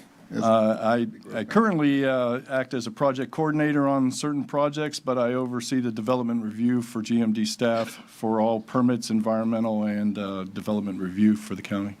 Any estimates on how many projects you've probably reviewed over the years? A couple hundred. Oh, okay, thank you. And did you prepare the staff report for this project that's being presented to the commission today? I did. And in your professional opinion, sir, does it meet all the rules and regulations of the Martin County Land Development Regulations and the Martin County Comprehensive Plan? I believe it does. Thank you, sir. Appreciate it. No more questions, sir. Thank you, Mr. Raines. You want us to go to the presentation now, sir? Sure. Okay. What after 6? Okay. Well, and I'm gonna be honest with you. Please bear with me. I've got a lot of evidence I have to put in, so I do appreciate it. Do in between, Yeah. by all means, do. No, but- yes, sir. Thank you. So for the record, again, Bob Raines here on behalf of the applicant. I would like to begin by stating for the record that we have the proof of notices to the surrounding property owners for the PUD amendment, and that I'm turning those into the clerk at this time, as required. Again, thank you very much. I know it's been a long day. We appreciate the opportunity to be here this evening. I am pleased to say that we have received and reviewed the staff report, and we certainly agree with the comments, the conclusions, and the recommendations in that staff report. I do have some presentations and some expert testimony that I need to get on the record, but at this time, I'd like to ask Mr. Rick Melchior to come up. He'll make a short presentation, hopefully, and we'll go from there. But, and is there a mic maybe there that I could just use? Or no, they used to have. There's one over in the corner. I don't know if it's Okay, that's batteried up or not. I was just going to say maybe it might be easier, but we can try it from his way. So, Mr. Melchior, can you state your name for the record, sir? Good evening. My name is Rick Melchior. And have you been sworn in, sir? Yes, I have been sworn in. And can you describe the piece of paper that I'm handing you? It's my professional resume. And is that a current and accurate representation? Yes, sir. And can you please, I'd like to provide that as Exhibit 1, if I could, please. And could you just please, thank you, that might be the easiest way. Is this working? Can you please just describe again your professional experience? Yes, you got to hold it up close to your mouth. Okay, can you please describe your professional experience? I have a Bachelor of Science in Civil and Structural Engineering from Michigan State University. I'm also a licensed professional engineer in the state of Florida. I've been involved in site development, engineering, design, and construction for about 32 years, primarily in the private sector. I've worked for my own consulting business, doing much of the stuff we're doing today. I've also worked for national builders, and obviously for the Becker family at the moment. Okay, and please go ahead with your presentation, sir. Thank you. Thank you. I fully intend to make this as absolutely brief as possible because I know we've all been here for a long time. And I want to just thank you all for the patience today and for getting through and getting us to where we are today. Some of this stuff may be sort of regurgitated, so I'm going to go through it really quickly. Tom previously has gone through some of the family history of where we've come from, or where the families come from, and basically where we're at now and how we've gotten here. In this PUD, we do have a partner that we're working with. That is this Discovery Land Company. We do have representatives from Discovery here if there's any questions that may be pertaining to them. As a background, they have done projects all over the world. I believe this is their 26th or 27th type development of this nature. One of the sort of tenets of their philosophies is that you do these in very beautiful places and do them in exceptional ways to make sure that they bring extraordinary value to not only the communities, but to the residents alike. Just as a brief note, these are some of the areas that you can see where they've worked in the past. I think one of the things, like I said, that is consistent, these are very, very beautiful areas, very ecologically diverse, and their preservation and their environmental stewardship, I think, is testimony to where they've worked. One of the things that is very important to Discovery, and I think it's also to Becker, is that we intend to use a local talent pool here.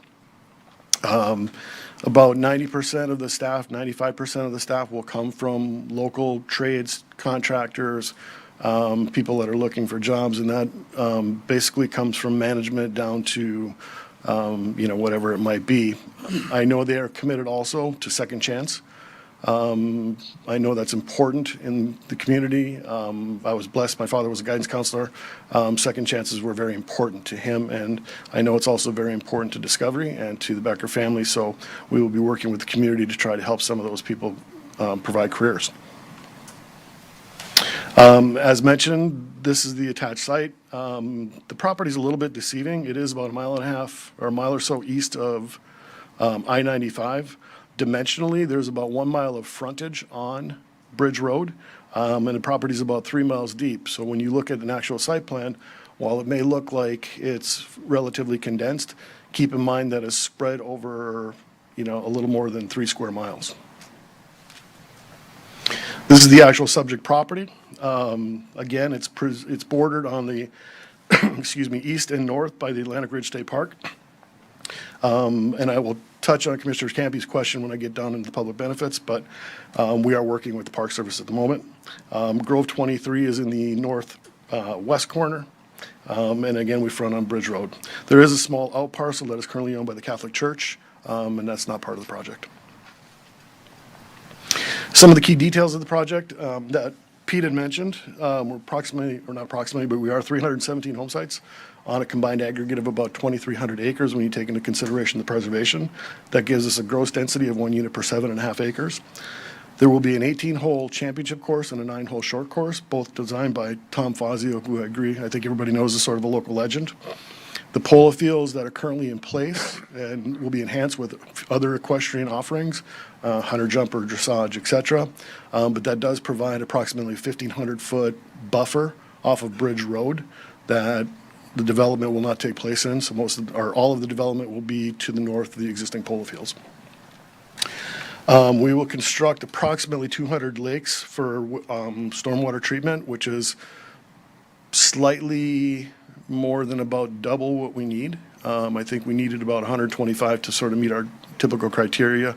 So there is considerable amount of additional stormwater storage and attenuation available on the site. As Pete had mentioned, we intend to restore 125 acres of habitat.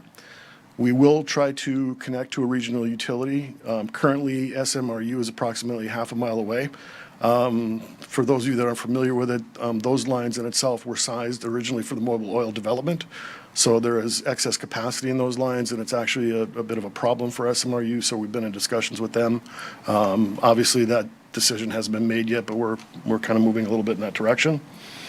There will be the donation and construction of the public road that goes back to the stable facilities and the donation of the stable facilities to the state park for public use. The public use on those will be restricted to the state park rules. We're not getting any special benefits or timing of day or anything like that. We are subject to the same permit requirements, entry fees, et cetera, time of use, all of that type of stuff that would be to any other citizen within the county or state for that matter. And again, there will be some amenities on site, resort-style amenities that will be specific to, or specifically for the residents and their guests. There may be a general store, medical facilities. There will be some educational facilities, other things that we kind of go through when we get into the actual details of the site plan. What you're seeing now is the actual site plan. I can point out a few things, and Morris, I'm assuming we've got. Yeah, they're still. Okay. You can see in the northeast corner the 125 acres of habitat restoration. which is, if you can see where the mouse is, that would be this area right here. One of the key attributes of that is when the Grove was built, approximately 1980-ish, all of that flowway that you can see going through on that area was basically disrupted by canals and ditches. Unfortunately, the park, because of their funding issues, has had difficulty maintaining some of that stuff. So we've agreed to go ahead and recreate that that flowway. We will be putting structures in to regulate the flow, to allow water out when it need be, but also to hold back in the wetland areas when water needs to be held back. We're also going to go ahead and reconstruct the ditches on the park side on behalf of the park, so those waterways actually function the way they're supposed to. When Grove was built, we did some maintenance pursuant to those agreements. There needs to be future work done. Some of the structures are kind of dilapidated. All of that stuff will be updated and replaced during the course of the project. As mentioned, this is the area where the equestrian facility that we are donating is going to go, and the public road that will be constructed from Bridge Road to that facility basically runs on the east side of the property bordering the existing agriculture in the Atlantic Ridge State Park.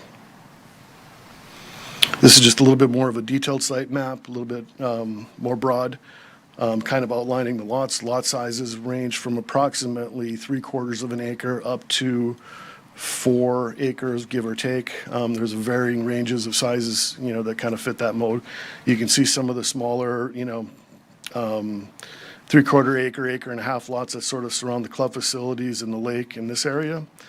The balance of these lots are somewhere in the 2-acre range. And then obviously we have some of the estate lots back in here that are more in the 4-acre range. The idea of these lots in this area are primarily for equestrian-related uses. We envision those being somebody that's a polo player or some other equestrian that may want to have, access or ready access to the facilities that we provided by the project. I know Bob will get into this with our experts, but this slide's already been presented. This is the basis of the economics of the subject. If you look at our revenues, we're looking at somewhere in the MSCD, CDs, SWIP mud, and all that kind of stuff, somewhere between $5.5 and $8.5 million in projected revenue. Annual ad valorem receipts are somewhere between $12 and $21 million. That's the low and the high, and I would certainly defer to the experts that can better address that. I will say, when these economic studies were prepared, the real estate market wasn't quite what it is, so we do envision that these are on the low side.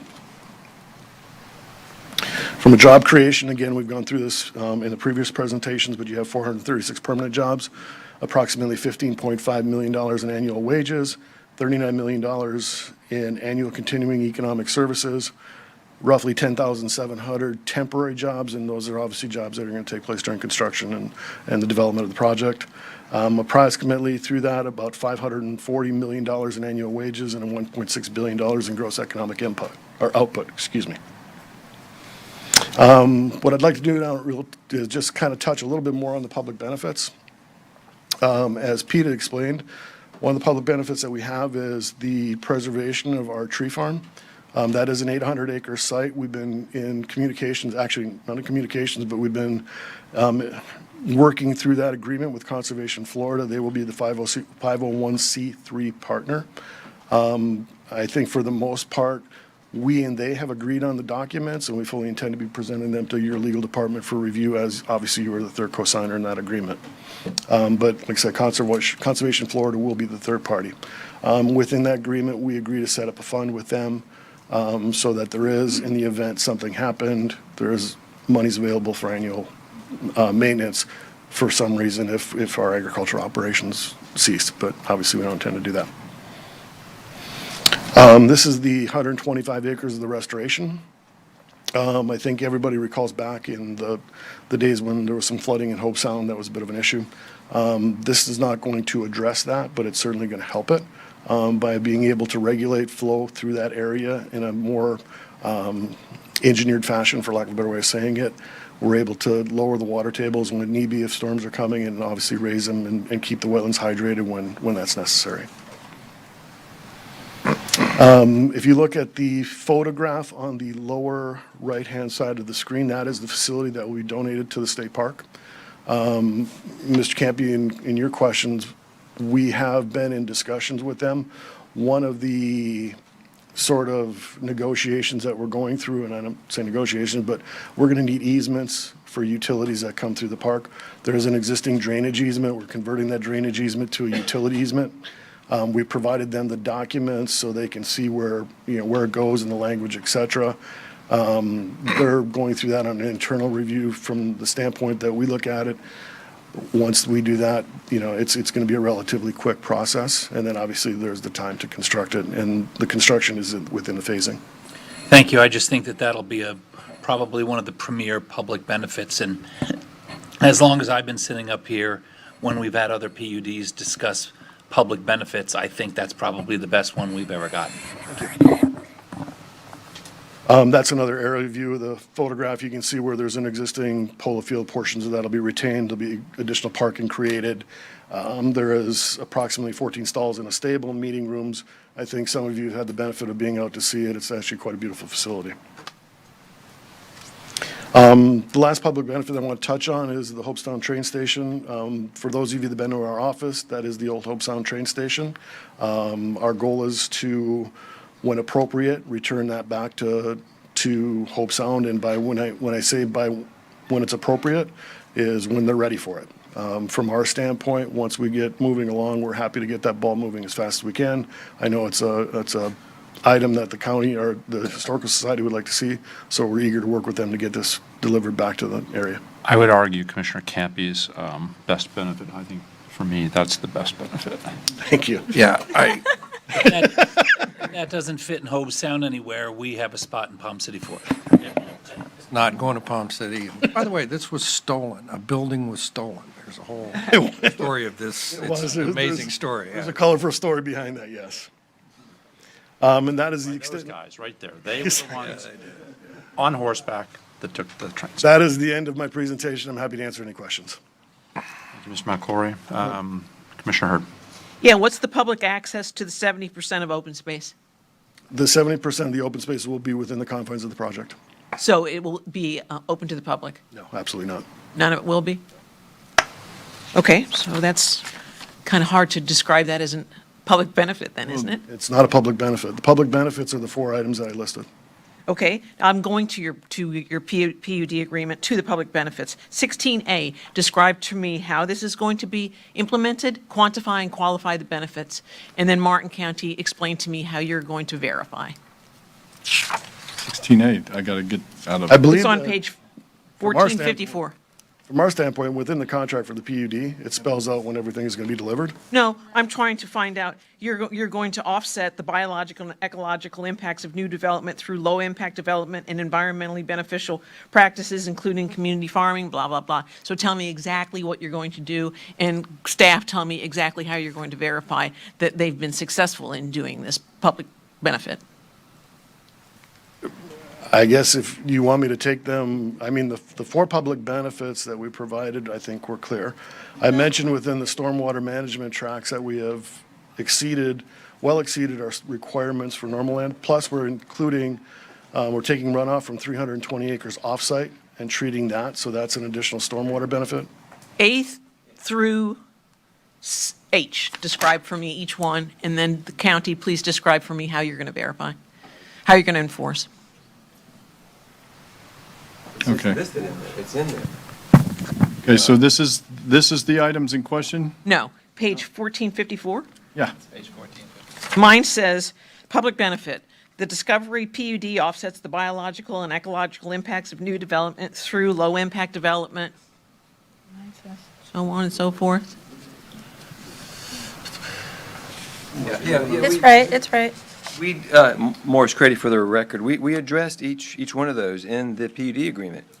We're, like A there. This is the PUD agreement, and I Right. want you to describe how you're going to provide benefit above and beyond the minimum standards so that this is a superior project. And then I want staff to indicate to me how they're going to verify the benefits of and enforcement of these public benefits, A through. They're listed in the PUD agreement and they're on the master plan. That's how we're documenting compliance. Now, and in the final site plan application is when staff actually makes sure we deliver on those items. So we made very clear that we addressed every requirement of the rural lifestyle PUD criteria within here. So we're telling you what we're doing. We're doing pedestrian walkways, bicycle paths, multi-use paths. We link neighborhood pods. I mean, I can read these if you The like. but that- Discovery PUD provides enhanced water quality above the minimum requirements established in the Martin County Land Development Regulations through detention, retention, and on-site irrigation prior to discharge into receiving waters and ultimately discharging into the St. Lucie River. How are you doing this, and Oh, how are okay. we verifying? Well, I mean, I guess For every one of them. to talk about the additional water quality treatment that Every we're one of providing. them, every one of the public benefits. Well, we're addressing those in the PUD agreement, but, well, let's go down to 16A. Let me just make it clear, because Yeah. we do identify what we're doing on site. Okay, let me just read it, because apparently you're not reading it. The Discovery PUD offsets the biological and ecological impacts of new development through low-impact development and environmentally beneficial practices, including community farming, which we have, water and energy conservation techniques, which we have, on-site composting facilities, which we have, and innovative stormwater management systems that restore and enhance native habitat. This also shall include the use of low-impact technologies for the construction of required stormwater treatment and infrastructure facilities.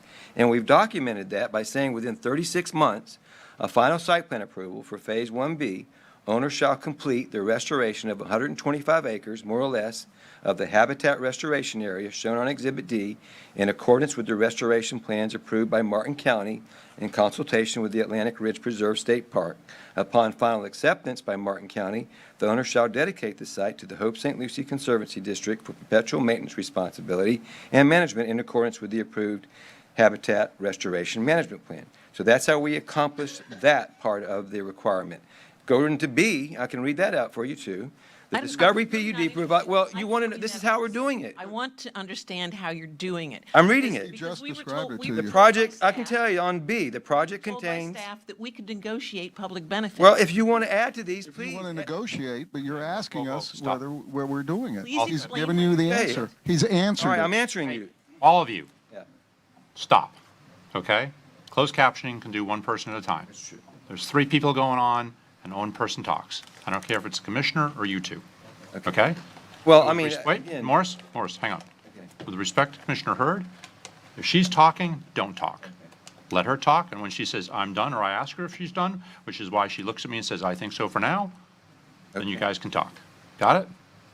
okay. Described in B, the enhanced water quality above the minimum requirements. How much above minimum requirements, and what exactly are going to be the enhanced water quality improvements? Okay, the project contains approximately 192 acres of lakes with additional lake littoral zones to be used for wet detention, irrigation, and stormwater treatment. In addition to providing the required That alone is treatment. over and above. Let me just make that clear. Right. If I'm sorry, but But I feel like the explanation is falling short of, But when he's done, okay, I'm sorry. chime in, because closed captioning is not doing this with 4 hands, okay?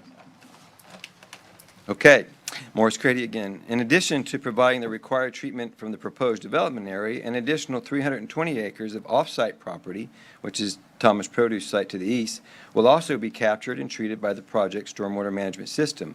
By doing so, agricultural runoff from the adjacent off-site property will be provided attenuation and water quality treatment prior to discharge into the St. Lucie River via the South Fork. So that is above minimum code requirement. Okay, stop there. Mr. Waldem. I concur. Well, how are you going to verify it?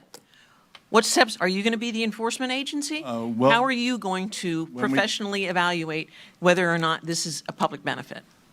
Mr. Waldem? Well, as it is stated, if we're gonna, through the final site plan process, they're going to have additional littoral zones over and above what is required. We have a definite, 10 square feet per linear lake perimeter required. If they go above and beyond that, then that's enhanced. The other thing is they're taking the water. What percentage does it have to be above and beyond it? What's enhanced mean? Does that mean that it's 1% better than the minimum requirement? We will make sure it is much better than the requirement. I don't have those quantities right now. But the other part of this equation is they're taking 320 acres of agricultural runoff and running it through their lake systems. Now, we all know, you understand that the water quality leaving agricultural has 0 attenuation. There is no water quality measurement of agricultural runoff. We're clear on that, right? So by providing water quality on a 320-acre farm going through their lake system, that we believe is above and beyond. So that is a public benefit. Commissioner Hurd? Go on to C, please. Okay, the Discovery PUD provides protection and management of natural lands in perpetuity over and above minimum wetland and upland preserve area and open space requirements. It provides the perpetual management and/or maintenance of off-site lands encumbered by an agricultural or conservation easement, including a funding mechanism for the required management and/or maintenance. So that's the criteria. Hang on, Here's how we meet it. Let me interrupt you. So it says that you're going to provide protection and management of natural lands in perpetuity, but then you're talking about preserving a tree farm. Well, no, let me finish the condition. Within 60 days of approval of this PUD agreement, owner shall place the Becker Tree Farm, parcel 800 acres, further described in Exhibit G, into an agricultural easement, and restricting the future use of Becker Tree Farm to agricultural purposes only and prohibiting any development of the Becker Tree Farm. There is no natural areas on site, so, if there was a natural area that they owned, they would dedicate the natural area, but Then there is why no. does it say that you're providing protection and management of natural areas in perpetuity when there are no natural lands? Well, we're creating natural lands on site. That's part of the 125 acres of habitat restoration, which we previously talked about. Okay, let's go on to D. How are you going to provide compatibility with adjacent agricultural uses? Okay, adjacent parklands within the Atlantic Ridge State Park shall be protected by way of the wetland and upland habitat restoration that we provided. Show me the site map, the site plan, and tell me how you're going to make that compatible with the adjacent uses. Well, let me finish. We're restoring wetland and upland habitat adjacent to the park. We are also minimizing light pollution and potential negative impacts on wildlife by complying with dark sky criteria. And the declaration and covenants and restrictions shall disclose to all residents and members of the potential impacts associated with controlled burns prescribed and conducted by Atlantic Ridge Preserve State Park. So those measures make the project compatible with the surrounding agricultural uses and the surrounding parklands. Okay, staff, how do you quantify and qualify those compatibility requirements? Well, first of all, there's equestrian facilities all along Bridge Road. Second of all, there's a 100-foot buffer of native plantings, which may include equestrian trails provided throughout the site. So that between that and keeping light pollution down, that's as much as we can expect to create the compatibility. Did you look at the site plan? I did. And you find that that's compatible with the agricultural uses that are adjacent? I do. How about a 40-foot building? Is that compatible? It's allowable. If it's towards the center of the site and not within that 100-foot buffer of native plantings that separates the site from the agricultural. There's no requirement that those 40-foot buildings be in the center of the site. Oh, I'm not talking about that. I'm talking as long as they're not in that 100-foot buffer of native plantings. That's providing the compatibility. Let's go on to E. Well, we foster healthy lifestyles by creating interconnected multi-use internal trail system, providing access to managed natural areas, open space, parks, and civic spaces. Within 24 months of final site plan approval, owner shall construct the public use access road. So that's part of how we foster healthy lifestyles. And donating the Lot 34 facilities. So our intent there is, again, the donation of 25 acres of land and providing public access to probably 8,000 acres of public lands that currently does not exist, meets those criteria. Who are you fostering healthy lifestyles for? For the residents within the community and the residents within Martin County, by providing them access to the state park facilities. Okay. And how is staff going to qualify and quantify that healthy benefit? Well, they're providing, as stated, public access to a park that doesn't exist. They're providing access to the Atlantic- natural areas, open space, and trails? Well, that's part of the lifestyles within the community. That's but the- not a public benefit. That's a benefit for the landowners, correct? That's correct. Okay. Okay. Number F. Now, every single person who goes to this site is going to have to drive there.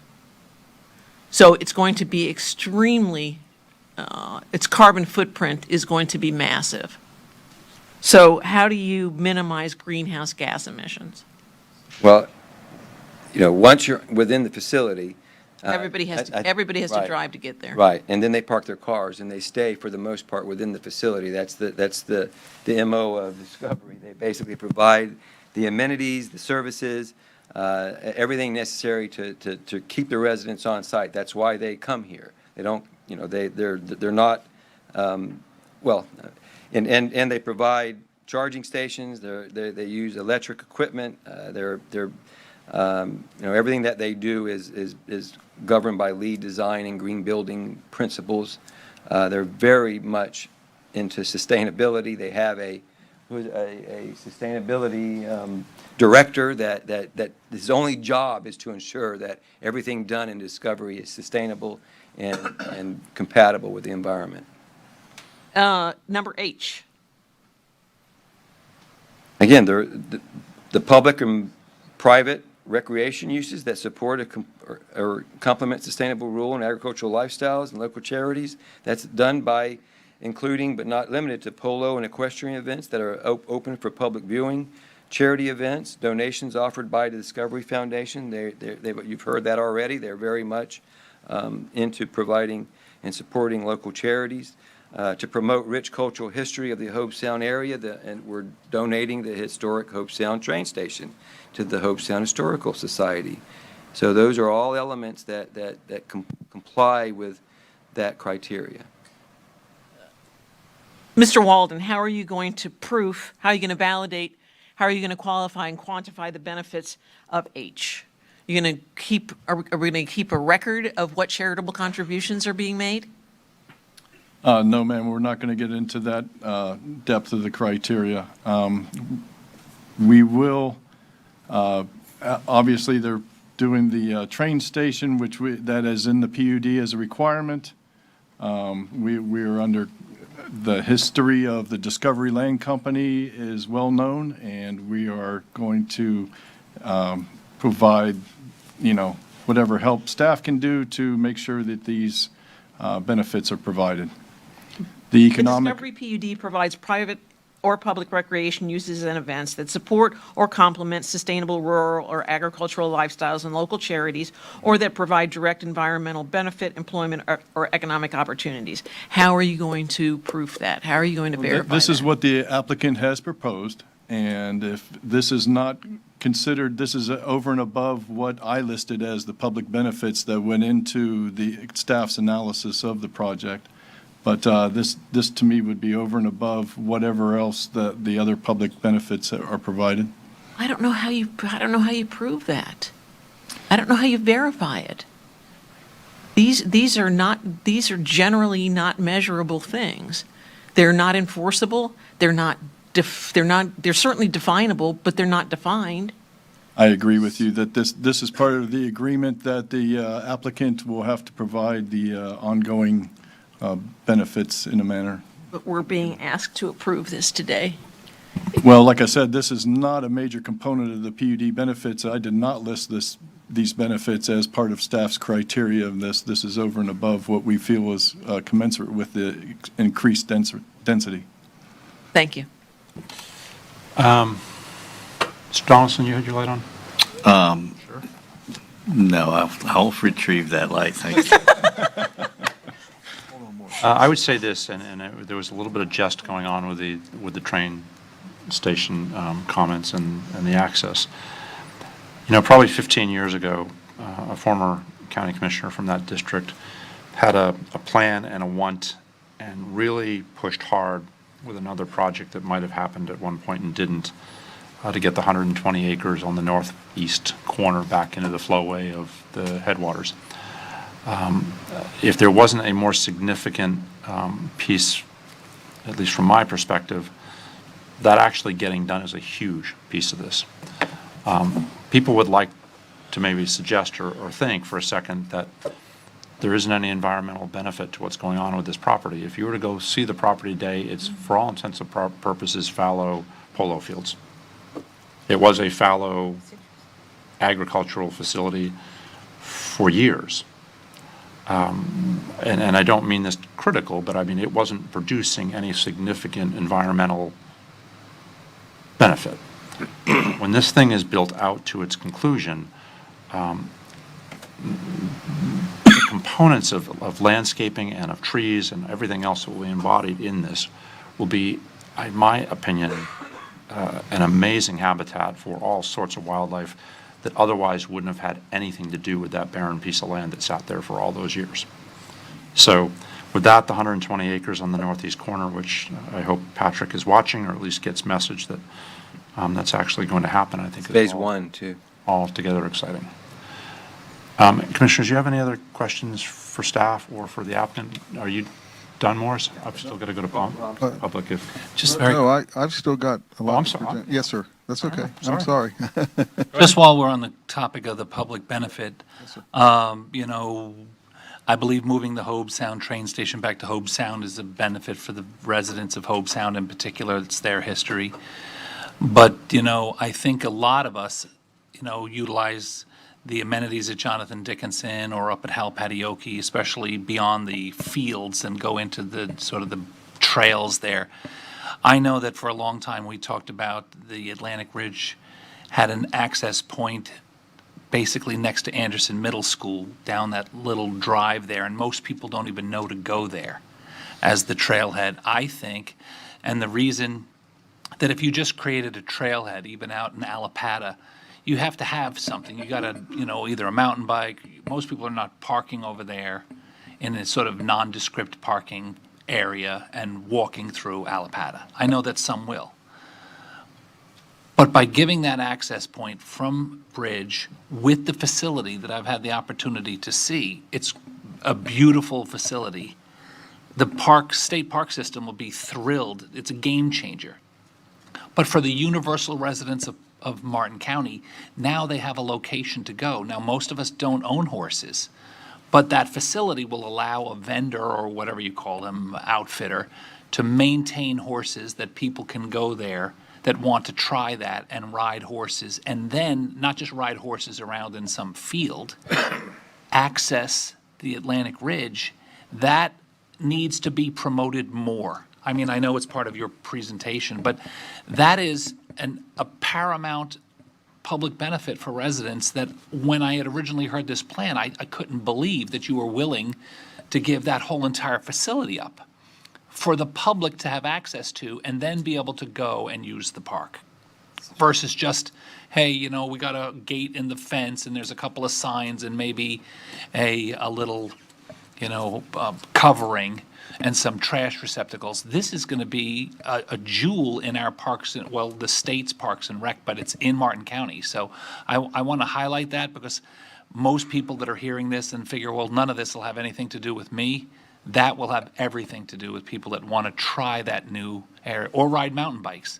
We've just added miles and miles of mountain bike trails, which will take some of the pressure off of Halpatioke. Thanks. Mr. Raines. Yes, sir. And I'm cognizant of everybody's time, and I know it's been a long day, so I'd like to propose just one thing, maybe to Ms. Elder and Ms. Woods can comment on. Just, I did prepare a packet that I submitted to the county. I think it's in a letter, and Mr. Walden, I believe, has it, and it has all the reports that I'm going to be referring to. And instead of going through those individually with them, if I could just submit that as applicant's exhibit 2, that packet, and then I can just quickly refer to the reports when I do that. I think that will help speed up time, but will that suffice for submitting it as evidence? Yes, that works. Okay, thank you. So that would be the packet that was in my letter to Mr. Schilling from last week. Thank you. Mr. Crady, you've been sworn in, obviously. I think you Yes, stated I have been sworn in. And then can you describe what I've submitted to Yeah, you? this is right my there, sir? resume, and yes, it's all accurate. Okay, and I'll provide that as applicant's exhibit 3. And you just describe your role for the project, sir, please. I prepared the site plan, the master site plan, and worked on the PUD agreement, and documented compliance with the criteria within rural lifestyle land use And you're designation. familiar with the rules of Martin County Land Development and Comp Plan? Yes, I And in am. your professional opinion, does this project meet all the rules and regulations of the Martin County Land Development Regulations and Comprehensive Plan? Yes, it does. Thank you, sir. Next, real quick, I would like to ask Mr. Tom Hurley to come up, and they've got his resume there. Mr. Hurley, can you please again state your name for the record, sir? My name is Thomas Hurley. And- I've been sworn in. Okay, and can you please describe the document that I'm handing you? It is my resume. And that's applicants, and is that current and inaccurate representation? Applicants exhibit, Ms. Ponders, I think it's 4 now? Okay, thank you. And Mr. Hurley, did you submit a USDA commercial citrus inventory preliminary report dated September 8th, 2021? Yes, I did. And can you describe just very briefly what that report says and does? So the USDA publishes a commercial citrus inventory for every county in the state of Florida, and they do it, I believe, every 2 years. And the purpose of that document was to show what the commercial citrus inventory is in Martin County. Okay. And did you also submit a Florida Agricultural Statistics Service citrus summary for 2004 and 2005 for the record? Yes, I did. And just could you briefly describe that document and what it talks about? Yeah, that document does more or less the same thing. It defines the production levels that were in each county during that citrus season. Okay. Thank you, sir. Next, Mr. Weinberg, Ed Weinberg.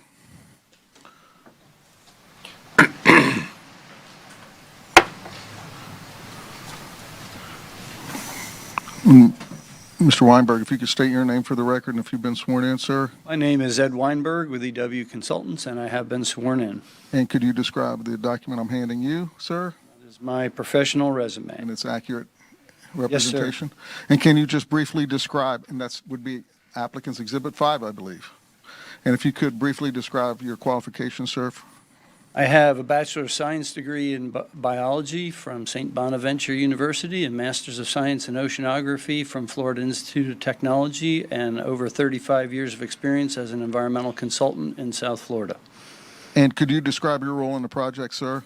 I am the environmental consultant. We assisted with determination as to the lack of wetlands that occur on the site as of now, and we prepared the habitat restoration and management plan for the 125-acre restoration area. And also the environmental assessment report, sir? Did you also prepare Environmental that? assessment report that's in support of the application. And you're familiar with the Martin County Land Development Regulations and Rules and the comprehensive plan with respect to the environmental regulations? Yes, I am. And in your professional opinion, does this project meet those requirements? Meets and exceeds. Thank you, sir. I'd like to ask Ms. Susan O'Rourke to come up, please. Thank you.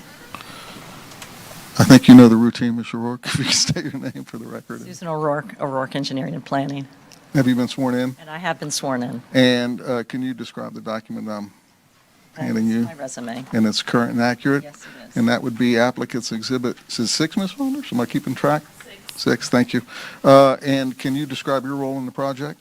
I'm the traffic engineer preparing the traffic impact analyses. And so, yes, so you submitted a report of traffic analysis for the Discovery PUD as revised as of January 12, 2022. Yes, I did. And in your professional opinion, does this project meet all the rules and requirements with respect to traffic? Yes, it currency? does. Okay, thank you. Go Navy. We got a couple of Navy parents here. Mr. Darren Gettler, please.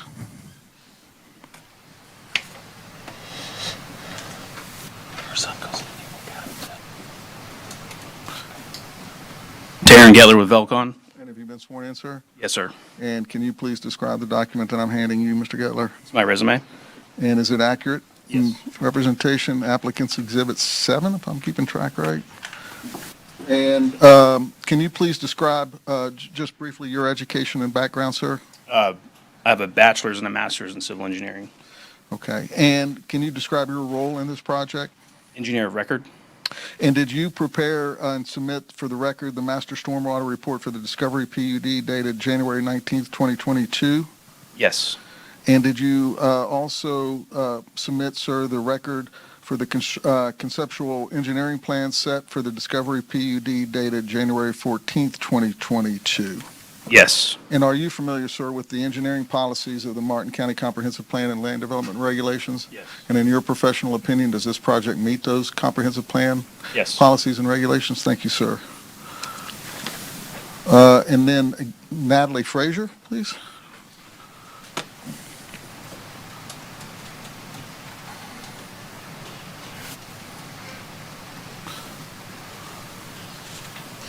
And Ms. Frazier, can you please state your name for the record? Hi, my name is Natalie Frazier. And have you been sworn in? Yes. And I will show you this document. And is that My resume. and is it current and accurate? Yes. Thank you. Applicant's Exhibit 8, I think. And can you please describe your qualifications, please? I have a double bachelor's degree in economics and political science from the University of Florida. I also have a master's in business administration from the University of Florida as well.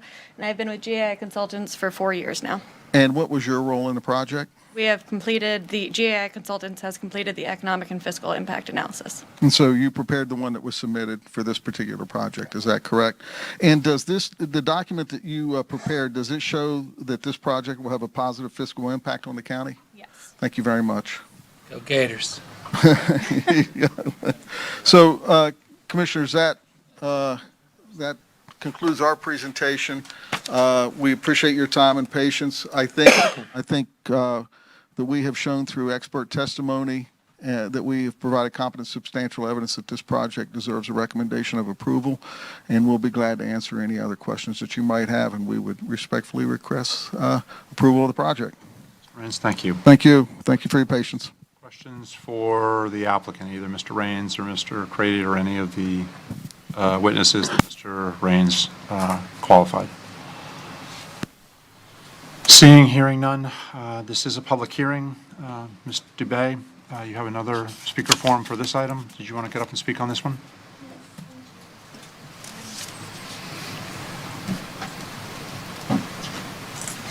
Anybody else want to speak on this item, please fill out a speaker form and give it to the bailiff.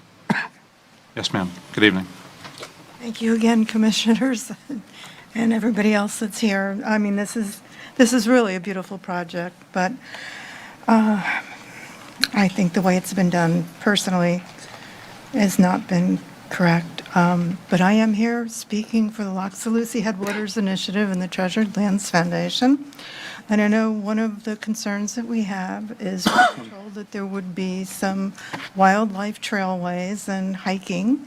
I'm looking at this PUD. I am not seeing that, so of course we would like to know whether or not in fact there is. I understand that there will be equestrian trails from the information that's been presented to us.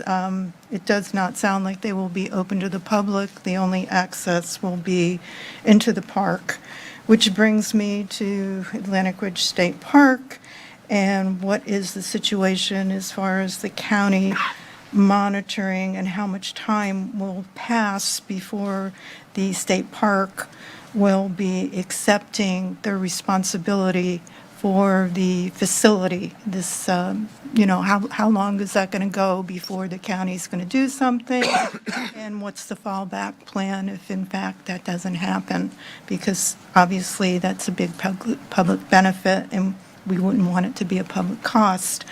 Going to environmental issues, the equestrian center, speaking to a number of people that I know that are polo players, they typically have stables and housing for grooms and trainers. The old facility had that. The new facility, I'm not sure if it's going to have that and if there will be dormitory housing for the people that will be at the stables. And then I also have received a little bit of an education about the construction of polo fields, and apparently they are somewhat intense as far as being potential sources of pollution. So although I understand that they will be retaining excess stormwater on site, I was wondering if there was going to be any additional aids to eliminate groundwater pollution from the polo fields. Speaking about the polo fields, with 4 fields and probably an international group of celebrities there. Will there be public games played there? And if so, will they be permitted to have public events? And is there any contingencies for those public events for them to get permits for them? And who will monitor the compliance and who will monitor the resulting traffic?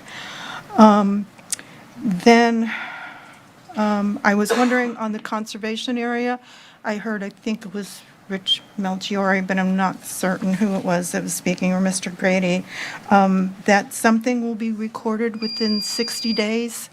Is that part of the PUD, that Time has is to up. happen? And if it's recorded, will it be in the public records? Okay, thank you. Anybody else wish to address this on the public quasi-judicial hearing, item 1? Seeing none, we'll come back to the board. Mr. Crate? You said back to the board. Okay. Motion to accept staff's recommendation. Second. Okay, we have a motion, we have a second. Mr. Crady, Mr. Raines, is there anything final that you wish to add? Mr. Walden? Complete. You're all set? All set. I'm good. Legal's all good? Okay, we have a motion, we have a second. Any further discussion? All in favor of the motion, say aye. Aye. All those opposed? Motion carries 4-1 with Commissioner Hurd dissenting. Thank you, and I apologize for my unprofessional conduct. No, at this late hour, Mr. Walden? It is past dinner time, that's my excuse. No, there's Angry? Angry. no excuse, no apologies needed. No excuse, yeah, no apologies needed. I don't think you had any unprofessional conduct. Raise my voice. Next item on the agenda, if our folks that are leaving the room can please leave quietly so we can go right into our next hearing. Next item up is public hearing quasi-judicial item number 2, request for the Rio North Dixie LLC for master site plan approval and for the preserve at the Rio Marine Village project. Mr. Walden, welcome back. Thank you, sir. This is quasi-judicial as well. Oh, correct, I'm sorry. Commissioner Jenkins. I don't believe I have any, but if I do, they've been filed. Commissioner Same, if any, they've been filed. Commissioner Campy. I don't believe I have any, but if I do, they've been filed. Commissioner Hurd. Mine have been filed. I do, and they're filed. Are there any interveners? No, sir. We don't have any interveners. Do we have any public notices required? No, sir, they were turned in at the LPA. Okay, do we have a tree to donate? I do. Copy of Fantastic. the agenda item in my work history as Exhibit 1.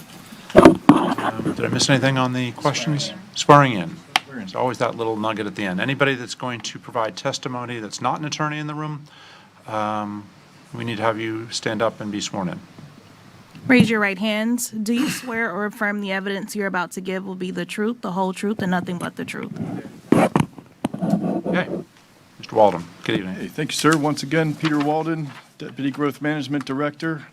And this is a request by Rio North Dixie LLC for a master site plan approval to develop 145 residential and workplace units and the associated infrastructure on an approximate 14.34 acre undeveloped site located on the north side of Southeast Dixie Highway, approximately 1.2 miles east of Northeast Savannah Road in Jensen Beach. Included is a request for a deferral of public facilities reservation. And let me get to the, there we go. This is the site plan for the Preserve at Rio Marine Village. It's a little, get a little bit larger. So this is just a master site plan, so a final site plan approval will still be needed for any construction of the site. This site has permitted unit development of 278 units and proposed is 145. The maximum building height is 35 feet and 3 stories, and the 20% open space is required and 56% open space is provided. There is habitat on the site, and over 3 acres of it will be in a preserve area management plan. The project has a mix of unit types, townhomes, apartments, and live-work units are proposed. and the site is incorporated into the existing street network. There are 2 roundabouts are proposed on Dixie Highway that bookend and somewhat define the area of the preserve at Rio and the Rio Marine Village across the street, which received master site plan approval on February 22nd of this year. I believe the applicant's presentation will go into that in further detail. But Development Review staff have found the application to be in compliance with applicable regulations and a comprehensive plan, and therefore recommend, if I can get to the actual page here. Therefore recommend that the board receive and file the agenda item and its attachments, including the staff report as Exhibit 1, and move that the board approve the master site plan for the preserve at Rio Marine Village. And that concludes my presentation. Be glad to answer any questions. Fantastic, thank you. Questions of staff? Seeing none, who's going to? Josh, good evening. Good evening. Thank you for having. Long day, and sorry for the length of time, but Oh, it was interesting. thrilling, wasn't it? There were parts that were thrilling, yeah. Thank you. My name's Josh Simon. I'm a partner with Rio North Dixie LLC, which is the entity that owns the property. Charlie Modica is my partner in the deal, is a longtime Martin County resident. He can't be here tonight. Charlie and I have been partners for a long time, and he brought my organization in to develop the property along with him. I'm going to present to you tonight the preserve at Rio Marine Village. We are hoping to get your support for a mixed-use community, which is adjacent to the Rio Marine Village, which you guys approved in early February.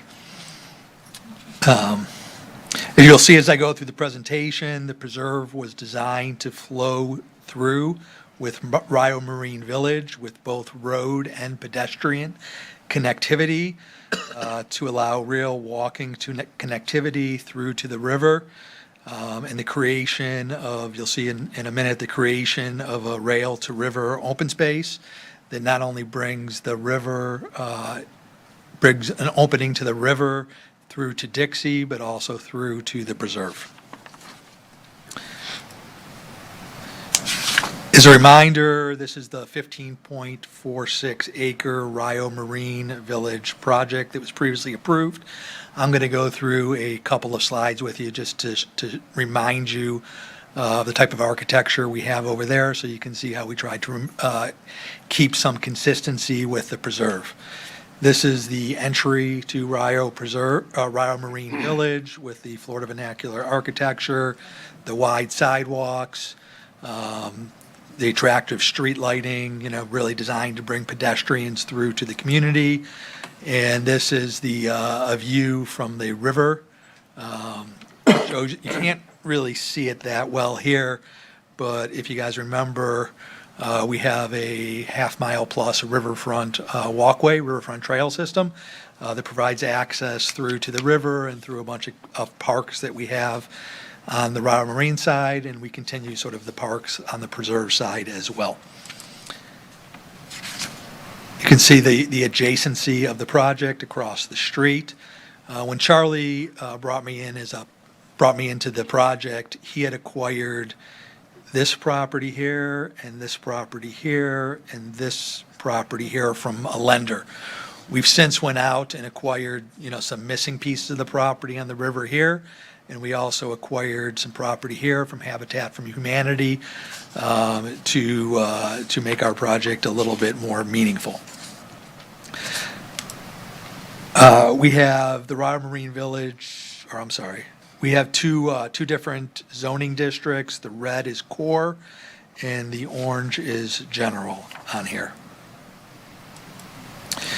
Our master plan was designed to integrate live-work units, a few number of live-work units along Dixie to activate the road, and then we have a mix of residential units to provide density to support our waterfront uses. We have townhomes over here, and we have a three-story walk-up product over here.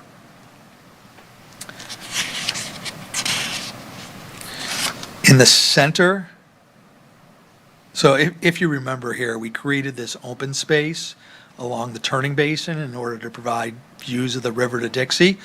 We continued that open space on the preserve side, so we have a very long, sort of linear type open space here for the community to use, all with, really wide sidewalks, and, no gates. We have integrated street connectivity to provide connectivity through to the existing neighborhood.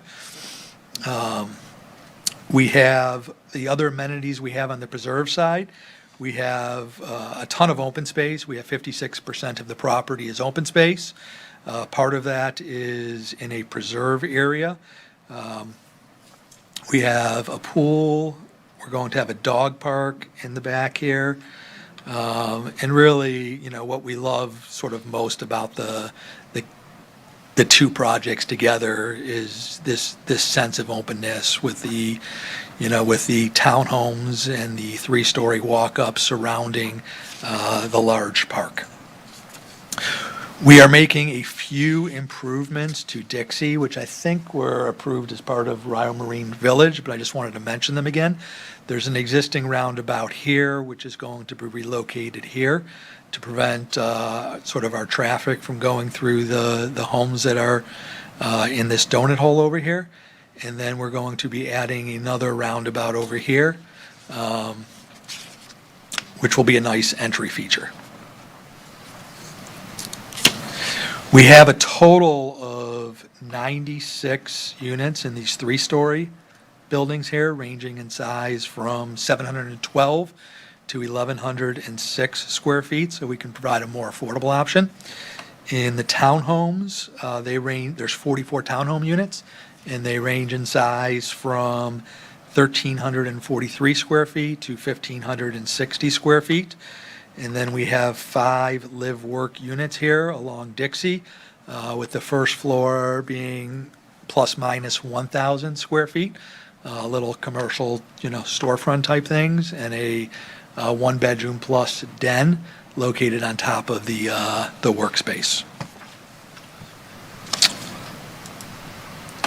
So total of 145 units, density of 10.1 units an acre, and of the 14.34 acres, 8.0 acres is open space. Sorry, I missed the slide.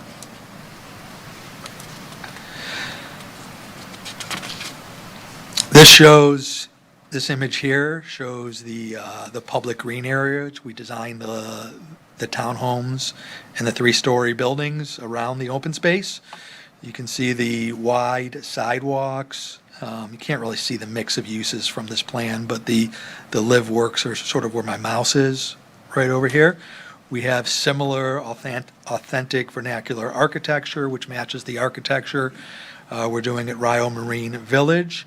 And the street infrastructure and the pedestrian walkway infrastructure provides direct access to our riverfront trails, to the parks that we're building, the public access parks we're building, and to the restaurants.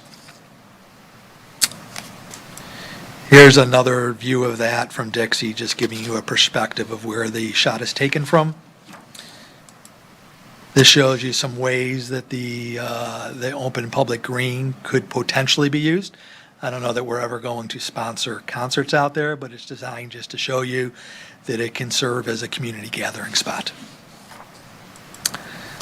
Here's a close-up view of the townhomes looking in from Dixie.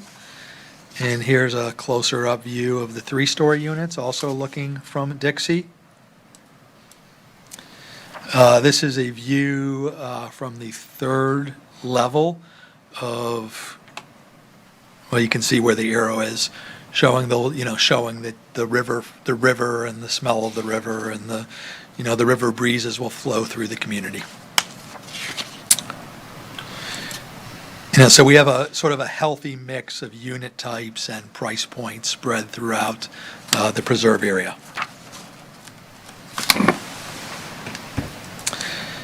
Here's a view of the Live Works, matching architecture, their design so that, somebody can come walk in this door to meet their, small commercial retailer, or I don't know if it'd be retailer or hairstylist, or, there's a variety of zoning options which are available in this district, or a variety of uses which are available in this zoning district. And this is just a close-up view of the townhomes. I spoke a minute ago about the road connectivity, just showing that we maintain connectivity through the existing Rio neighborhood, which is something we also did on the south side of the street to the extent possible. And this is my sort of last slide, just showing you the integration of the two communities. So you can live over here, walk down the sidewalks to our riverfront trail, to our restaurants. As a reminder, we have a public green park area over here, which we hope to present a site plan to you in the very near future. We have final landscape drawings for it. It's turning out really amazing. Same thing over here, public access, sort of Point Park, where I showed that picture of the people using the lawn area. We have a similar lawn area over here. Access to boating, access to the river, public access docks over here, preserve area in the back over here, dog park over here. One of the things, the thing we love so much about this, and we think it's going to be one of the better communities in Martin County. We have a just tremendous opportunity given the historic nature of the Rio neighborhood, the access to the waterfront, the public access, no gates, public access to the boat docks, community access to boat storage, just a lot of things we really, really like about the community. With that, I'm open to questions. Great, Josh. Thank you very much. Sorry I didn't take longer. It's okay. Questions for the applicant? You have a question? Just a comment. Sir, I think it's a very pretty project, very attractive, and, when we talk about infill or discuss, developers or landowners having property rights, and I always say that the community should have a say in the look and feel of what it's going to be, something that they can be proud of. This is exactly the example that I'm talking about. Thank you. Josh, I would add this too. So much of what I think was controversial that got built in the last couple of years didn't have anywhere near the open space in sort of the public open space realm that you have here. And I asked the question during one of our approvals of an apartment complex that we approved a couple of months ago. I said, there's no place for the kids, there's no place to take a dog, there's nothing. There are buildings, asphalt, sidewalks, and your car. And I think what you guys have done such a great job of is provided a significant amount of space for people just to go and be outdoors if they wish. But in addition, the connection points, both from the north side to the south side, the east and west connection points, are really spectacular. And I know Rio has spent almost 2 decades trying to get to this point. And I know that they're absolutely thrilled with where you all have taken us. So very much appreciate it. We had the benefit of learning from a lot of different tries before us. It's great stuff. Anybody from the public wish to comment on this item? I don't have any speaker forms, but anybody out there that would like to? Seeing none, back to the board. Motion to accept staff's recommendation. Second. We have a motion, we have a second. Any further discussion? All in favor of the motion, say aye. Aye. All those opposed? Motion carries unanimously. Josh, thank you very much for all your help. Got some spots and palms there? Okay. Quasi-judicial item number 3, request for a zoning district change by 9465 HS LLC. Good afternoon, evening. You must be Daphne. I am Daphne. Nice to meet you all. You too. Let's see. I'm sorry, this is quasi judicial. Commissioner Jenkins, I don't believe I have any, but if I do, they've been filed. Commissioner Heatherington, Same, if any of them have been filed. Commissioner Cappy, I don't have any. Commissioner Hurd. I don't have any. I don't believe I have any, but if there are, they are certainly filed. Do you have your work history tree that you're about to turn in? I do, like, turn this in as Exhibit 1. Fantastic. We don't have any interveners, correct? And then we need to get all the non-attorneys, I'm sorry, Yes. to stand up and be sworn in. Raise your right hands. Do you swear or affirm that the evidence you're about to give will be the truth, the whole truth, and nothing but the truth?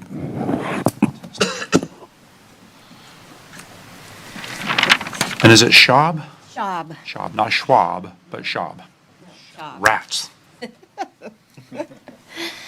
This is a request by 9465 HS LLC F116-002 for a proposed amendment to the county zoning atlas for a residential district designation. The proposed amendment is to change the existing zoning district classification from R3A Liberal Multifamily District to GC General Commercial and RM8 Medium Density Residential, or the most appropriate zoning district. The approximate 2.8 acre parcel of land is located at 9465 Southeast Federal Highway in Hope Sound. Included with this application is a request for a certificate of public facilities exemption. I actually have a presentation that I can skip down to.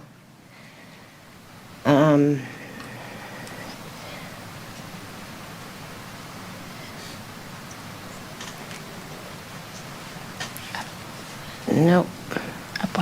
There you go.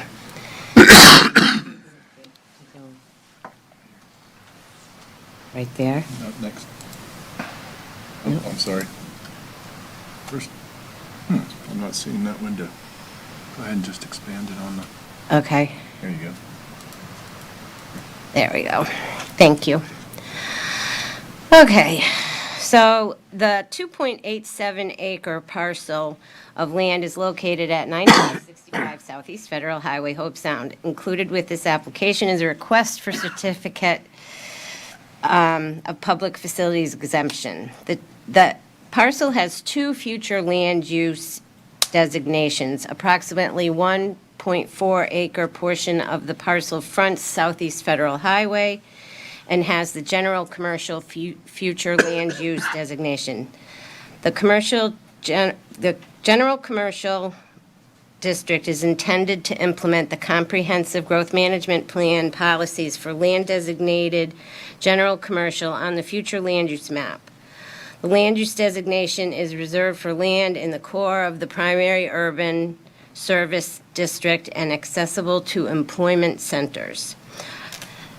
And then another 1.4 approximate acres to the rear of the property has the medium-density residential future land use designation. The RM8 land use designation is intended to implement the policies of the comprehensive plan for land designated medium density on the future land use map. The maximum density is 8 units per gross acre. Some sites may be approved for a density bonus of up to 10 units per acre after demonstrating compliance with certain criteria in the Martin County Comprehensive Plan of Policy, Policy 4.13A. The zoning district on the property is R3A Liberal Multifamily, a Category C district. The district is inconsistent with both the current future land use designations. Therefore, this request is considered mandatory. There are 2 standard Category A zoning districts that are available to implement the general commercial future land use policies of the comprehensive plan.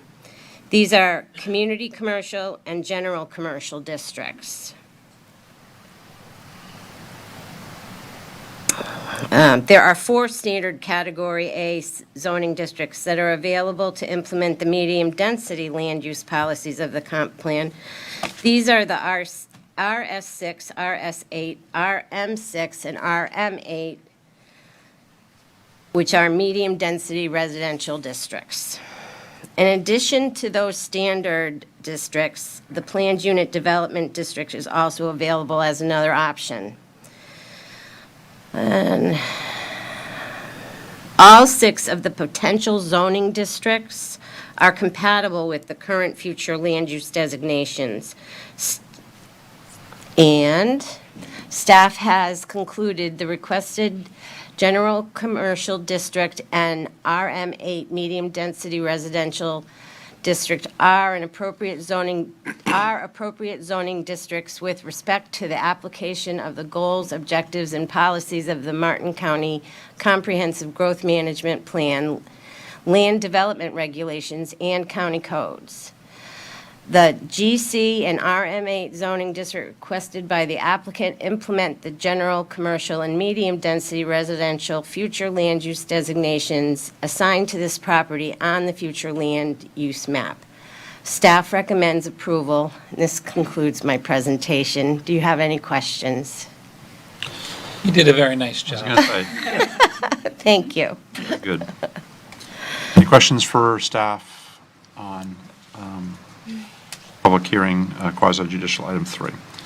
Hearing none, seeing none. The applicant. Let's see if we can keep it going. Good evening. How are you tonight? Swell. Excellent. You guys have had a long day. I know it's been a rough one. I think We're this should, very angry. this should be a layup, so hopefully we can get this done. And just for the record, who are you? Mike McCarty, McCarty and Associates, Land Planning and Design. And you were sworn in. Yes, sir. Thank you. Fantastic. Yes, sir. My office address is 309 Southeast Osceola Street, Suite 104. I have provided the proof of signage documentation at the LPI. Would you like to see another copy at this point in time? And then also the affidavit attesting the notification to surrounding property owners, and the list of surrounding property owners is on file in the Growth Management Department. I'm here representing 9465 HS LLC. As staff indicated, did a great job with your presentation. This is a mandatory rezone. The R3A liberal multifamily zoning designation was put in place in 1967 and is not compatible with the future land use designations on the property.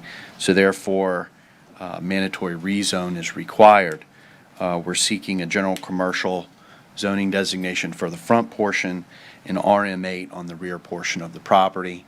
Both of these zoning designations are compatible with the development pattern along US Highway 1. General commercial's appropriate, given it's a major thoroughfare and highway. RM8 is compatible. The property to the north has RM8, as well as the property to the south has RM8, which is Pine Grove Assisted Living Facility that has upwards of 120 beds in that facility.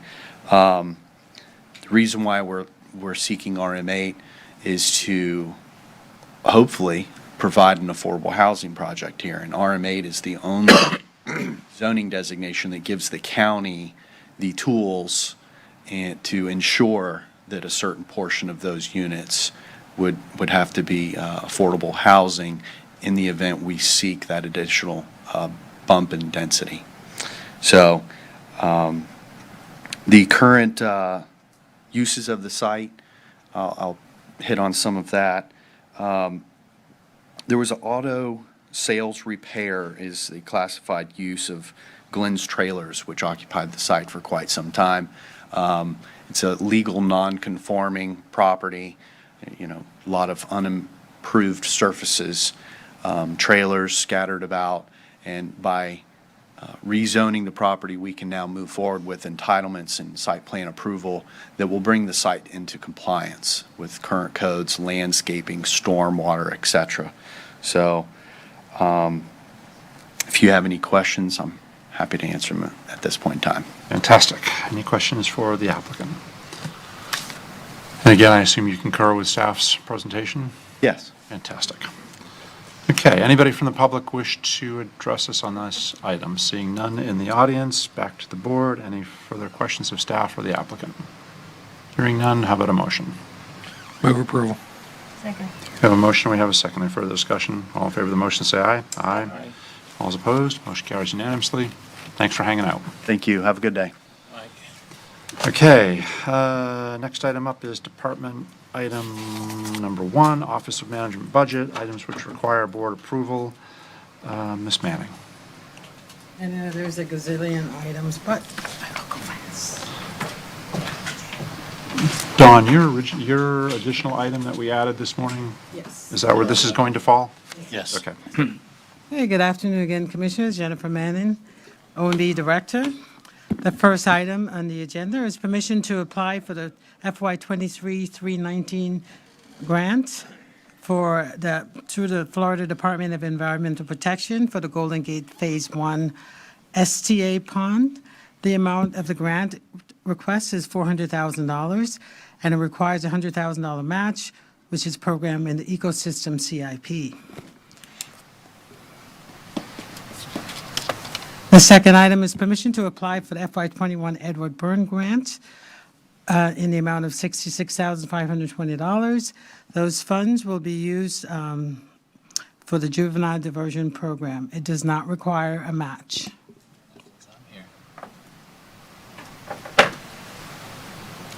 Item number 3 is permission to apply as well as accept the state aid to library funding for $85,578.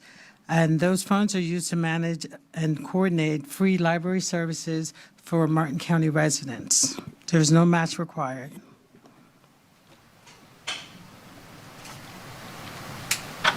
Item number 4 is permission to accept the contract between the Senior Resource Association and Martin County Board of Commissioners to provide a 10% local match to the Transportation Disadvantage Trip and Equipment Grant Funds.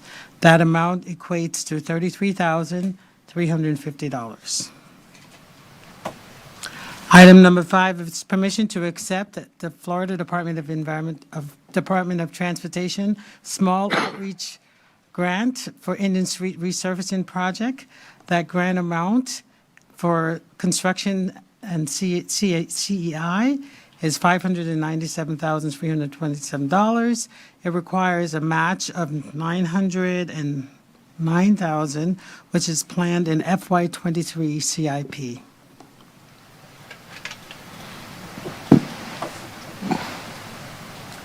Item number 6 is permission to accept the Radiological Emergency Preparedness Grant Agreement. This is for fiscal year 23 and 24. The total amount of the grant funding is $555,982.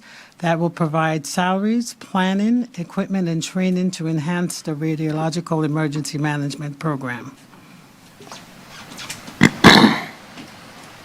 Item number 7, permission to accept the local planning agency funding through the Florida Department of Transportation for the resurfacing of Cove Road. The grant award is approximately, the grant award is $981,189. The total project cost is $2.1 million. The $1.1 million match is programmed in the FY23 road CIP. Item number 8 is permission to accept the contract addendum for the it really should be E911 cybersecurity. They're requesting funding for the next 5 years for additional cybersecurity software. And the first year, starting in FY23, will be $44,087.60. In FY24, it'll be $39,000. And the following years will be the same amount. And the total over the 5-year period is $201,238. Those funds will be provided through the E911 program. And the next item is a budget, requesting a budget transfer from the Community Broadband Reserves. This is $18,000 required to repair the fiber optic cabling that was damaged by the FDOT contractor. We will anticipate insurance proceeds for this, but at this time, we're just requesting funds from reserves. The next few items, on item number 10, A through, I think it's E, we're requesting a budget amendment, budget resolutions for several areas where we've collected more revenues than anticipated, and I'm going to go through each one of them. So the first one, due to the continued high performance, we're requesting to increase the Sand Dune Cafe revenues by $100,000, and that's going to also have corresponding expenditures. Sailfish Splash is exceeding revenue expectations. We're requesting an additional $250,000 with corresponding expenses to be allocated for those funds. Item C is Seaside Cafe is also exceeding revenue projections, and we're requesting an increase of $285,000. Item D, a budget resolution to allocate additional revenues for Parks and Recreation, and we're asking for $100,246. Item E, we're requesting to allocate anticipated insurance proceeds to offset unanticipated repairs due to traffic accidents. The total amount is $44,200. Item F, we're just requesting a budget transfer as well as a budget resolution to cover the operational costs at the Martin County Courthouse and Health Department. And those costs are incurred due to increase in electricity, utilities, janitorial contracts, and supplies that are drastically increased due to the inflation. So for the health department, for the courthouse, sorry, let me stop there for a minute. So for the health department, we're requesting $100,000 to be transferred from reserves. And for the courthouse facilities, we would like to transfer $100,000 from the general fund reserves to cover those additional costs, Yeah. That says 200. 200,000. You said 100. Oh, 100 is for the health department and 200 for the courthouse facilities. Thank you. Okay. And that's it. I tried to go as fast as I could. So, oh, and then I have to get the additional item for the, for the Federal Aviation Administration, we're requesting, permission to accept the grant for Taxi Alpha Rehab and Lighting. The grant award is $5.8 million. It requires a match, which will be provided by FDOT grant, which is a 13% match through FDOT grant and airport enterprise funds. And that concludes my presentation. Fantastic. Commissioners, any questions? If not, we need a motion. Move approval Okay. of them all. Second. Second. Anybody from the public? Seeing none, back to the board. All in favor of the motion, say aye. Aye. All is opposed. Motion carries unanimously. Jennifer, thank you. And we have one more item on the agenda. Contracts that meet the threshold for the board approval of $1 million or greater. Ms. Brotherton, good evening. Good evening. Christy Brotherton, Chief Procurement Officer. I have one item for your consideration tonight, this evening. It's a change order for our Sailfish Sands Golf Course and Pro Shop. Staff is recommending that the board approve change order number 2 to the contract with Hooks Construction Company in the amount of $115,336.93. Move that the board approve the revised CIP to fund the change order. Move that the board authorize a budget transfer from general fund reserves in the amount of $115,337, and move that the board authorize the county administrator or designee to execute any and all documents related to this request. Fantastic. And that concludes this item. Commissioners? Move approval. You all are too much. It's 7:45. Second. We have a motion, we have a second. Anybody from the public? Seeing none, back to the board. All in favor, say aye. Aye. All is opposed. Motion carries unanimously. Christie, thank you very much. Have a great night. I believe, Mr. Donaldson, that's it on our agenda, if I'm not mistaken. Commissioner Jenkins, any final words for the evening? No, thank you. Commissioner Heatherington? Oh, since Jim Gordon's standing there, is there any update on that 609 culvert? Yeah. Didn't know what he told me about, by the way. Other than, Jim Gorton, Public Works Director. So the culvert in the 710 right-of-way at 609 failed yesterday, so one lane of the road had a depression. It's in the DOT right-of-way. We met them out there and helped secure the area. They have a contractor lined up now. They had divers in the pipe today, as late this afternoon, looking to see if any of the pipe is salvageable. If it is, they think they can have the repair done by Friday. If the pipe is not salvageable and they have to replace the entire run, they think the project will be done by Monday, so the road closure will be 7 days. It is quite a detour. The only detour is, right now, they're putting local traffic through Indianwood, which is a private community. But the detour is really out, back up to 714 and then down Fox Brown. So it's a extensive detour, and we are communicating with DOT how important it is that it's done in a timely manner. When that was my district, we didn't have those problems. yeah. Now, all of a sudden, You should have maintained it better. I was going to say, you should have maintained it. it was perfectly maintained. It was happened after I Rusted out that, pipes. Nice try, that Ed. part was stolen from me. Deferred maintenance. I would have handled it. A lot of cleaning up to do. Is that it? Commissioner Campy? I'm all done. Commissioner Hurd? I'm done. Mr. Donaldson?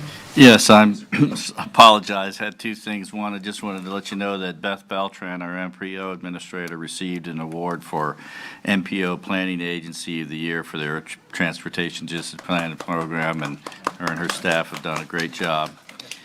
And in addition, Jim's there, also one of his teams, Lisa Wixer, leading the team on our FEMA floodplain management for your flood insurance. We got notice that they are going to reduce our rating from a 6 to a 5, and that directly affects people's flood insurance, and that'll save Martin County residents, I think it's almost $2 million.